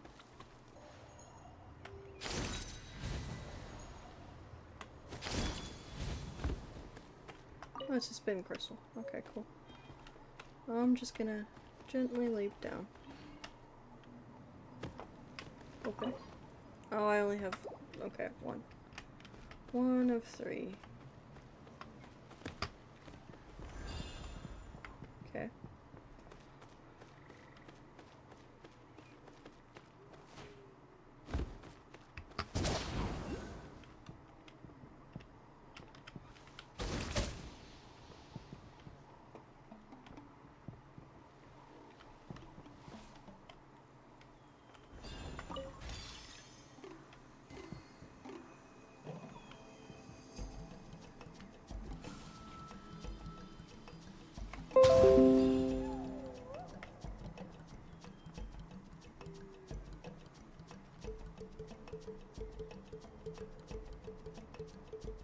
Did I do what I was supposed to though? Okay.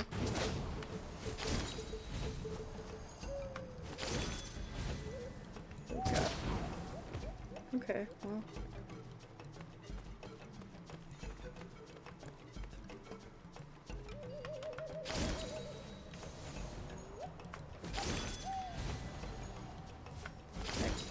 Okay.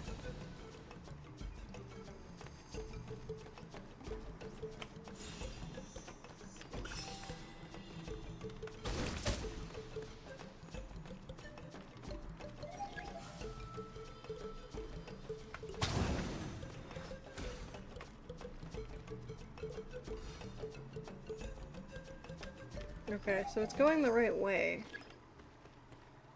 I just need to find a way to open that, though.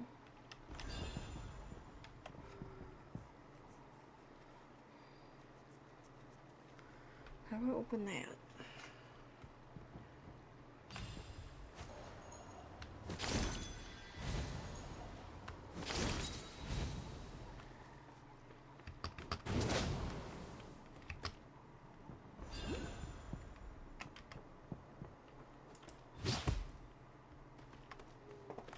There's gotta be a way to open this. That's not for that.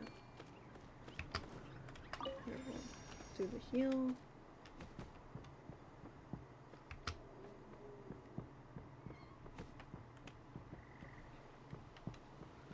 Some puzzles. Love puzzles. Puzzles and timing. So I know how this one works. I'm just not great at it. To be honest, it's timing. Where does this take me, though? Why is this here?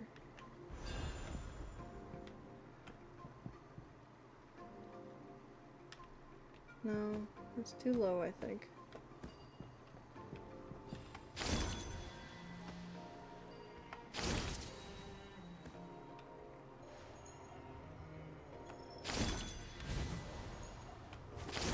What's up over here? Why is that there? Okay.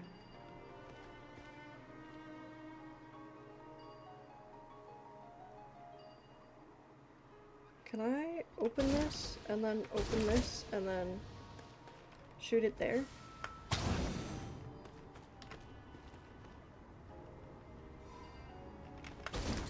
Oh god, okay. Can I... And then shoot it? And then open this. Okay, so that's the second one. I think.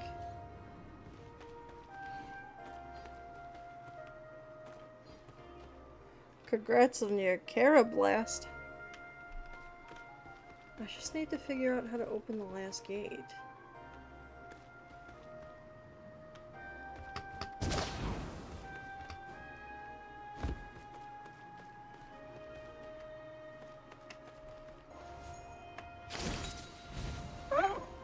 Oh, hi.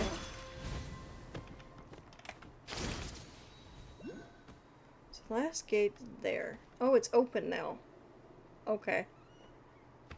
I guess that had to be the second one. Got it.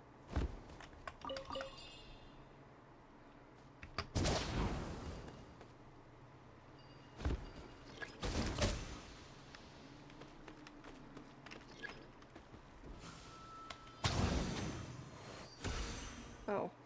It's going the wrong way. Oh.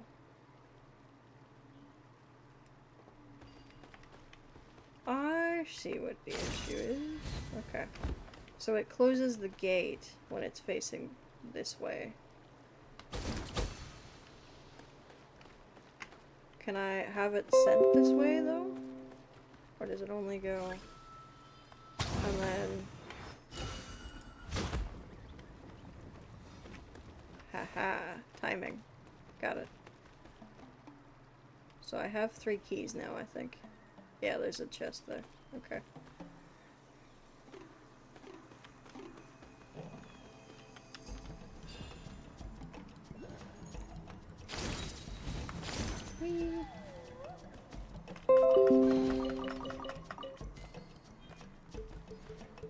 Is cereal a soup? Why is that a YouTube video? Well, what do you think, Snowflakes? Is cereal a soup?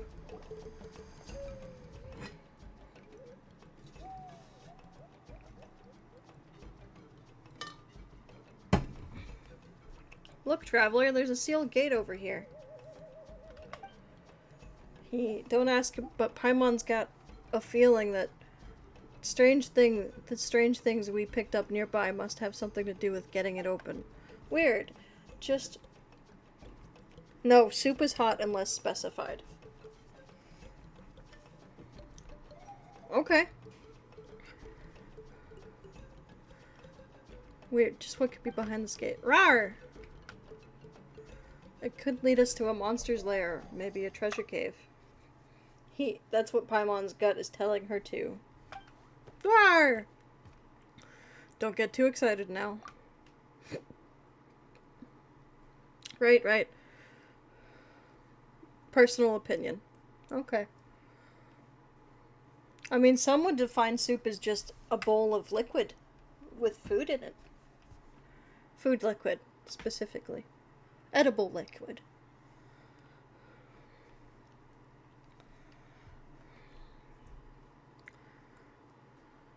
Let's go in and find out. First, we get this gate open, and then we fee, fi, fo, fum, treasure, here we come. Hey, you two, Outlanders, and that scarf-wearing Petlosaur over there. Arr? Aren't you the energetic one? Seriously, though, haven't you told them that a seal's a seal because it's meant to be sealed off forbidden areas? And you won't find anything in there except a terribly profound curses. Rawr! Wait, so that means there's no treasure?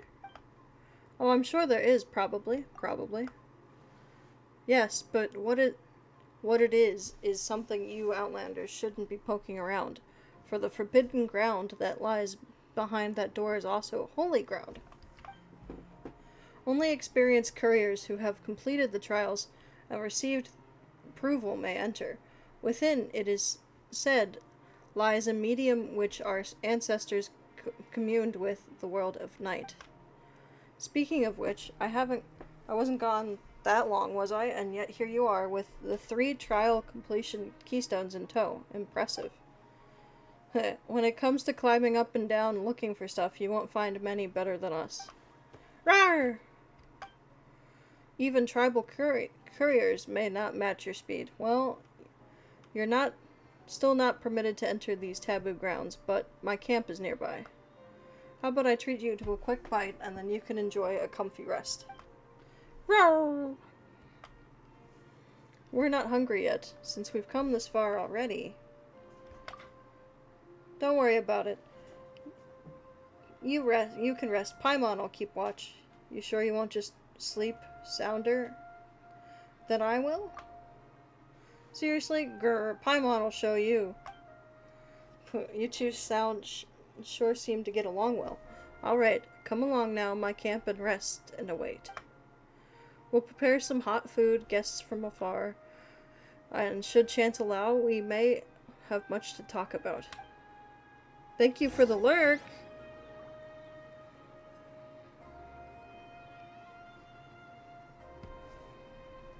Go to the camp.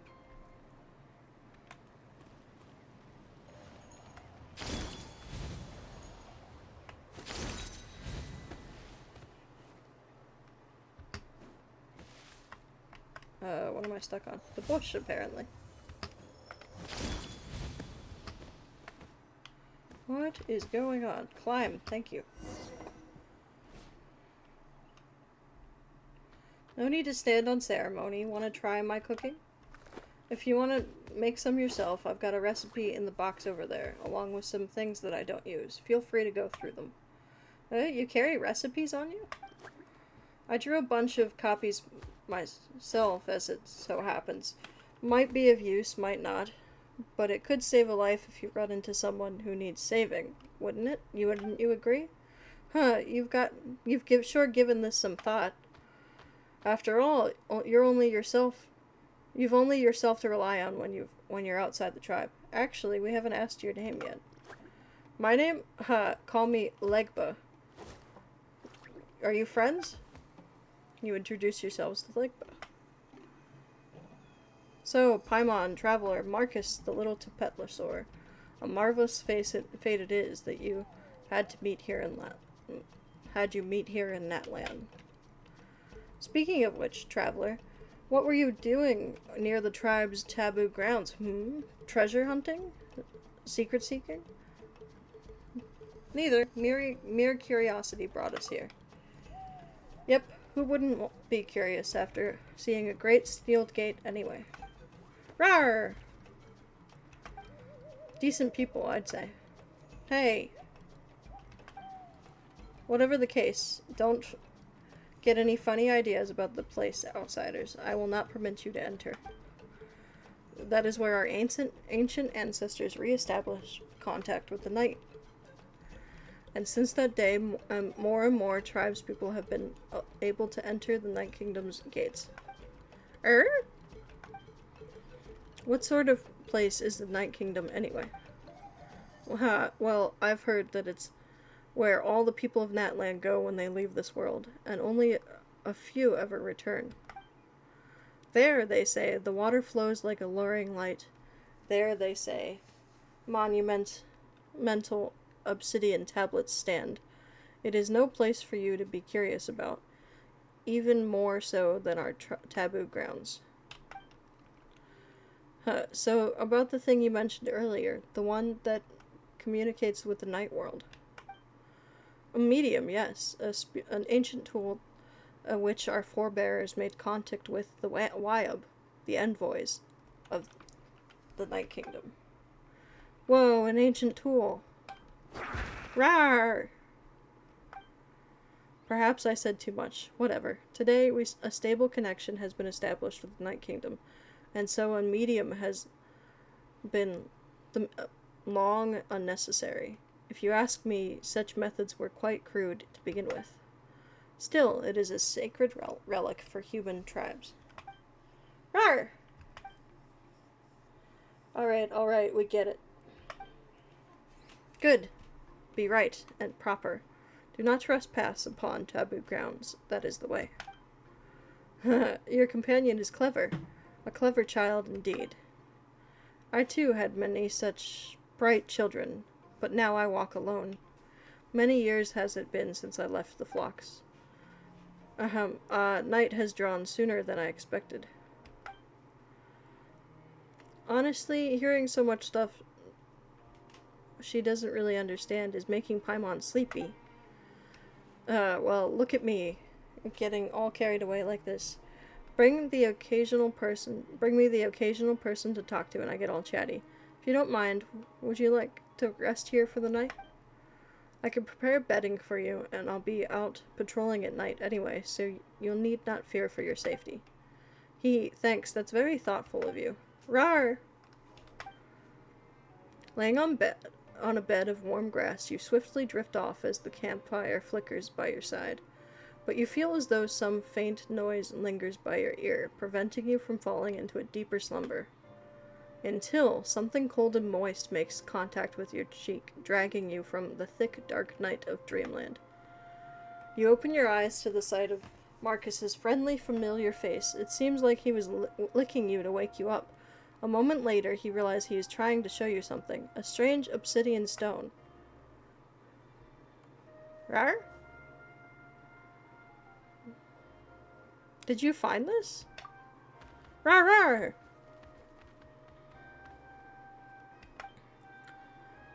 Don't you think this looks kind of ominous? You're a reader of omens now, are you? Paimon's just telling you what she thinks. It looks like bad news. But wait a second. That means you ran off while you were sleeping, didn't you, Marcus? Roar. Not good. Where did you find this thing, anyway? Was it some sort of super-duper dirty place?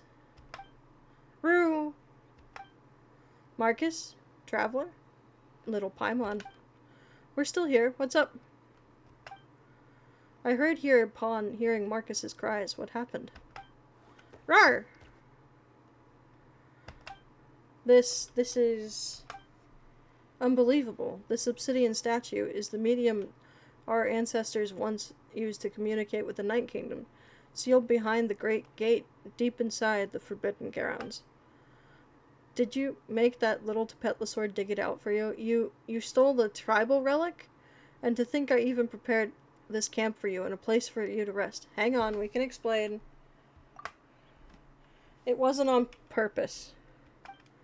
You explain the situation.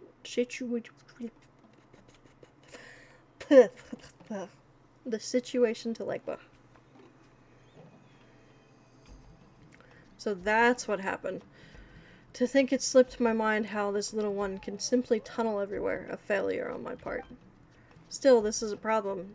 Now this medium has been long unused, but it is still a sacred relic. If the Wyab were to be angered, we would be in deep trouble. What do we do then? Whatever the case, I must trouble you to return the statue to its rightful place. Rawr! Yes, that means you too, little troublemaker. Come on, let's go. But just so you're aware, the paths in the ruins are winding and filled with mechanisms, so stay weary.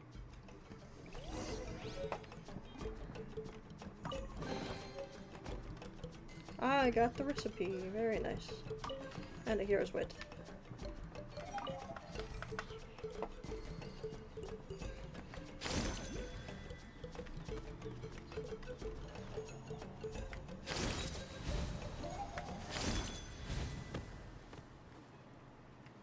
I hear you have the keystone for opening the door, but I'm warning you, stand back.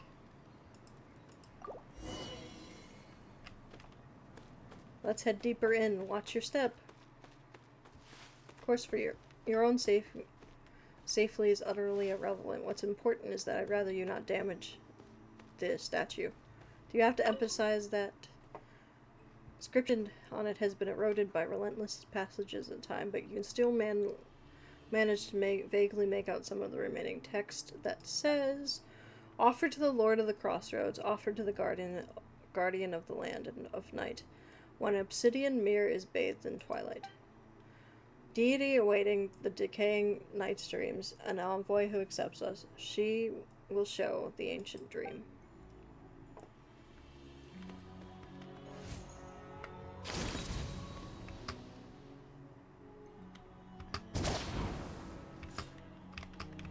Well, I think I just saved it from dying. Awesome.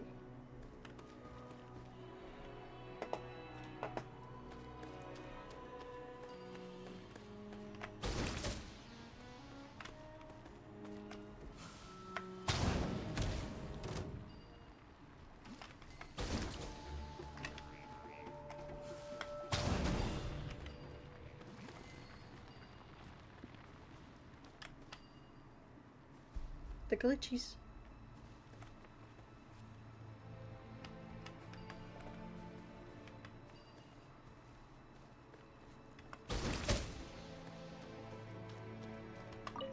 I got the frog.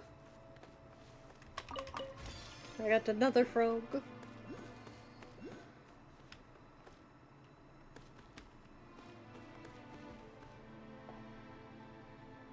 Look at that mechanism up there. If memory serves, we are meant to line up the lights in this place. Though I'm not too sure about the details, why don't we try pulling that lever over there first? Here, have a explosion.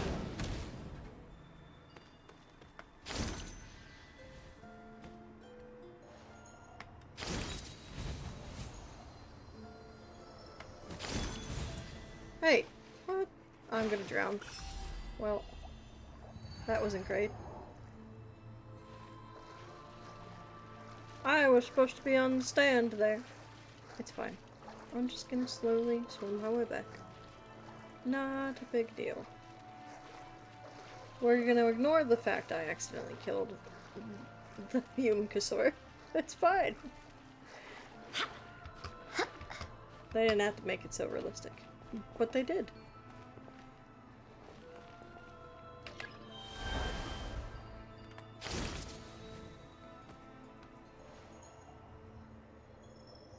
Can I...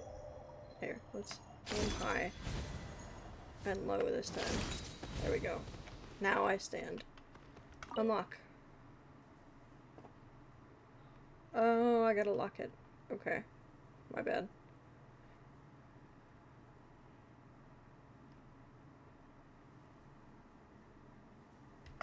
Lock. There we go.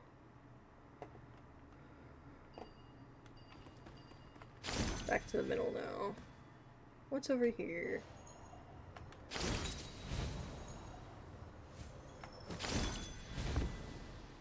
Wow, rude. You're open a Senate King to go.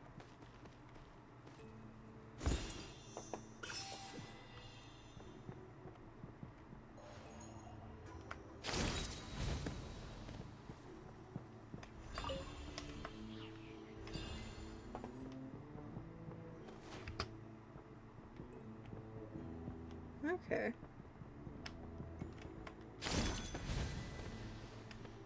Can I not hit this one? I don't think I can hit this one. Oh, I can open the door though.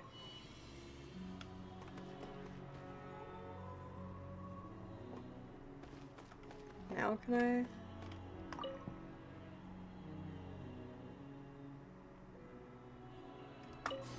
There we go.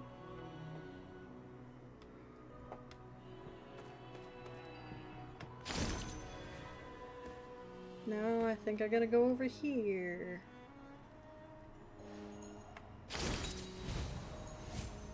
Not on the lamp. Not on the lamp. Are you what? God. What are you doing? Well, you're gonna die again. Shh. I'm not murdering all Yumkasaurs. It's fine. It's fine. You see nothing. I'm not murdering them. It's fine.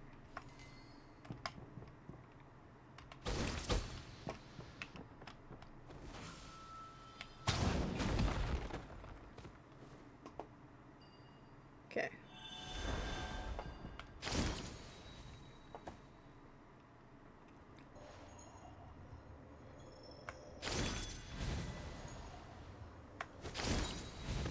Okay.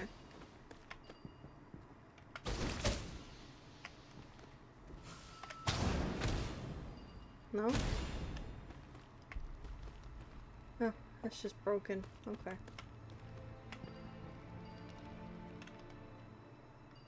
That's probably...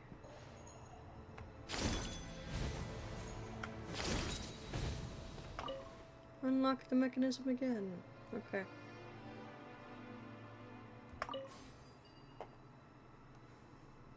Frost is the reason the dinosaurs are extinct. Hey! That was a great ball of fire, not a great ball of frost. Puns.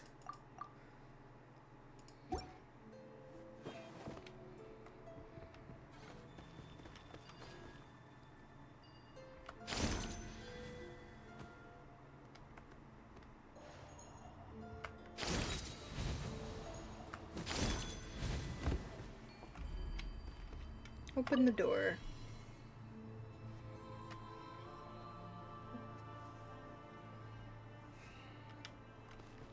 Excellent, let's keep going. Who says the dinos didn't die to an ice age? I mean, everyone seems to think it was a great old meteor.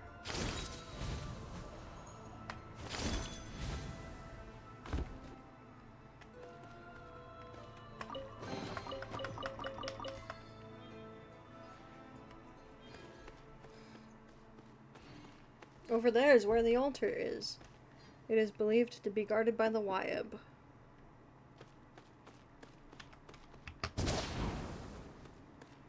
Wyab won't be mad we took the statue. It's right, it's reasonable enough. Oh. You're not much help here right now. I need...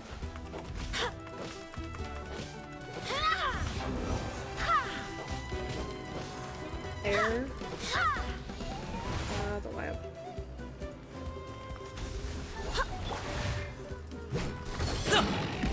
Burn. Burn it, burn it, burn it, burn it, burn it, burn it. Hey, what gives? Burn it. Don't get burned, but burn it. Sorry, pal. Stop it now. Okay, let's feed you. Cause I mean, I guess I'll feed the travelers since I'm there.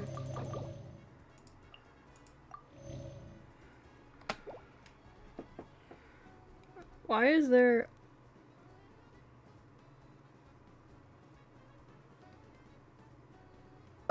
Iceworth in your autocorrect dictionary? No clue.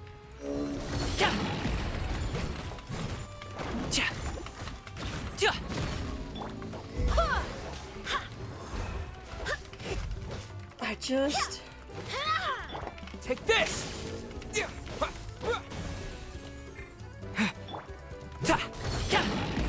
burn, burn.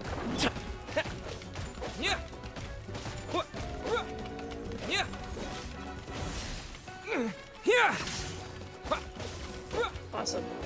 Swanee. Slam. Slam. Slam.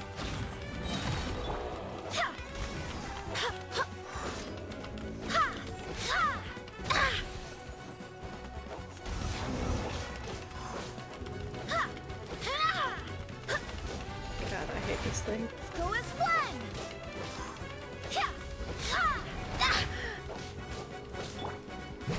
Didn't you have a...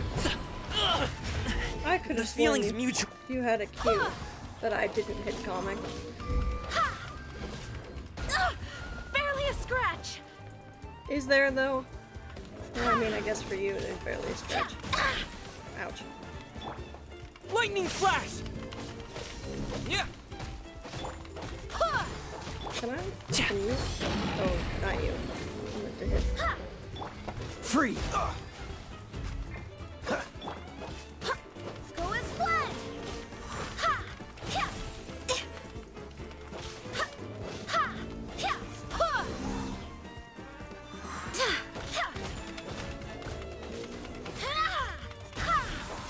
Sorry, Dean. I swear by my Thank you. sword. God damn. Here!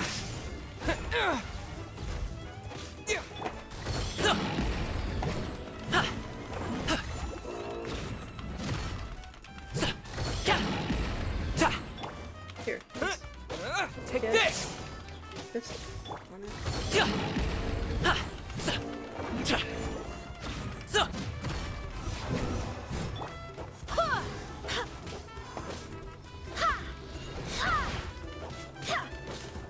Go as one!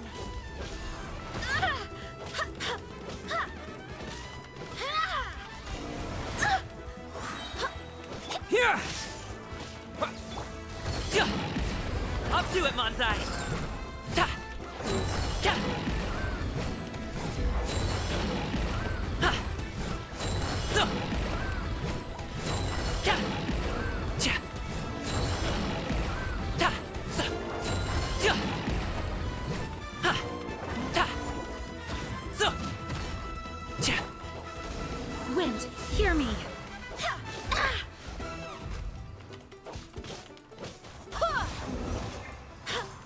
Dodge this! Ha! Don't push your luck. Ha! Ha! Cool it! I had a cue that I never got to hit. Does it steal the cues?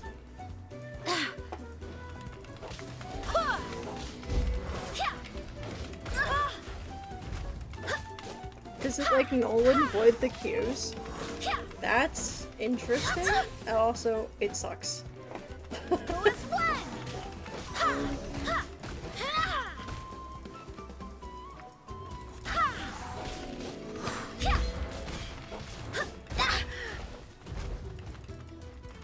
Go as one! Ja. Ta. Ta. Ka. So. Cha.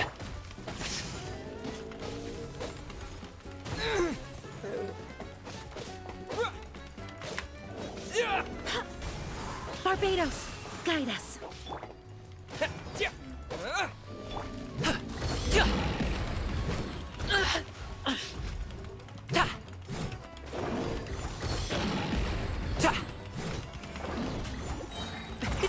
Many happy returns.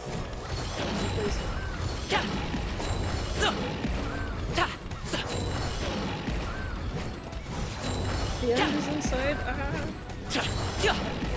Okay. Freeze. Nope.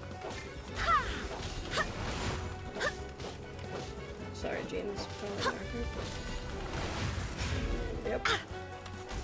Wing to the face.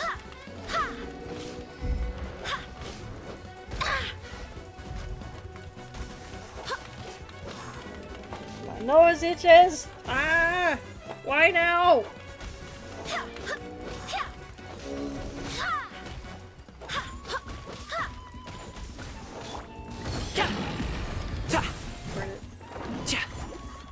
Burn it. Burn! Burn! No pain, no gain. Take this! There we go.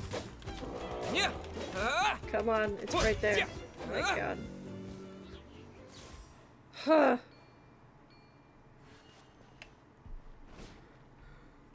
Nose. Each. Okay. The will of the Waiab made manifest, and you defeated it. You are mightier than I imagined.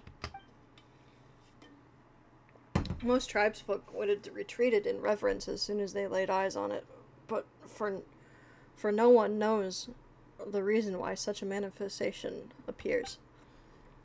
If you have if you are fortunate, they may respond to you, but mostly they come to solve one problem or another. So even you don't understand the Waiab's intentions? As I said before, the Waiab amass the will of departed guardians. They are great yet chaotic and obtruse by comparison. Oop. I accidentally clicked a button. Do.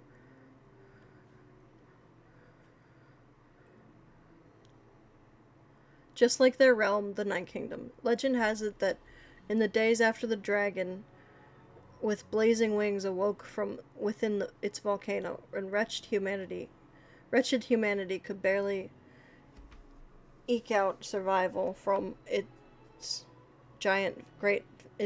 between its great fangs, claws, and great banner-like span of its wings. Congrats on your frillish. And in the meantime, the Abyss's influence only grew and grew. In the most perilous of times, they say, some tribespeople saw, in a trance, the obsidian branches that remained even in the deepest night. Ever since then, more and more people of skill and talent would sense the Night Kingdom out there, beyond the mundane sight, and they resisted the Abyss with totems, with the ley lines, and with the power of the elements.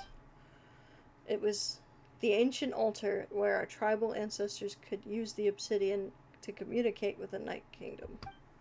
The Waiab also gradually took shape during that time. Totems and consciousness created by the congregation of each tribe's living and dead. So that's how it is. So it was just a part of the Waiab then? Yes, but a mere embodiment of a single thread of their will. They say that the Waiab possess no true solid shape or form. It might be hard to explain, but the entity will surely reappear should you provoke the Waiab. Well, let's just focus on putting the statue back on the altar then.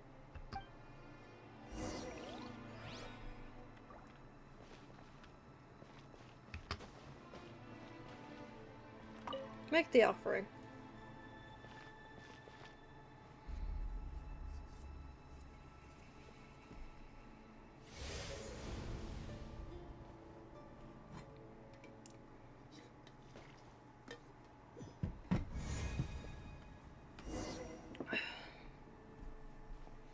weren't we in the canyon ruins just now? Where's this? Come, over here. Idle, medium, return.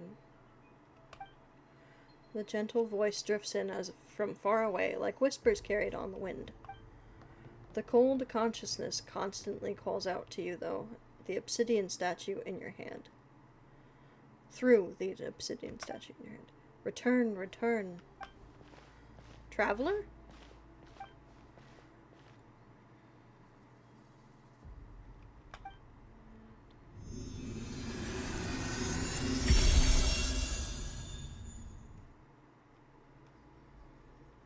Long has it been since visitors from afar have come. This place is too big, too empty. The dark filth enters uninvited, staining even the darkest dreams. Our nation is invaded once more. If the slain are swallowed by the turbulent tides of darkness, the flames of the living, and dust, all shall be extinguished. Trust not so lightly the so-called vision of the sacred mountain. Reject his promise.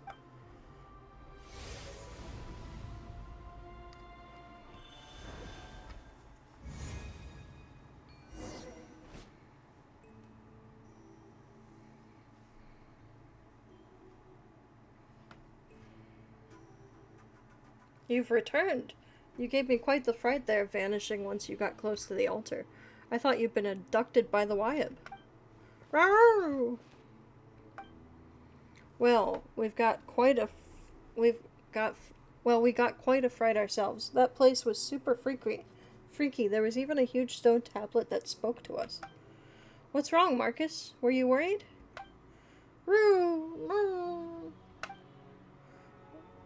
See, now what did I tell you? Your friends have returned, no? Still, a huge stone tablet, you say. You tell Legba what you saw. To defeat a manifestation of the Wyab's will, and from what you said, it sounds like you even entered the Night Kingdom. It seems like you are no ordinary outlanders. To think that I live to see one who might return from the Night Kingdom. My life has been worth it after all. Alright, now that our little issue has been resolved, let us return. I must find a way to return the seal back to how it was. Little issue.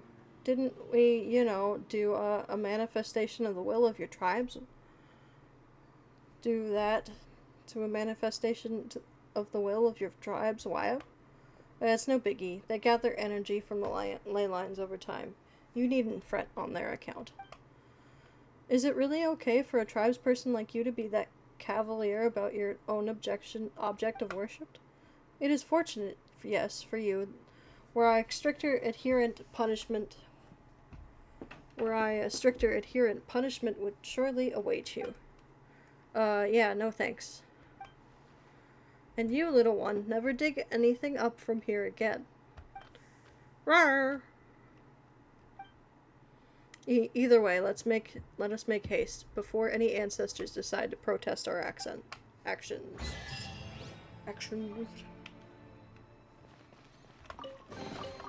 A reward on the road.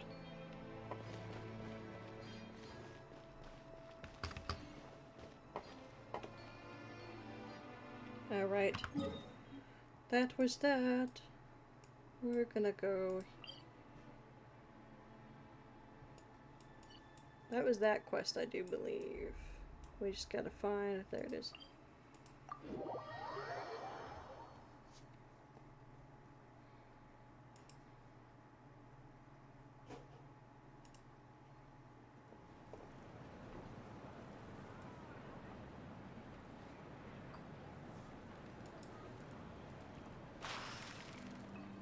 Yeah. Whoa, whoa, whoa, don't throw myself off. Okay, it's not a... Emotional. There we go.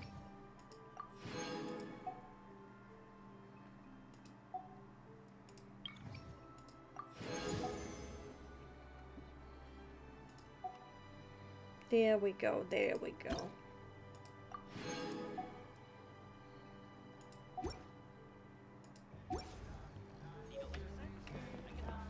And then, if you remember how it said Vichama had passed away, if you remember where we first met Vichama, they have flowers where he was. It's attention to detail and his goggles.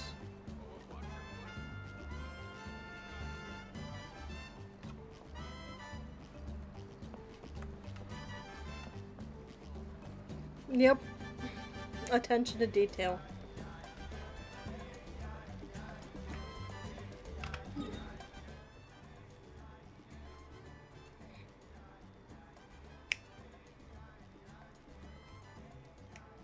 Alright, so I did that one. I did the Children of Echoes, and I've done Children of the Spring. Yay, I have more map to open.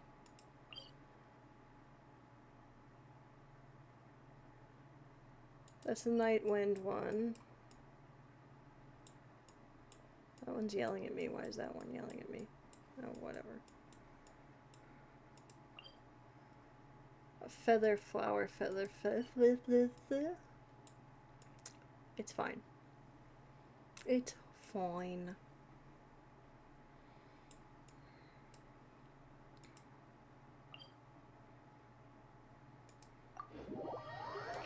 I have things to open. I'm in danger.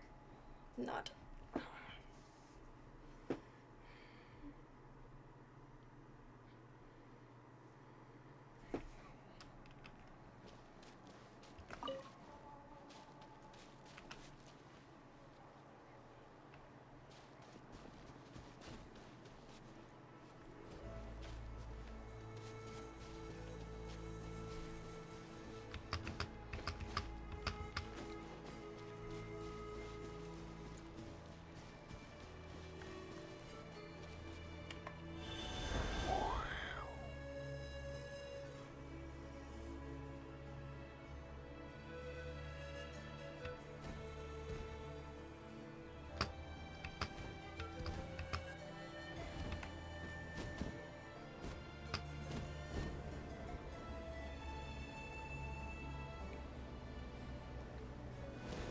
Yikes. Flying far lower than I wanted. It's fine.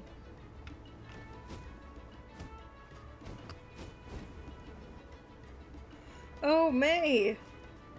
I can show you the bat one.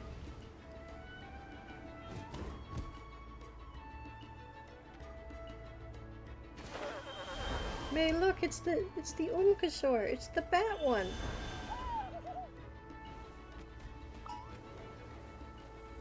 Look at him.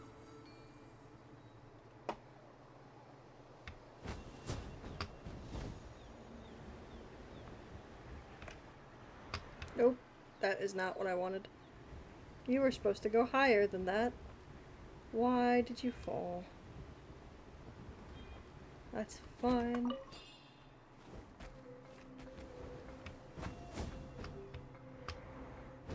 I can only do a jump.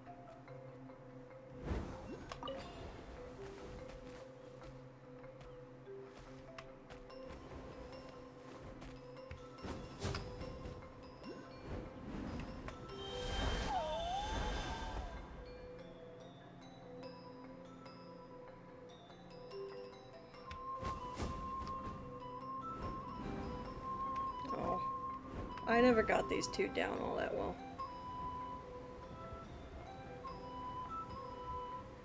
He glides and slides majestically wherever he goes. Oh god.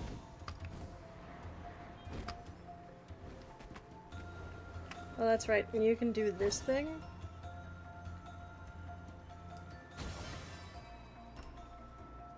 I don't know what it does, but you can do it.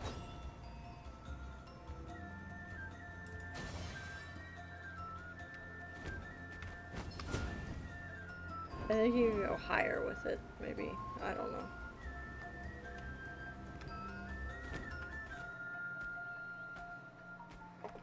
Anyway. I hope May saw the bat creature. I don't know. You see the baby, May? Look at the baby.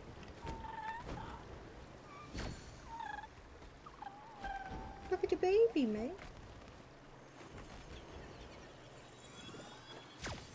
Oh, my earbud died.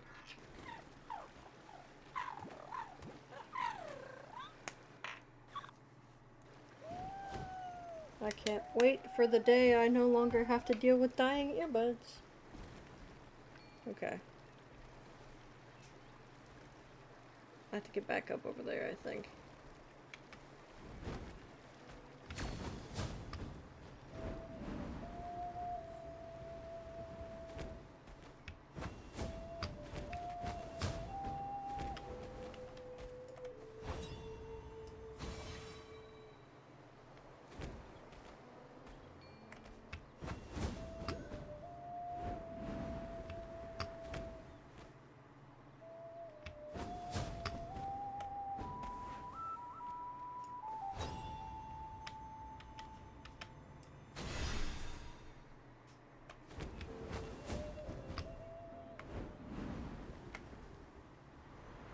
Oh god. Okay. I need to go back here. Because it's not working the way I want it to. Okay then. Alright.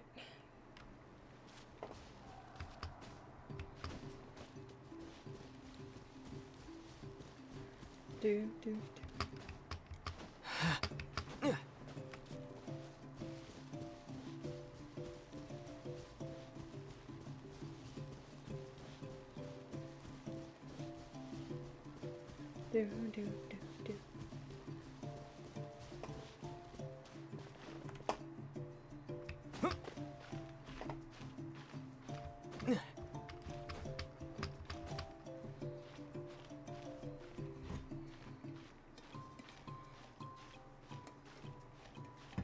May probably fell asleep, and that is perfectly fine.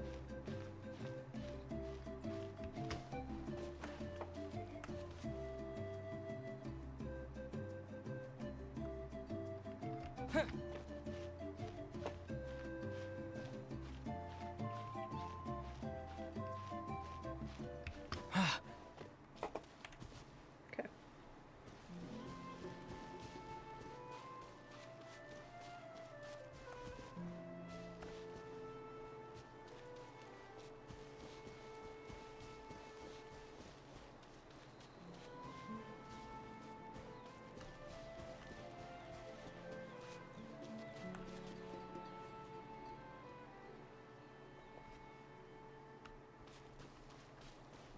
Excuse the fuck out of you.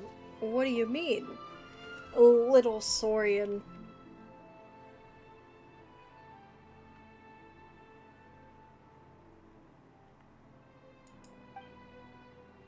Quit stealing baby Yukas. Kyukuso? It's against our laws. Do I look like a fool to you? You're a gutsy one. How dare you try and trick me? Go ahead and hide away. I have all the time in the world. No one's coming to save you anyway. You really sure no one's coming to save me?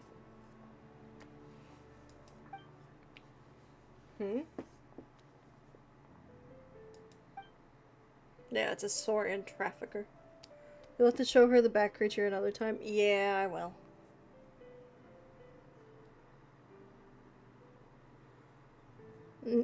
Kill him for threatening the baby? Yeah. I mean, it's the baby you called ugly during our first playthrough, though.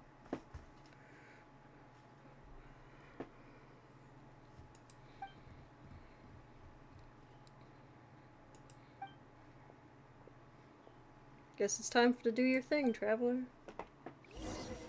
Show me your moves. Watch this!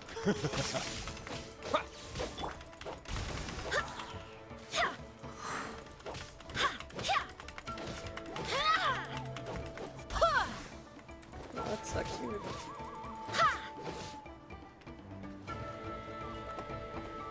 You definitely just fell. Yeah, I was like to your death.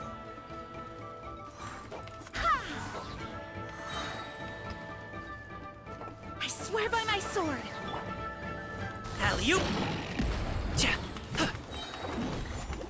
Still, there is ugly cute, and that baby's a baby. It needs protecting. Yeah. Hello? Anyone there? Cellar. Who's there? We've driven off the Saurian traffickers. It's safe to come out now. No thanks, just leave me alone in the cellar. Thanks for the help, but I don't have anything to give you. I kept some stuff at the camp, though, if you want it. Help yourselves. No explanation for what just happened? I'm sorry for getting you caught up in this mess, but no goodwill will come from telling you, so just forget it. You call that an explanation? The Traveler and Paimon were just taking a walk when suddenly someone charged us, shouting something about giving us a good beating. We might have gotten hurt if the Traveler hadn't reacted as fast as he did. No, wait, we did get hurt. We suffered emotional trauma. Our emotional trauma must be compensated.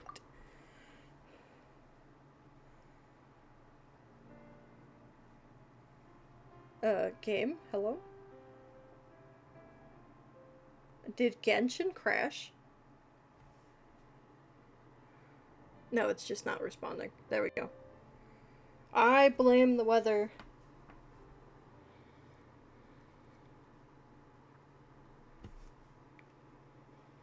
If the weather is gonna keep causing Genshin to glitch, I might not go to 7 like I planned. It might stop at 6. Would the guild actually protect us? Yeah, like, see, I'm pressing things and it's like... I think with how Genshin's reacting. I know it's supposed to be rainy and overcast today. It is raining right now. Okay. I think we'll be stopping at 6 today. Sorry, guys.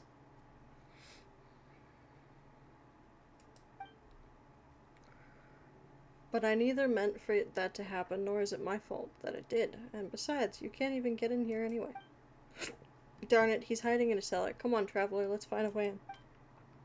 Don't waste your energy. Even if I told you there were 2 paths from the camp to the cellar, only Saurians know where they are. So it wouldn't do you any good. You might as well just leave now. Look down. Oh, is it just to look down? Like, that's not a thing to grab?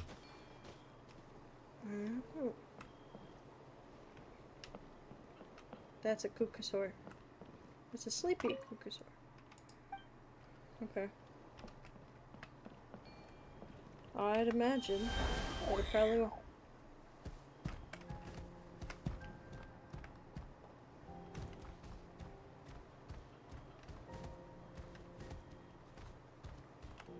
Look down.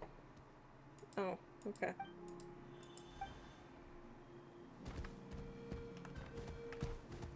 Investigate. Melancholic. How can get enough to eat when he's hiding in the cellar? His jaw looks so knot now. Do you know the path to the cellar? Resting in the cellar. He's not accepting any guests right now. We bought food for him. Oh, you're so thoughtful. Why didn't I think of that? Even if I had to force it down his throat. I haven't done a good job of taking care of him after Julie left him with me. I'm such a bad Saurian. I'll leave it to you then. Remember this from the spot where the hot steam is rising from the cliff's edge. Fly down and you'll see a small slope. Then strike the cliff wall 3 times in this order. Bong, bong, bong, bong, bong, bong. Don't get it wrong or you won't be let in. Oh, great.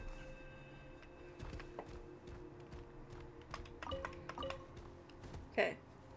There's supposed to be smoke. So there.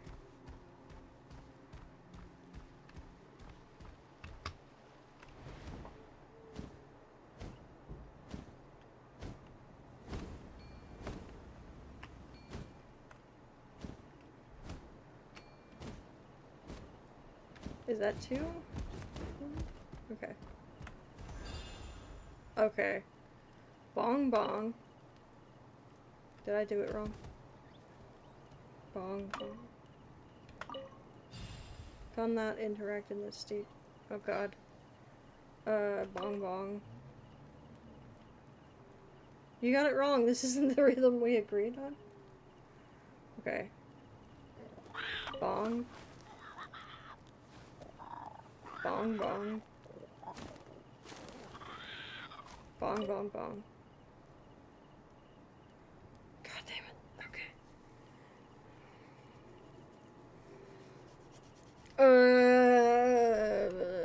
Bong bong bong. Bong bong. Bong.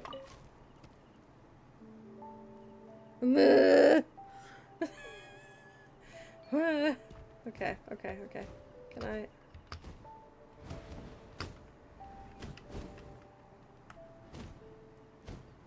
Don't set the Saurian on fire. Jeez. Okay.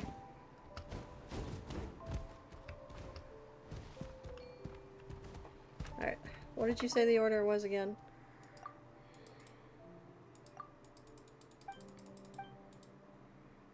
Bong? Bong, bong, bong. Bong, bong. Okay. 1, 3, 2. Got it.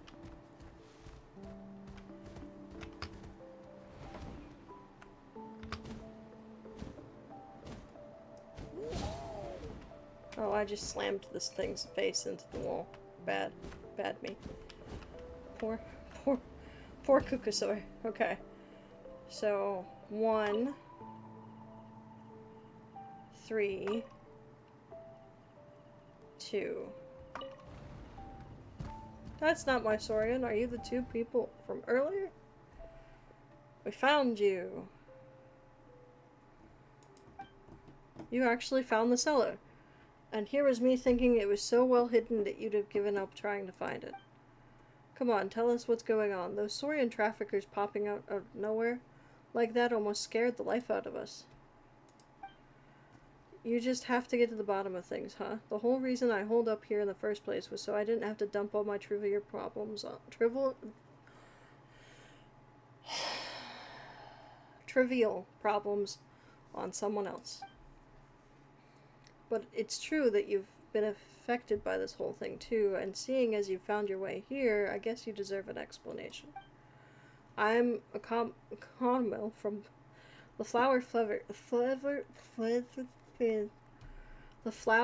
Clan. I just passed my Saurian riding exam, so that makes me a fully fledged member of the flying squad.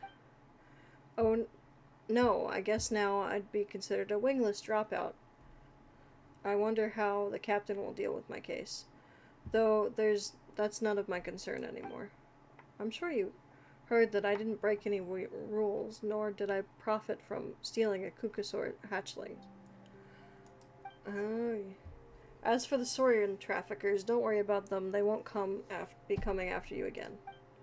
No one in their right mind from the Flower Feather Clan would just pick a fight with someone from the Flying Squad.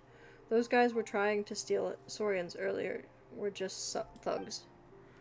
They were so on edge that they dared corner me while I was alone, and now that you've given them a beating, I'm sure they won't tell a soul. Why would you agree to steal a Saurian? Yeah, Paimon would have thought that Saurian riders from the Flying Squad would cherish their Kukusaurs. No, it's got nothing to do with being a Saurian rider. The problem is me.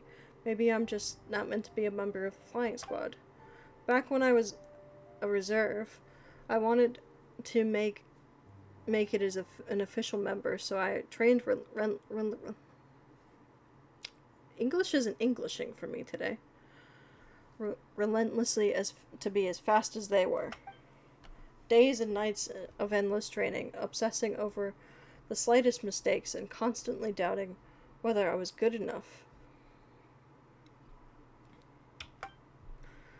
I couldn't even speak to my parents and sister. I became irritable, I lost my appetite, and I stopped sleeping. But after I finally passed the exam and became an official member, once again, I found myself constantly having to catch up with the captain.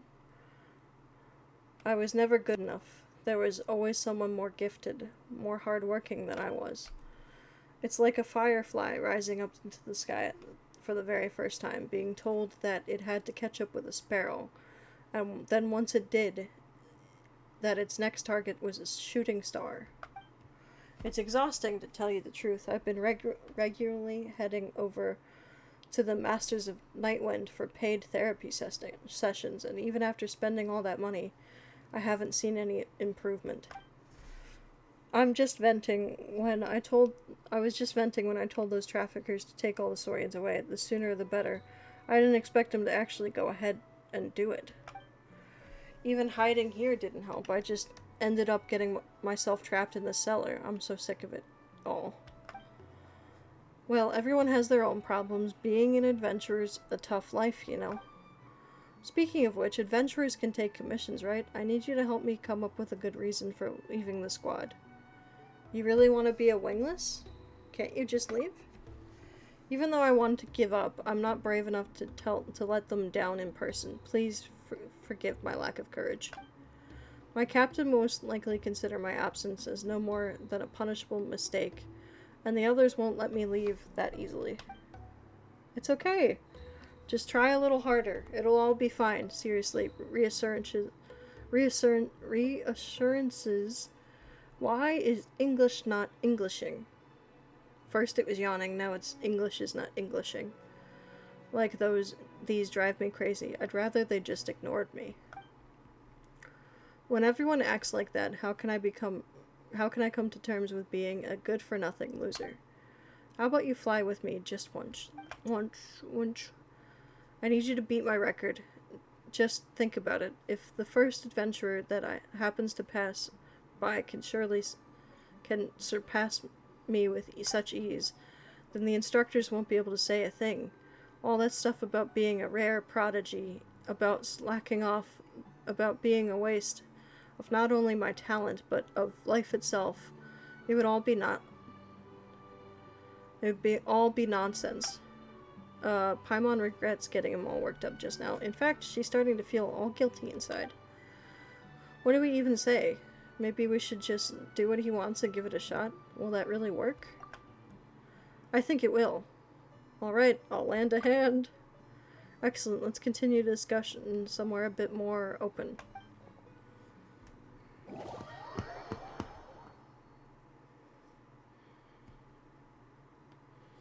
Listen, the usual goal with the flying exam is to ride your Saurian along the course and score as highly as you can within a given time limit. The flying squad exams are extremely strict. During training, our instructor evaluates us and scores our performance at every checkpoint. The final results are divided into 4 tiers based on your scores. Please, you must at least reach the second highest tier. You're my only hope for an excuse to leave the squad. Beat the record that I set back in the days when I used to grit my teeth and put my all into it. I don't have the strength to do it myself now, so all I can do is ask for help.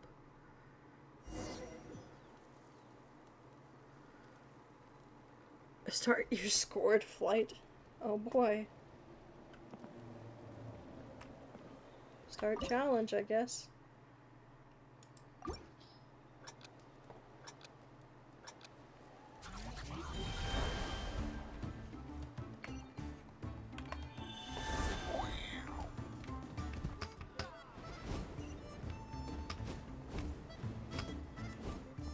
Nope, not diving.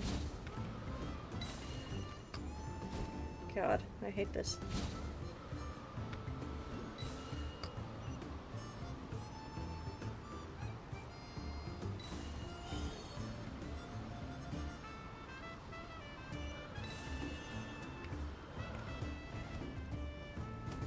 I'm still getting a C, because I had a rocky start.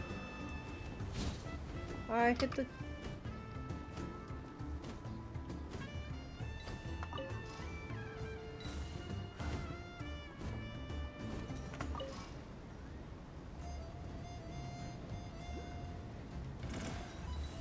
God.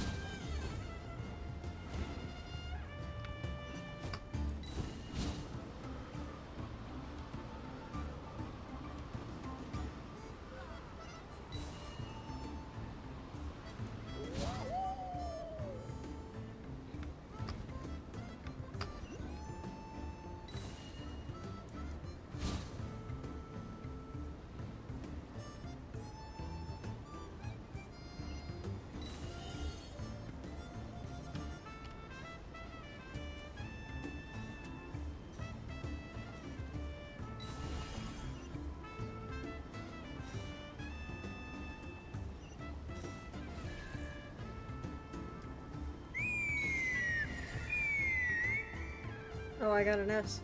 There we go, Huh? nice. What's that sound? Seems like it's coming from that bridge.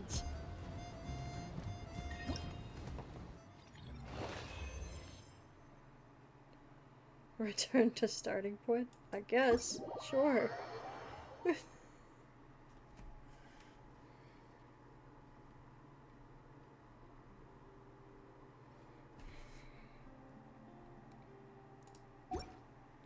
Amazing!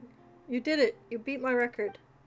Now I can rest easy, knowing once I've shown them this, they'll surely give up on me once and for all. I couldn't have done it without you. Thank you so much. Don't mention it? I'll never forget what you've done for me. Let me rest up for a moment, then I'll go see my captain right away. Finally, I'm going to be free.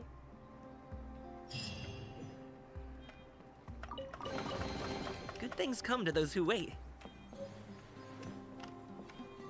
Alright, nice. That away.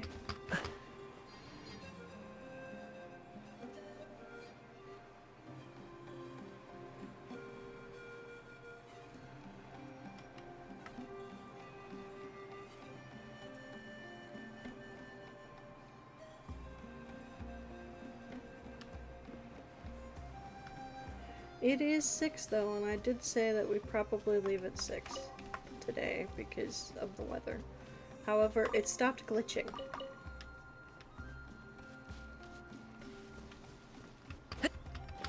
It stopped glitching. Whew. So I'll stick it out a little longer, I think, actually.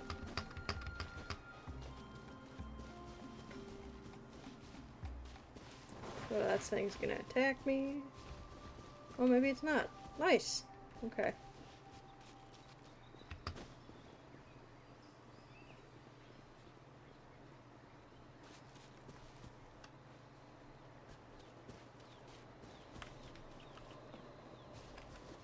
Marcus is roaring? Oh, hi, Marcus. Did I stumble upon something? There's a kid here?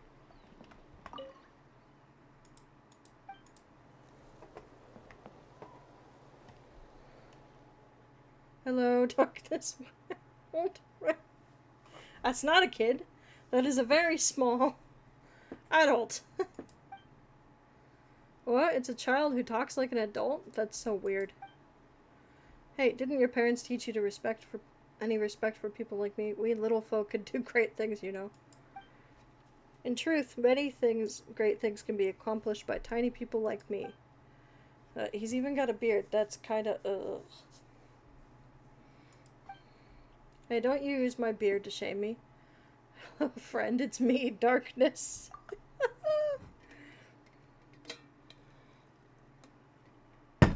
No need to play along with me like that. What I mean to say is that I don't have much time left. I see. Wow, you're all dried up like a fish out of water. Poor you. Woo! Hey, now, where's your human empathy gone? Give me water, would you? I'm dying of thirst over here, can't you see?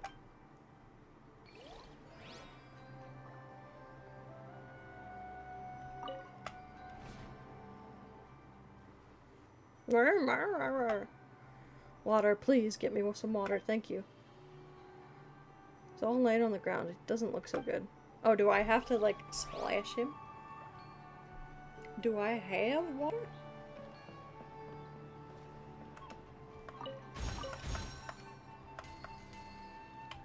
Can I do it with this thing?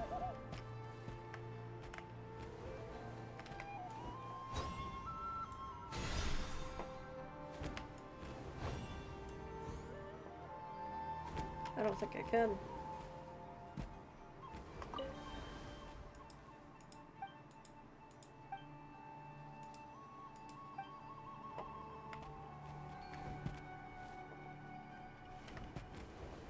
How the fuck do I get him water? There's gotta be a way. Okay. It's probably just a character switch, right? I have Barbara. Will that work? Could I splash him with Barbara? Oh, look, she's coming out of... I'll take care of it. Let the show begin.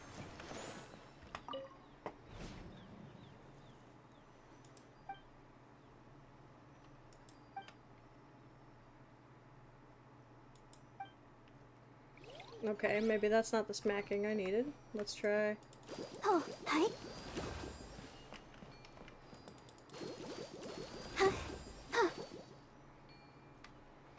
Maybe the cue? We can do it. That's gotta have made it wet. But somehow...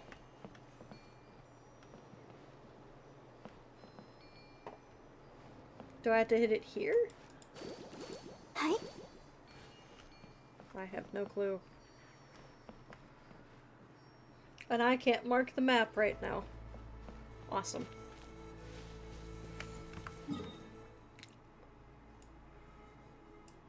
Because that's probably it.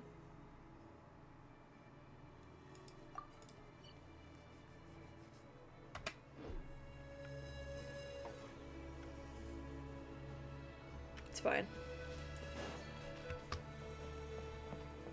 I don't think I can pin things right now because I don't have a map. Oh, I can. Haha.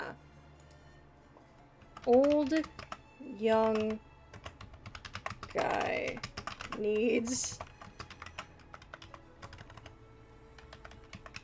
water. Nice.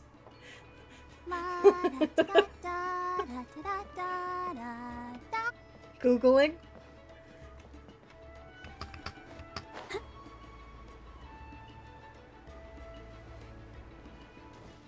It's okay, I was able to pin it. That's hysterical. I did not know I could pin things while the map was not open.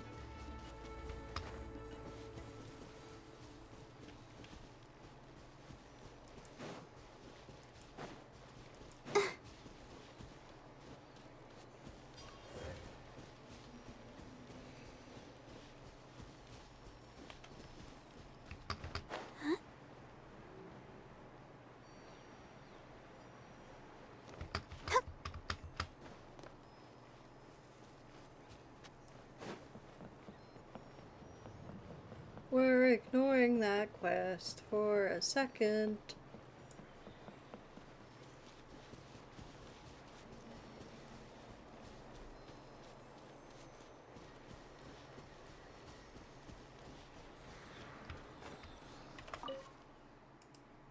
Awesome. Oof. My booty hurt. Would you like an offering? I can give you 26! Oh look, my max stamina increased. Nice!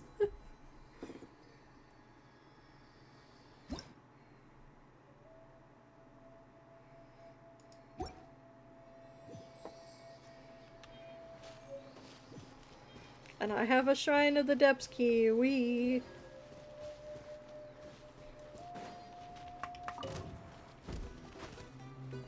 Rude. I'm just gonna stop the fight by going into you.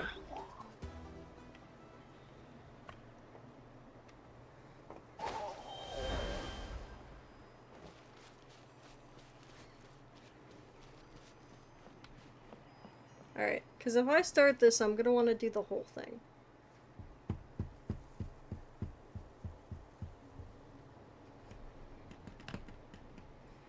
Let's see if that other...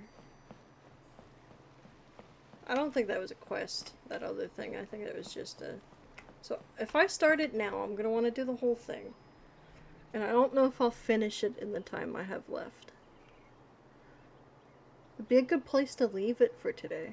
And then go back to it tomorrow. You know what? Let's do that. We're gonna raid. We're gonna find somebody to raid, and remember to say that the snowflakes are coming.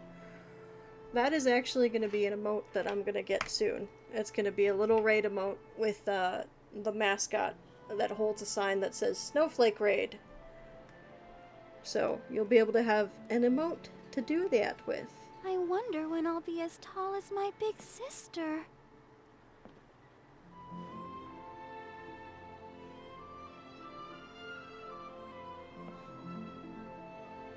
Let's go.